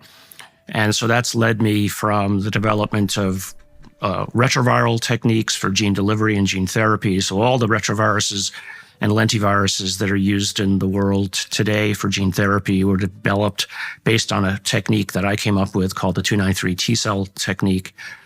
And frankly, that's old technology to me, but it still generates a nice royalty stream. So, and then From there, it's about measuring more and more what we call parameters per cell, which are events that relate, we think, to the biology of the cells. And so we've created and spun out, I don't know, probably at least half a dozen companies on that side of things alone. Lately, we've been moving into artificial intelligence. We've started and spun out 2 companies there. And now I'm actually moving into atomic imaging because I sort of feel like that's the next level down of information that I need to get at to understand gene function.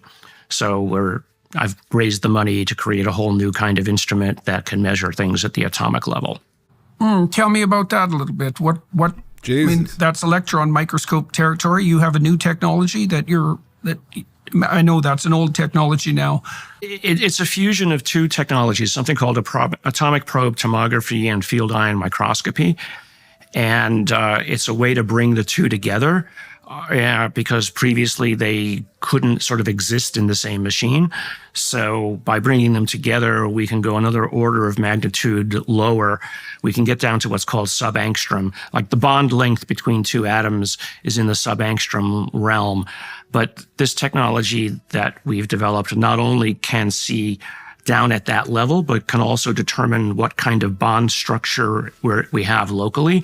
And that has a range of applications all the way from biology through to metals, alloys, nanotechnology, et cetera. And actually, the instrument is already half built down at a lab in here in Cupertino that we've set up. So we're excited about that. So how many companies have you started or been involved in starting? Approximately about a dozen. And we've had about 8 successful exits so far. One, well, that's pretty good. That's pretty good track record, all things considered. All things considered. 1 complete failure, but that's okay. 1 failure out of that many isn't so bad. Yeah, well, if you don't fail, maybe you're not trying enough diverse things. I mean, that seems to be particularly true on the entrepreneurial side, right? It's very difficult to invent something and then equally difficult to make it profitable, or maybe perhaps more, right? So, on the medical side, tell me a little bit more about your research into viruses. So our research into viruses was, well, first of all, the retroviruses. I got involved with HIV research back in the day, and that was mostly trying to understand what turned the virus on and off in the immune system. So I was involved with what was called the cloning and characterization of what are called transcription factors that turned the virus on and off. And I actually cloned it in David Baltimore's lab at MIT when I was a postdoc there. David won the Nobel Prize actually for reverse transcriptase, very famous man, obviously. But when I came to Stanford, and using the technologies that we developed, we did everything from Ebola research to Zika to whatever the current manifestation of whatever the plague was that people were worried about. And we even actually saw the first COVID lungs from, unfortunately, deceased patients. And that's that actually scared the bejesus out of me when I realized that we're dealing with something extremely serious with COVID, at least in some people. But most of my research these days is in cancer research. And looking at how the immune system interfaces with the tumor and trying to learn about the signals that the usually tumor manifests to turn off the immune system or to disrupt the function of the immune system. And so that required the development of new instruments to see things at a level previously people were incapable of, but then also to develop the algorithms to understand the complexity, because you've got thousands of cells in a complex dance with the cancer, and trying to figure out what that means took a lot of algorithmic effort. So we're a computational lab as well as a wet lab, as we call it. Do you have an engineering background?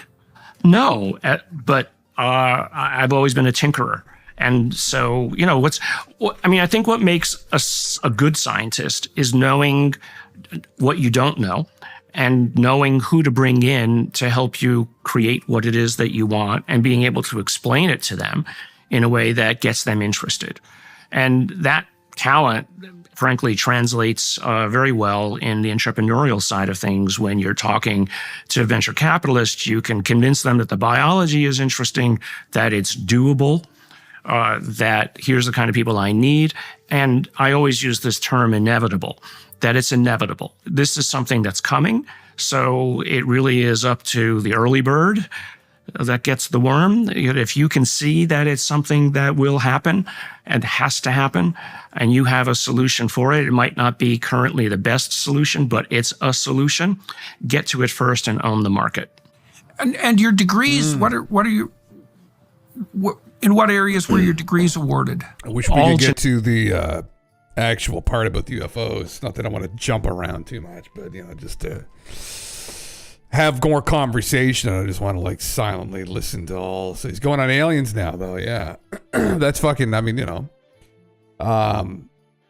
fucking. I want to. What is it? Something non-human has been here a long time. Yeah, we kind of. Personally, I just kind of know his background. That level, but then their lab, 10 or so years later, we're back in my office asking for my advice on how they could start a company. A lot of patents. Lay out in front of you. Oh, in Beer 4, still can't see a guitar. Brother, I did say I would do that, didn't I? It wasn't just for golf, was it, either, wasn't it? Yeah. God damn, brother. Yeah, I might still pull it out here. Yeah, we still get a bit of time, brother. Yeah. I guess I might be able to. Yeah. I still need to kind of fuck around with it, honestly, anyway, so, yeah.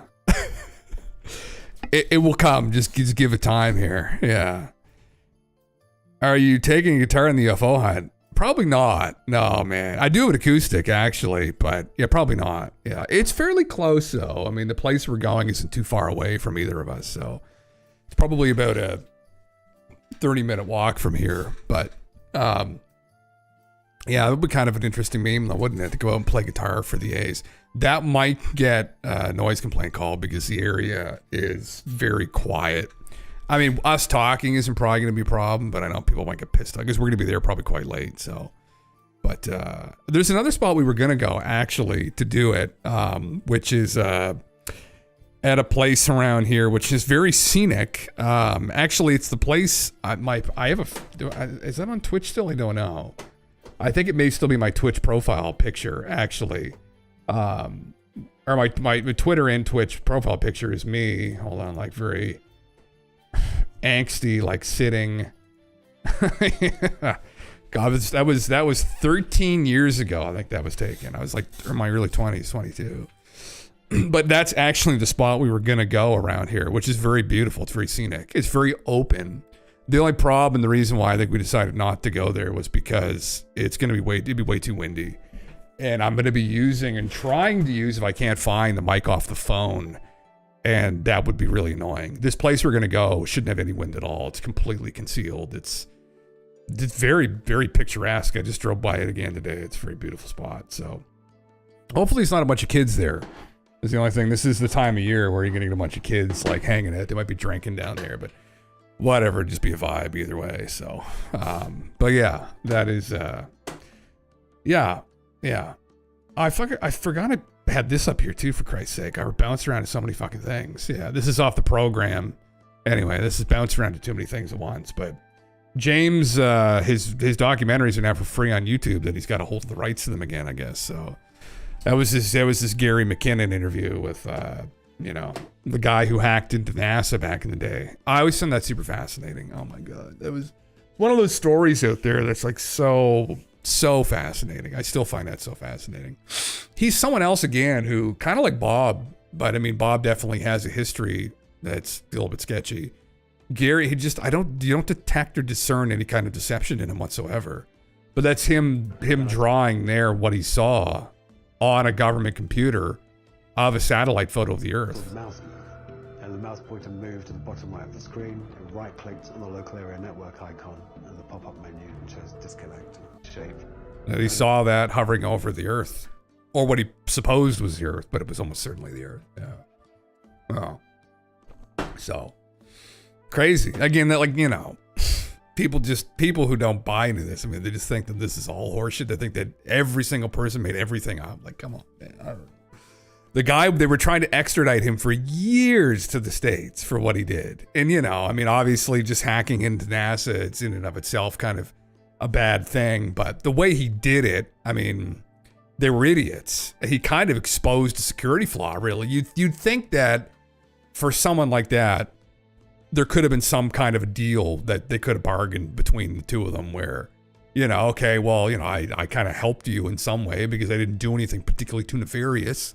Wasn't selling secrets. I wasn't implanting. I didn't have any intent to like take down the servers or anything, or, you know, but now you know, right? But people got from it. Even his lawyer, I remember, thought that it was extremely strange that the lengths they went to try and get him extradited. And they thought it was because of what he saw, which was the craft. And then there was also a list he saw too of potential military personnel that were off-world somewhere. Whether there was a fleet, which is I think what he speculated, there was a fleet of off-world craft, or which other people suggested from like Serpo and other rumors over the years that they were taken off-world by visitors to their home planet or something. Like they went with them off-world, and people that have remote viewed that and supposed it, but there's no hard data anywhere on any of that, so it's kind of like fucking oh yeah, anyway, you know, it is what it is, you know, it just is what it is. But anyway, not that we will watch the whole documentary, but you can now on there for anybody that hasn't seen any of James' stuff. The program's pretty decent. I think that was the most recent one, but what was it called? The one with Virginia was absolutely his best by far, like 100% the best one by far. Yeah. Oh my God, I'm just going through what else I've pulled up here that I had to talk about. Oh God, that's another thing too on top of that. Yeah, something non-human has been here a long time. I don't know. I just don't want to know if I'm vibing with it or not. I mean, I just want to kind of get the important bits of it, honestly. Chess, which is sort of a limited form of what we think of as chess. And so they were doing basically reads of people's brains while they made these moves, and especially when they made a... Okay, yeah, I mean, God, geez, there's no timestamps on here either. I'll probably leave it for now, maybe, guys. We'll go over to talk about something else, too, just because, you know, I don't want to jump around for, like, another 40 minutes trying to figure out, like, where they talk about this. I'm assuming that's the point of the conversation at some point, but, yeah. What do I have up here, too? I do have this as well. I had another Whitley Strieber interview, too, which was another interesting meme as well. Trigger warning. Which I always find Whitley interesting. I mean, you know, again, another thing I can do too is, I'm just talking here, is to kind of TLDR some of this, but this was with Ross Coulthard, which was just published technically 2 days ago. He's got a trigger warning. Trigger warning? What? I don't know if we want to watch it right now. I'm just curious. I haven't seen any of it, so. It deals with sexual abuse. What? The fuck? Sexual abuse from the visitors. Wait, I mean, people know Whitley's story. I mean, the visitors had anal probed him, and Whitley was very he was taken back by that, and it caused him some trauma.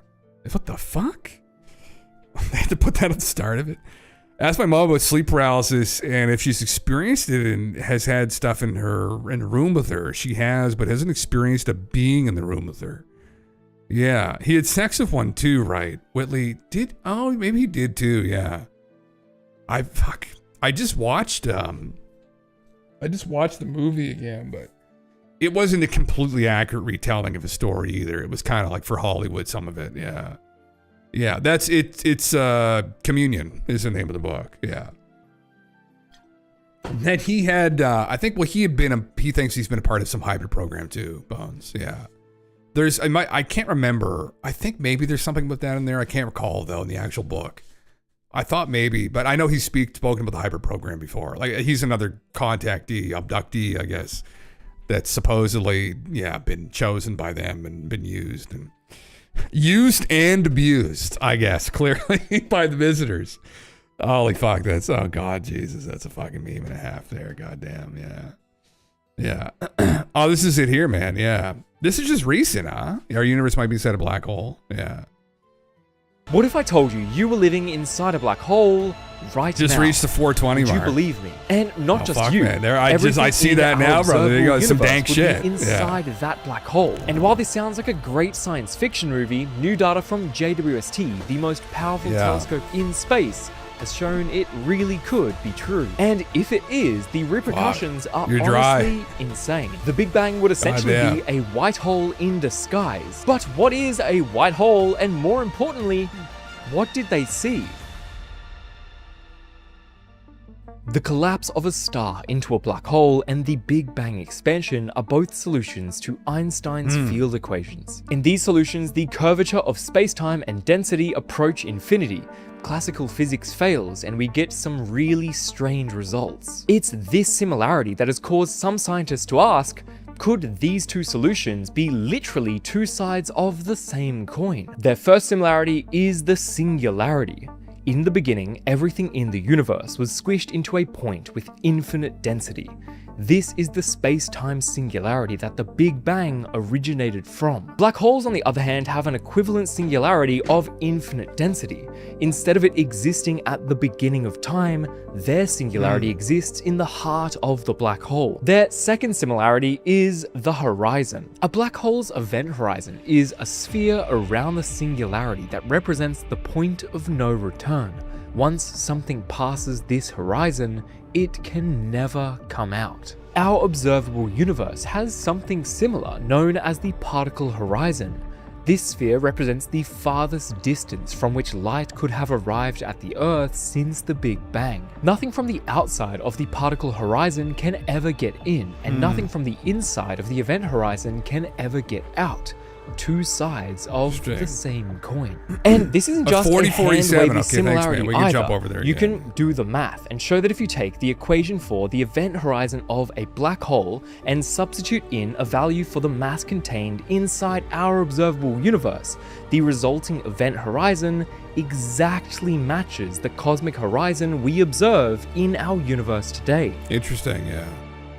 People started noticing these similarities over 50 years ago. Perhaps the Big Bang was essentially a white hole eruption inside another universe's black hole. White holes are essentially the opposite of black holes. Everything must exit the white hole and nothing can enter. This field is known as black hole cosmology, and it basically just says that everything we see in the universe, you, me, the galaxies, the sun, the earth, all of it is contained inside a massive black hole. That part. So we read through this the other day on the stream. I pulled up the article and they kind of elaborated on this as well. What's interesting about it, I do find, and I don't recall who had said this, but I do recall reading a channeler or contactee or one of the very woo UFO people who claims they get messages all the time, right? Like that kind of shit. And they had talked about how someone had asked him a question about the universe. They said, well, like, you know, what happened before the Big Bang? And they'd said something along the lines of, it's supposedly the aliens talking, right? That in actual fact, that happens periodically throughout. The universe is larger than we think it is. And that it was a local explosion in our part of this broader universe that kind of restarted everything. And that actually this happens periodically in this bigger universe we're not aware of, where there are these there's multiple Big Bangs that happen like all the time, but like not all the time, but that they constantly go off, and that there's a bunch of them happening all the time.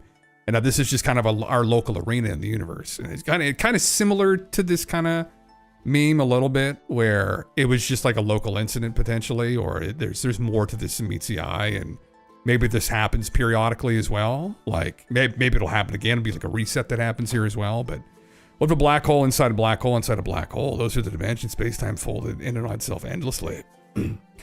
Something we don't understand, man. Yeah, even the idea of the universe right now, we look at it like is it infinite? I mean, we don't understand the concept of infinity. What does it all mean? I mean, yeah, it's interesting. Yeah, How much more complicated could it get? I mean, undoubtedly, it's probably pretty fucking complicated. I always wonder, personally, like when you get into these kinds of things, when you start to dig into this, like where's the cutoff point? Like how intelligent would you have to be as a species to fully wrap your head around the complexity of the universe? And it almost seems to me to be a bit of a contradiction, like especially if you look at this, maybe it's a simulation of sorts. If you look at it from that perspective, at least, it would be, you would be incapable of it, because effectively at that point, if you become intelligent enough to fully understand the simulation, you are effectively as intelligent as a being that created it, that exists outside of it. And it seems like a contradiction that I don't think that would be possible, that you would be able to achieve that level of intellect or understanding within the simulation to the degree of a being that exists outside of it. And so, like, when would we get a fuller picture of all this? Like, where's the cut? It's something I've thought about. It's interesting. I mean, obviously, I'm sure there's people far more intelligent than myself and us that contend with these problems have thought about that as well, where they keep hitting up against walls, Barry, and it's really our IQ. It's our ability to understand. And like, what else are we missing too? That's the other thing with this. Like, and I think that we need visionaries to come in more to these other disciplines, like in mathematics and physics. Like, what else are we missing? Because that's a part of that wall, that IQ wall. It isn't just it's not just this horsepower to push through with better equations. It's also, what are we missing? Like, what have we missed? It's retroactively going through what we know and making sure everything adds up properly, right? And other things too. Are there anecdotes? Are there other anecdotes around this that could imply that we're way off here and here and here, and we can't realize it? And I think that's probably a part of it too. Yeah. Is there multiple types of affinity? Is there? I'm not super familiar with that, Bones. Yeah. We're smart enough to understand it, but to figure it out and prove it will be hard. You think we're smart enough to understand it? Yeah. I don't know, man. Yeah. I don't think we are, personally. I don't know if we are. Yeah. To even figure out and prove it, I don't know. I mean, I think there may be a cap. Like, to understand everything that's ever existed, the complexity of everything. We're trying to our best ability, but I think there's definitely a limit to that. Not that we shouldn't try. We absolutely should try, but you do wonder, like,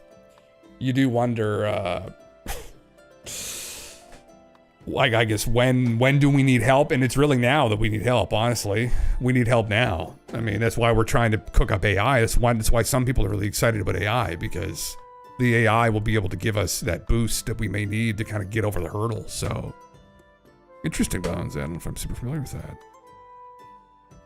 Mass as you know it. Oop, no, fuck, I fucked this up. It opened in the wrong window for some reason. Why? Stupid computer.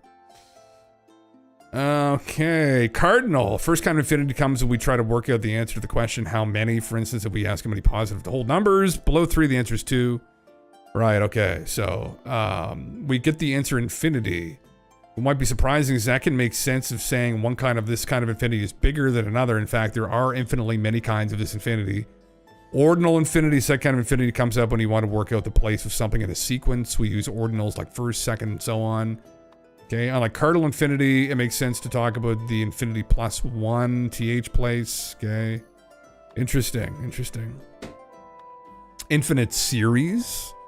We mathematicians use infinity when we want to somehow add up infinitely many numbers. What we do what do we actually mean by this? Well, we mean that as we keep adding more and more terms, the total gets closer and closer to some limit.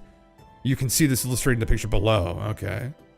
Interesting. So the infinite series sums up to 1/3 of the original square. Okay, so something we're necessarily referencing, I guess. Geometric infinity. Well, two parallel lines actually meet at infinity, just like the picture below. Riemann sphere. Fifth kind of infinity, the Riemann sphere. This one will make sense if you've ever heard of complex numbers. Essentially, we make a 2D plane out of numbers by adding one called whatever this figure is here, I don't know, which is defined by the square root of 1. But in the realm of complex analysis, we go further. Imagine taking our 2D plane, center it at 0, and somehow stretching it to corners into a sphere where they meet at the North Pole. We get a final point called the infinity symbol. This is where we get the Riemann sphere. Interesting, okay. In the context of like the universe being infinite, though, I think that would probably be just cardinal infinity, maybe, as it just goes on forever. maybe. Less cardinal type of infinity to people in mathematics, at least, I guess. More generally, definitionally infinity that we would know, like outside of mathematics, just something that infinitely goes on and it doesn't stop. Like, or, you know, maybe it does, but that's the other thing too. Like, it could, our perception of it might be infinite, but is it actually? So it gets into the limits of, like, again, our perception of reality and, oh God, yeah, I mean, Anyway, yeah. Fuck. Gives me a headache sometimes. Even conceiving of stuff like, I mean, undoubtedly people who do this stuff for a living get a massive fucking headache. I'd imagine sometimes they do. But that's why they kind of stay stuck within the observable universe, right? And they don't go into like these other realms, but that's a cool image right there, man. Oh my God. It's one thing that gets rid of my anxiety like instantaneously is looking at pictures like deep field pictures of space where all you see are galaxies, like all of the dots, points of light are galaxies. That's even hard to digest too when you really think about it. I mean, there's something like, I think between 3 to 500 billion stars in our galaxy alone. And there's trillions of planets, probably trillions of them. There's possibly up like over 1 trillion rogue planets too. So we've got planets that are tethered to solar systems and stars, but then there's the planets that got ejected into other solar systems, which happens quite regularly. And so then on top of all these different solar systems going on in the galaxy, right? Then these planets are held by their local star. There's all of these rogue planets flying around too. That just randomly will fly potentially through other solar systems and then get captured potentially by the host star and then get into these elongated orbits. And maybe that's fairly common out there. Maybe we've got lots of Planet X's. It seems to be the case. It seemed to make sense logically that there's so much of that happening that you would have that. It'd probably be pretty commonplace. You would have, and most stars are binary too. So then you would have these planets on these highly elliptical orbits that are orbiting both stars. And maybe it could get quite extreme. There's been examples where they've been quite extreme, their orbital periods. So I don't know if it's 3,600 years extreme or not, but anyway, yeah. Where did I put that at now? God, I'm all confused now. Where have I put the Gary Nolan right here? So we were almost there, 4047, he talks UFOs. It'd be interesting to hear what he has to say on this, I guess. And well, the intelligence community, that here's a guy willing to look at things and just call them as he sees it. And so that led, as it turned out, to somebody representing the CIA and an aerospace company showing up at my office at Stanford, literally unannounced, showed me their credentials and said, we need your help looking at patients who've had harm done to them. And I was like, well, what kind of harm? And then they laid out the data, literally like MRIs and X-rays of internal scarring of are these people who reported abductions? No. Sorry. Okay, I'm off on a wrong tangent. These are intelligence agents, diplomatic corps, military personnel, etc. All who'd had said that they were hearing buzzing in their ears, or and then a small subset of them said that they'd been in proximity to things that you would call a UFO. So I thought it was a joke at the beginning, especially when they mentioned the UFO stuff, because I had no intention at the time of going back and doing more alien research after the Atacama mummy escapade. And so that was the one where Stephen Greer had gone around and told everybody, this is a baby alien. This is a baby alien. And then Gary just like kicked him in the nuts as hard as he could. So they had come to me. I mean, why come to me? Well, one, I was willing to talk to people about this stuff, but two, they wanted to do blood analysis of the individuals who'd been harmed as part of a complete medical workup. And so they'd asked around and they said, well, who does the best blood analysis? Oh, you need to go talk to this guy, Nolan at Stanford. He has this thing called CyTOF that can do the deepest analysis of blood that, currently today and still. So, basically, over the course of 2 or 3 years on working with this group and on these patients, it turned out that these were actually the first of the Havana syndrome patients. I'm sure you've heard of Havana syndrome. So review that for everyone. So Havana syndrome was something that basically came out around 2015, 2016, and it was called Havana because it was the diplomatic corps individuals in our government who were getting headaches, they were having to be sent home. And it turned out that it's probably a kind of microwave technology being used by some of our adversaries. It's 100% real. You know, some people in the CIA tried to debunk it, but now there's a whole like set of paperwork put out by the Department of Health and Human Services on what's now called anomalous health incidents, where Havana syndrome and all of the sets of associated symptoms are all listed, and there's a path now for people who think that they have it to go follow it up, you know, appropriately with the Veterans Administration. Which, sorry to just interrupt it quickly, but it's a terrifying prospect, right? Because they remotely affected these people and damaged them for the rest of their lives. And these are people, obviously, with the intelligence community. There are people, with the intelligence community that are extremely concerned by this because, you know, they're involved in, you know, counter intel, you know, counterterrorism, whatever. But like even in regards to like Russia, China, they're involved in like counter intel and you know, they're watching them. They probably know they're being watched. And then just randomly out of nowhere, one day while they're having their morning coffee in the weekend, just they get hit with something like this from a car. And now they're fucked. And it's terrifying. It's really scary for people in the intelligence communities in the West. Because at any point in time, they could be targeted remotely and have their lives ruined, essentially, if they're involved in the wrong stuff. It's really scary. And even just honestly, outside of that, anybody talking about anything sketchy on the internet, I mean, depending upon who you piss off, it doesn't necessarily even have to be a foreign adversary. It can be any kind of private corporation that might be involved in back engineering things and has access to this kind of technology. It's really terrifying prospect that, you know, just remotely someone can just destroy your health from a distance, even through walls and shit. And like, what are you going to do? Nothing. Like, it's a helplessness that it kind of inserted into this conversation that's scary. Or what have you. But, you know, in the 3 years. Okay, so let me get this straight. So you had someone from the CIA show up to your office, and he had a list of people who had medical problems. And some of those medical problems were a consequence of people coming into contact with what? Technology that is mysterious? Is that the right way of thinking about it? Yeah. Well, I mean, they didn't know what the source of it is, but now we know that it was basically, I mean, it's an energy weapon, just a microwave weapon. Just imagine you could focus the beam of your microwave in a very narrow path towards a person's head. You'll bake the brain cells in their head.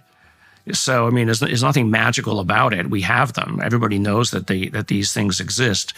At the time when we were working on it, we were calling it interference syndrome. You call something a syndrome when you don't know the exact cause, but it can have a variety of manifestations. And so what we had done was we had matched the symptoms to what are called the international diagnostic codes, so that we had the ability to say, oh, it's this, and it's this, and it's this. And if you have 10 of 15 of these, you have interference syndrome. So at the same time, somebody was figuring out what Havana syndrome was. And it turned out that our set of symptomologies matched perfectly with the Havana syndrome ones. For most of our patients, we were able to hand all of that over to the U.S. government, and I've worked with Senate staff and others, you know, on that, and that's something I can't talk much about. But what remained, and this is what's good about how science is done, once you've characterized something and you find it uninteresting, not that it's uninteresting that these patients are being harmed, but I could hand it off to somebody else who would then take care of it as a national security concern. What was left on the table were the oddities, and those were the people who had gotten close to UAP. They claimed, at least some of them. Right. And they had, as it turned out, slightly different symptomologies. Some of those were more likely to have erythemas or scarring on the skin as opposed to internally, or manifestations on the back of their neck of some kind of irradiative damage of some kind. Now, there was a pattern to this. Yes, there was. Yes, and the pattern was always anecdotal, unfortunately, in that they had a story that you at face. But I mean, the symptom pattern was stable. Yeah. And how many people? How many individuals approximately? Like, what kind of sample pool were you assessing? Now you're down to about 5 or 6 people. Because of the original, so it's a small number of people. Of the original 100 that we started with, 90 or so, it turned out, were what we could think of as Havana syndrome. The remaining were what were interesting. And, but sort of back to, let's say, my career. My career has always been, I've always been good at seeing the data point off the curve and realizing that it's not noise. Or at least asking the question, how did that data point get there? And not just, going with what's sitting on the line, but understanding why the data point off the curve is important.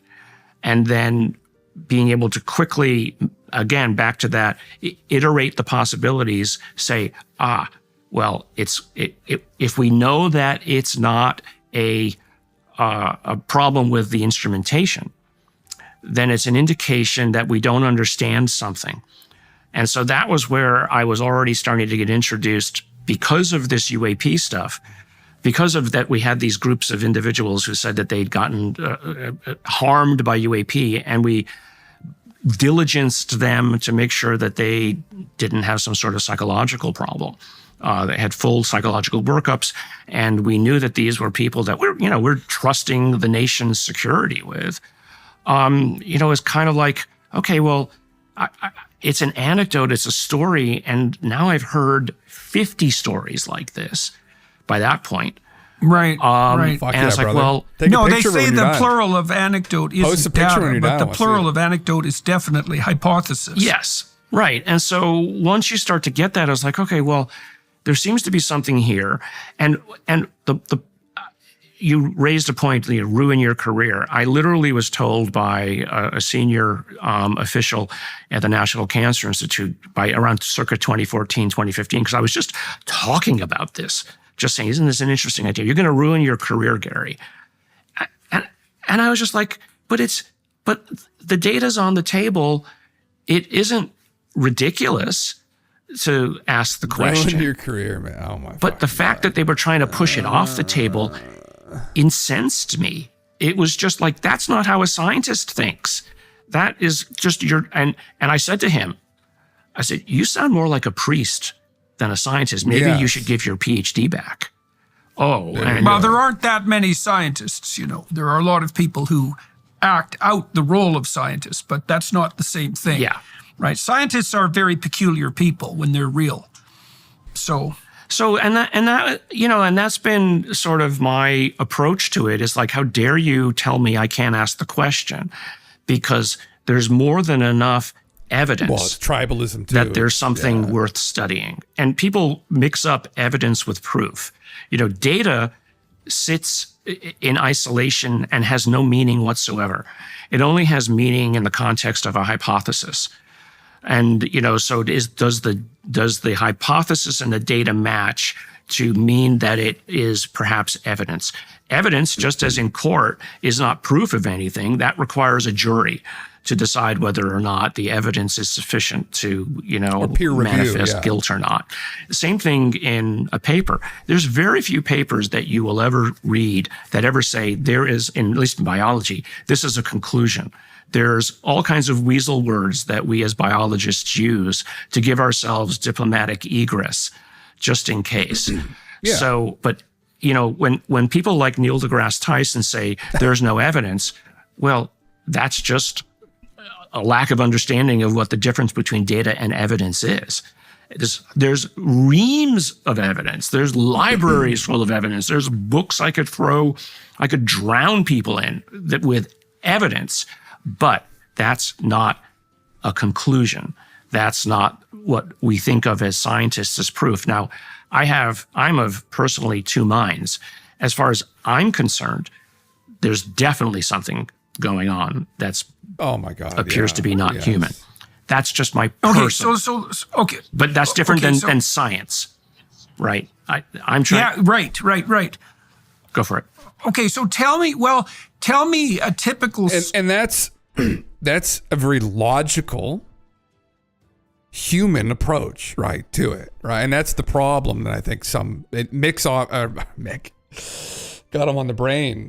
Gary's obviously trying to reference people like Neil or Mick or Mick West, who are like people that are excessively and to the point of being obnoxious and childishly, naively skeptical, right, about this phenomenon. And I think that's really the issue I take with them too, where there is lots of evidences. There is data out there too pertaining to this phenomenon now. So some hard data too. And we know almost certainly that the military has hard data pertaining to these incidents as well, which shows them truly to be anomalous and beyond the capability of anything we know that we have, right? At least that we're aware that we have, which would imply probably it's not human, or at least so far as we know, right? So anyway, yeah, that would lead someone to obviously look at this entire phenomenon and be extremely suspicious and say, well, this Christ, what else could this be really? I mean, so anyway, yeah, and that's I think that's a natural thing. They try to argue it's in a natural position to take, looking at all this and thinking this could indicate alien intelligence. And they're like, oh, well, how did you get to that? It's like, well, how could you not get to that though? Right? Like, how much of an ignorant are you being to not at least possibly get to that conclusion? Right? And we're obviously, this isn't something we know with 100% certainty, as Gary had just alluded to, but it's a logical take, and I think it's also just it's a rational one as well. I don't know how they would come to that. They're being, in essence, kind of irrational to the degree that they're being ignorant. They're literally being ignorant. That's what it is.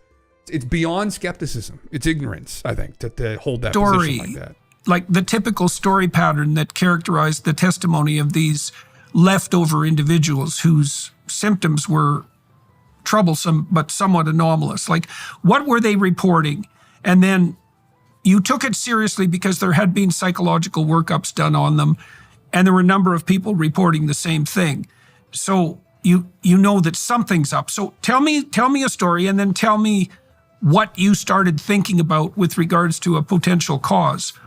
Well, one was a guy by the name of John Burroughs and the Rendlesham Forest case, where he literally got close to one that came down near our nuclear storage facilities there. It's a very famous case. And he came to me as part of this group of 10 remainders, and I was introduced to him to do the blood analysis and do the collection of the blood. And then later, as it turned out, and here's an interesting thing, later he developed a heart problem, and he couldn't get the Veterans Administration to open up his file so that he could prove that it might have actually been originally caused at Rendlesham in England, because his medical file was deemed top secret. So we literally had to go to, and this is on the record, we literally had to go to Senator McCain, in whose state this guy lived in Arizona, and get him to write a letter to the Veterans Administration forcing them to open his file so that he could get insurance payment for his heart condition. It's all on the record. So why does an individual who had a problem that he claims had been, caused through some interaction way back when, why do you have to make his file top secret? What's in it? There was nothing in it, frankly. It was just somebody had decided it needed to be top secret because things related to UFOs just need to be, nobody talks about them, brush them under the table. But we literally, and it's public record. And so what did he experience? He saw something. He came close to something, something that was about 5 feet across on the ground. And I don't know. I mean, I wasn't there. I'm just relaying the story. Right. And was that what's the typical pattern of encounter? Is there a pattern of the phenomenon? No, there's not enough of a... I know. I mean, Jordan is a student of Jung. He is a Jungian gentleman. And I know that probably although I don't know him, or I don't think he's really voiced this at all, but would probably look at the UFO phenomena potentially kind of how Jung did. He's big on Jung, and like just parts of Jung I also am big on, and this kind of collective unconscious, subconscious of humanity, and potentially this is a manifestation of something like that, but I don't think it personally. I think it's related to that. There are elements of it that could you could kind of correlate with that kind of stance where we've all collectively encountered something and it's within our subconscious mind, literally these encounters, and they manifest themselves in this phenomena where people talk about this and they ask questions about this and they get obsessed with it's just these lights flying around the sky, like, and they have some kind of intuition there's more to this, or this might have something to do with aliens, and then that's explained by these encounters that the population have already had at a subconscious level, right? Collectively. And so, but that's different than like how Jung was coming at it, really. It's more of a literal, like they literally talked to people and buried it in the subconscious. Anyway. This is the problem, is that you can't repeat harm. You know, when harm happens, it's sort of incidental. And so you just have to deal with, and I think it's less about the harm. So, I mean, I think we should move away from a discussion of the harm and just talk more about what it is that people are seeing. And I'm talking about credible people, right? What's the credible data that we can collect? Okay, so it's a broader conversation on unidentified aerial phenomena. That's so sure, and I want to talk about your Sol Foundation as well, and also the fact that you've analyzed materials with unusual properties. So right. If we can tangle all that together, that would be good. Yeah.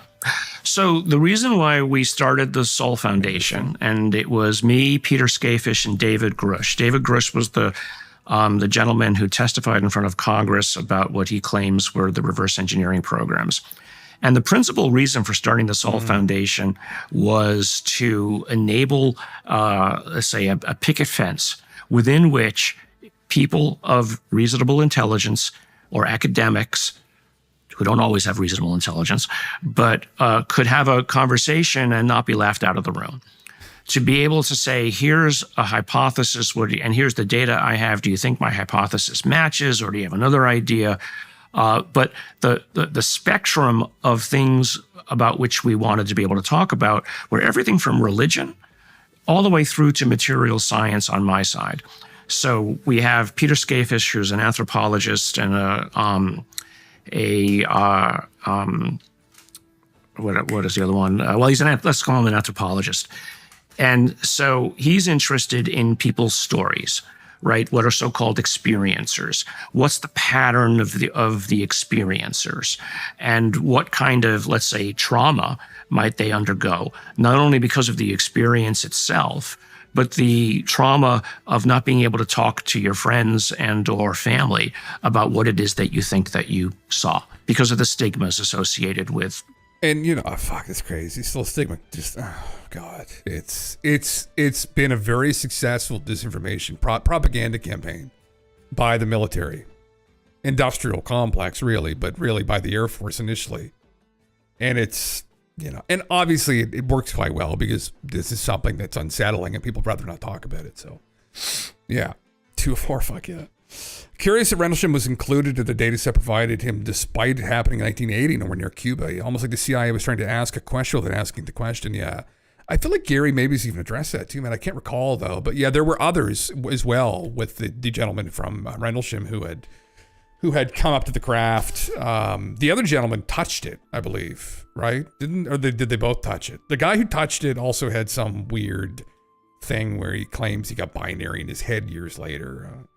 But yeah, because, well, yeah, man, it clearly, here's some anomalous phenomena. Figure it out, Gary, right? And curious it took them that long to do anything about it. They just let them stew, let them literally cook, right? Let them literally cook. I mean, can't recall what the actual cause and the heart condition may have been, but I mean, Christ, just walking around with that kind of trauma for that long unaddressed could potentially lead to some genuine health issues, I would imagine. But Whether it was actually something he sustained from the craft or not, I don't know. If he had been irradiated.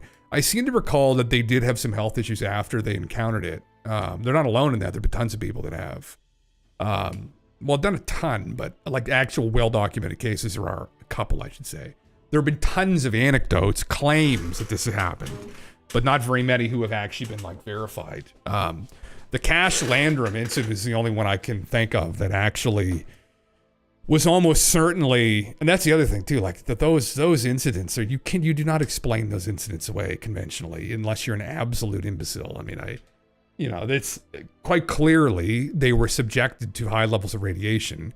And again, it would make more sense logically, now that we know this with complete conviction, that they were telling the truth as to what happened. There was some kind of craft that flew over them, probably an experimental craft, a human craft, because it was blowing something out of the bag, was propulsion based, and they got cooked. So anyway, yeah, man, it's talking about this and not wanting to be, considered crazy.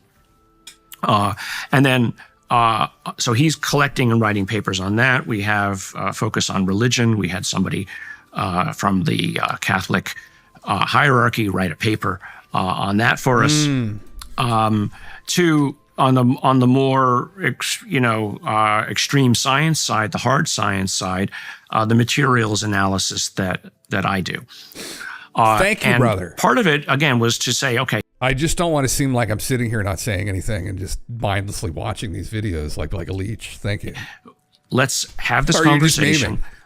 We had our first foundation meeting. Big convention at Stanford. Where we had about 200 or 300 people there who'd come from all over the world. Thank you, brother. To have What year was that? That was 3 years ago now. We've had one each year.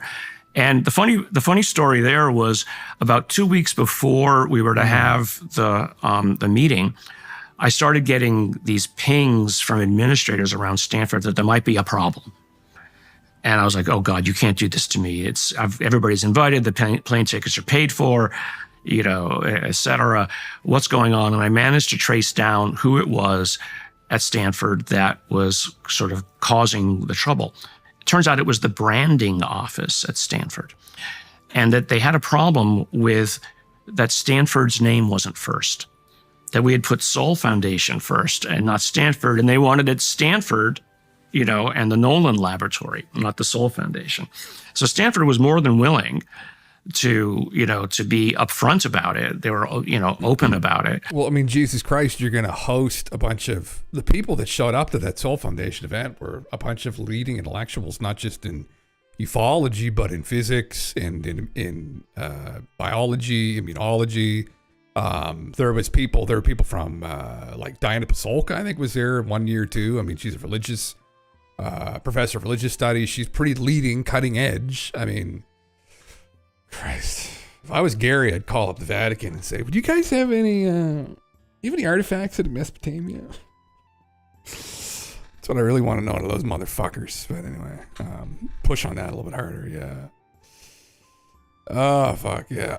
God damn. Anyway, this kind of maybe interesting though. Interesting conversation. I'm glad Jordan is starting to dip his toe in something other than, the political sphere, or he's a smart dude and I wish him all the best. I think he's a well-intentioned person, clearly. But man, the world's a dark fucking place. Like there's a lot of sick motherfuckers out there. And I don't know. We need people. He's a proper intellectual. He's, so having him on this would be wonderful if he wants to continue. Fuck, bring David Gresh on. See if Dave wants to come on. We haven't heard from David in a while. Maybe he would, he'd pick up the phone if Jordan called. Donald J. Based on the ridiculous amount of publicity given to Jeffrey Epstein, I have asked Attorney General Pam Bondi to produce any and all pertinent grand jury testimony subject to court approval. This scam perpetrated by the Democrats should end right now. Unk is crashing out. Don't let up. Push him. Oh, man. Oh, fuck, man. If I'm going to be fair to Don, the guy sustained a lot of bullshit. He dealt with a lot of shit leading up to the presidency and these motherfuckers trying to kick his legs out at every turn, he's probably just mentally fatigued. He's probably become very mentally ill, honestly, at this point. I don't know how I don't think any human being has sustained more hate and vitriol than probably him.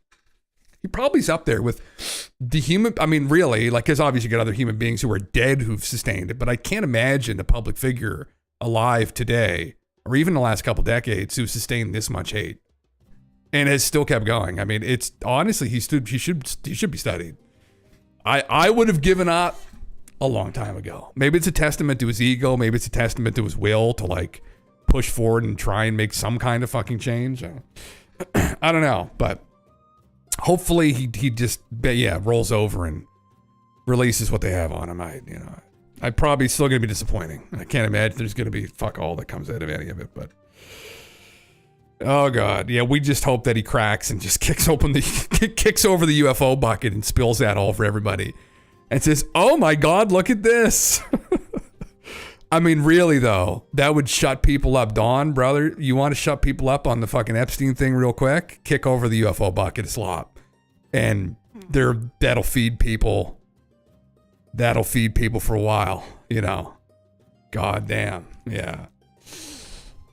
You think he's hiding something? That's what everyone thinks, man, but he continues to do this. Yeah, that's what everyone seems to think. President Trump, we are ready to move the court tomorrow to unseal the grand jury transcripts. Yep. Following a post on True Social,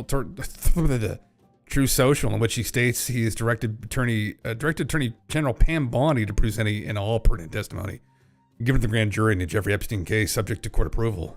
This scam, yeah, bro. I mean, like, just fucking release. Say, listen, I'm sorry, I didn't understand how much of my base passionately thought about this or wanted this to happen. Like, again, it's like concede a bit more here, like. It is the content of the character showing slightly like the narcissism and the kind of imbecilic side of him. Like, it's like, brother, like just concede a bit and be like, listen, together as one people. It's his divisive rhetoric has always been a fucking problem with him. Yeah. Walls are closing in since 2016. Yeah. Fuck Christ, man. Yeah. Thank you, Hendrix. Yeah. Okay. Goddamn. Thanks, man. Thank you, General Pam Bondi. Yeah, while others are busy trying to knife the president, this is quietly in the works behind the scenes.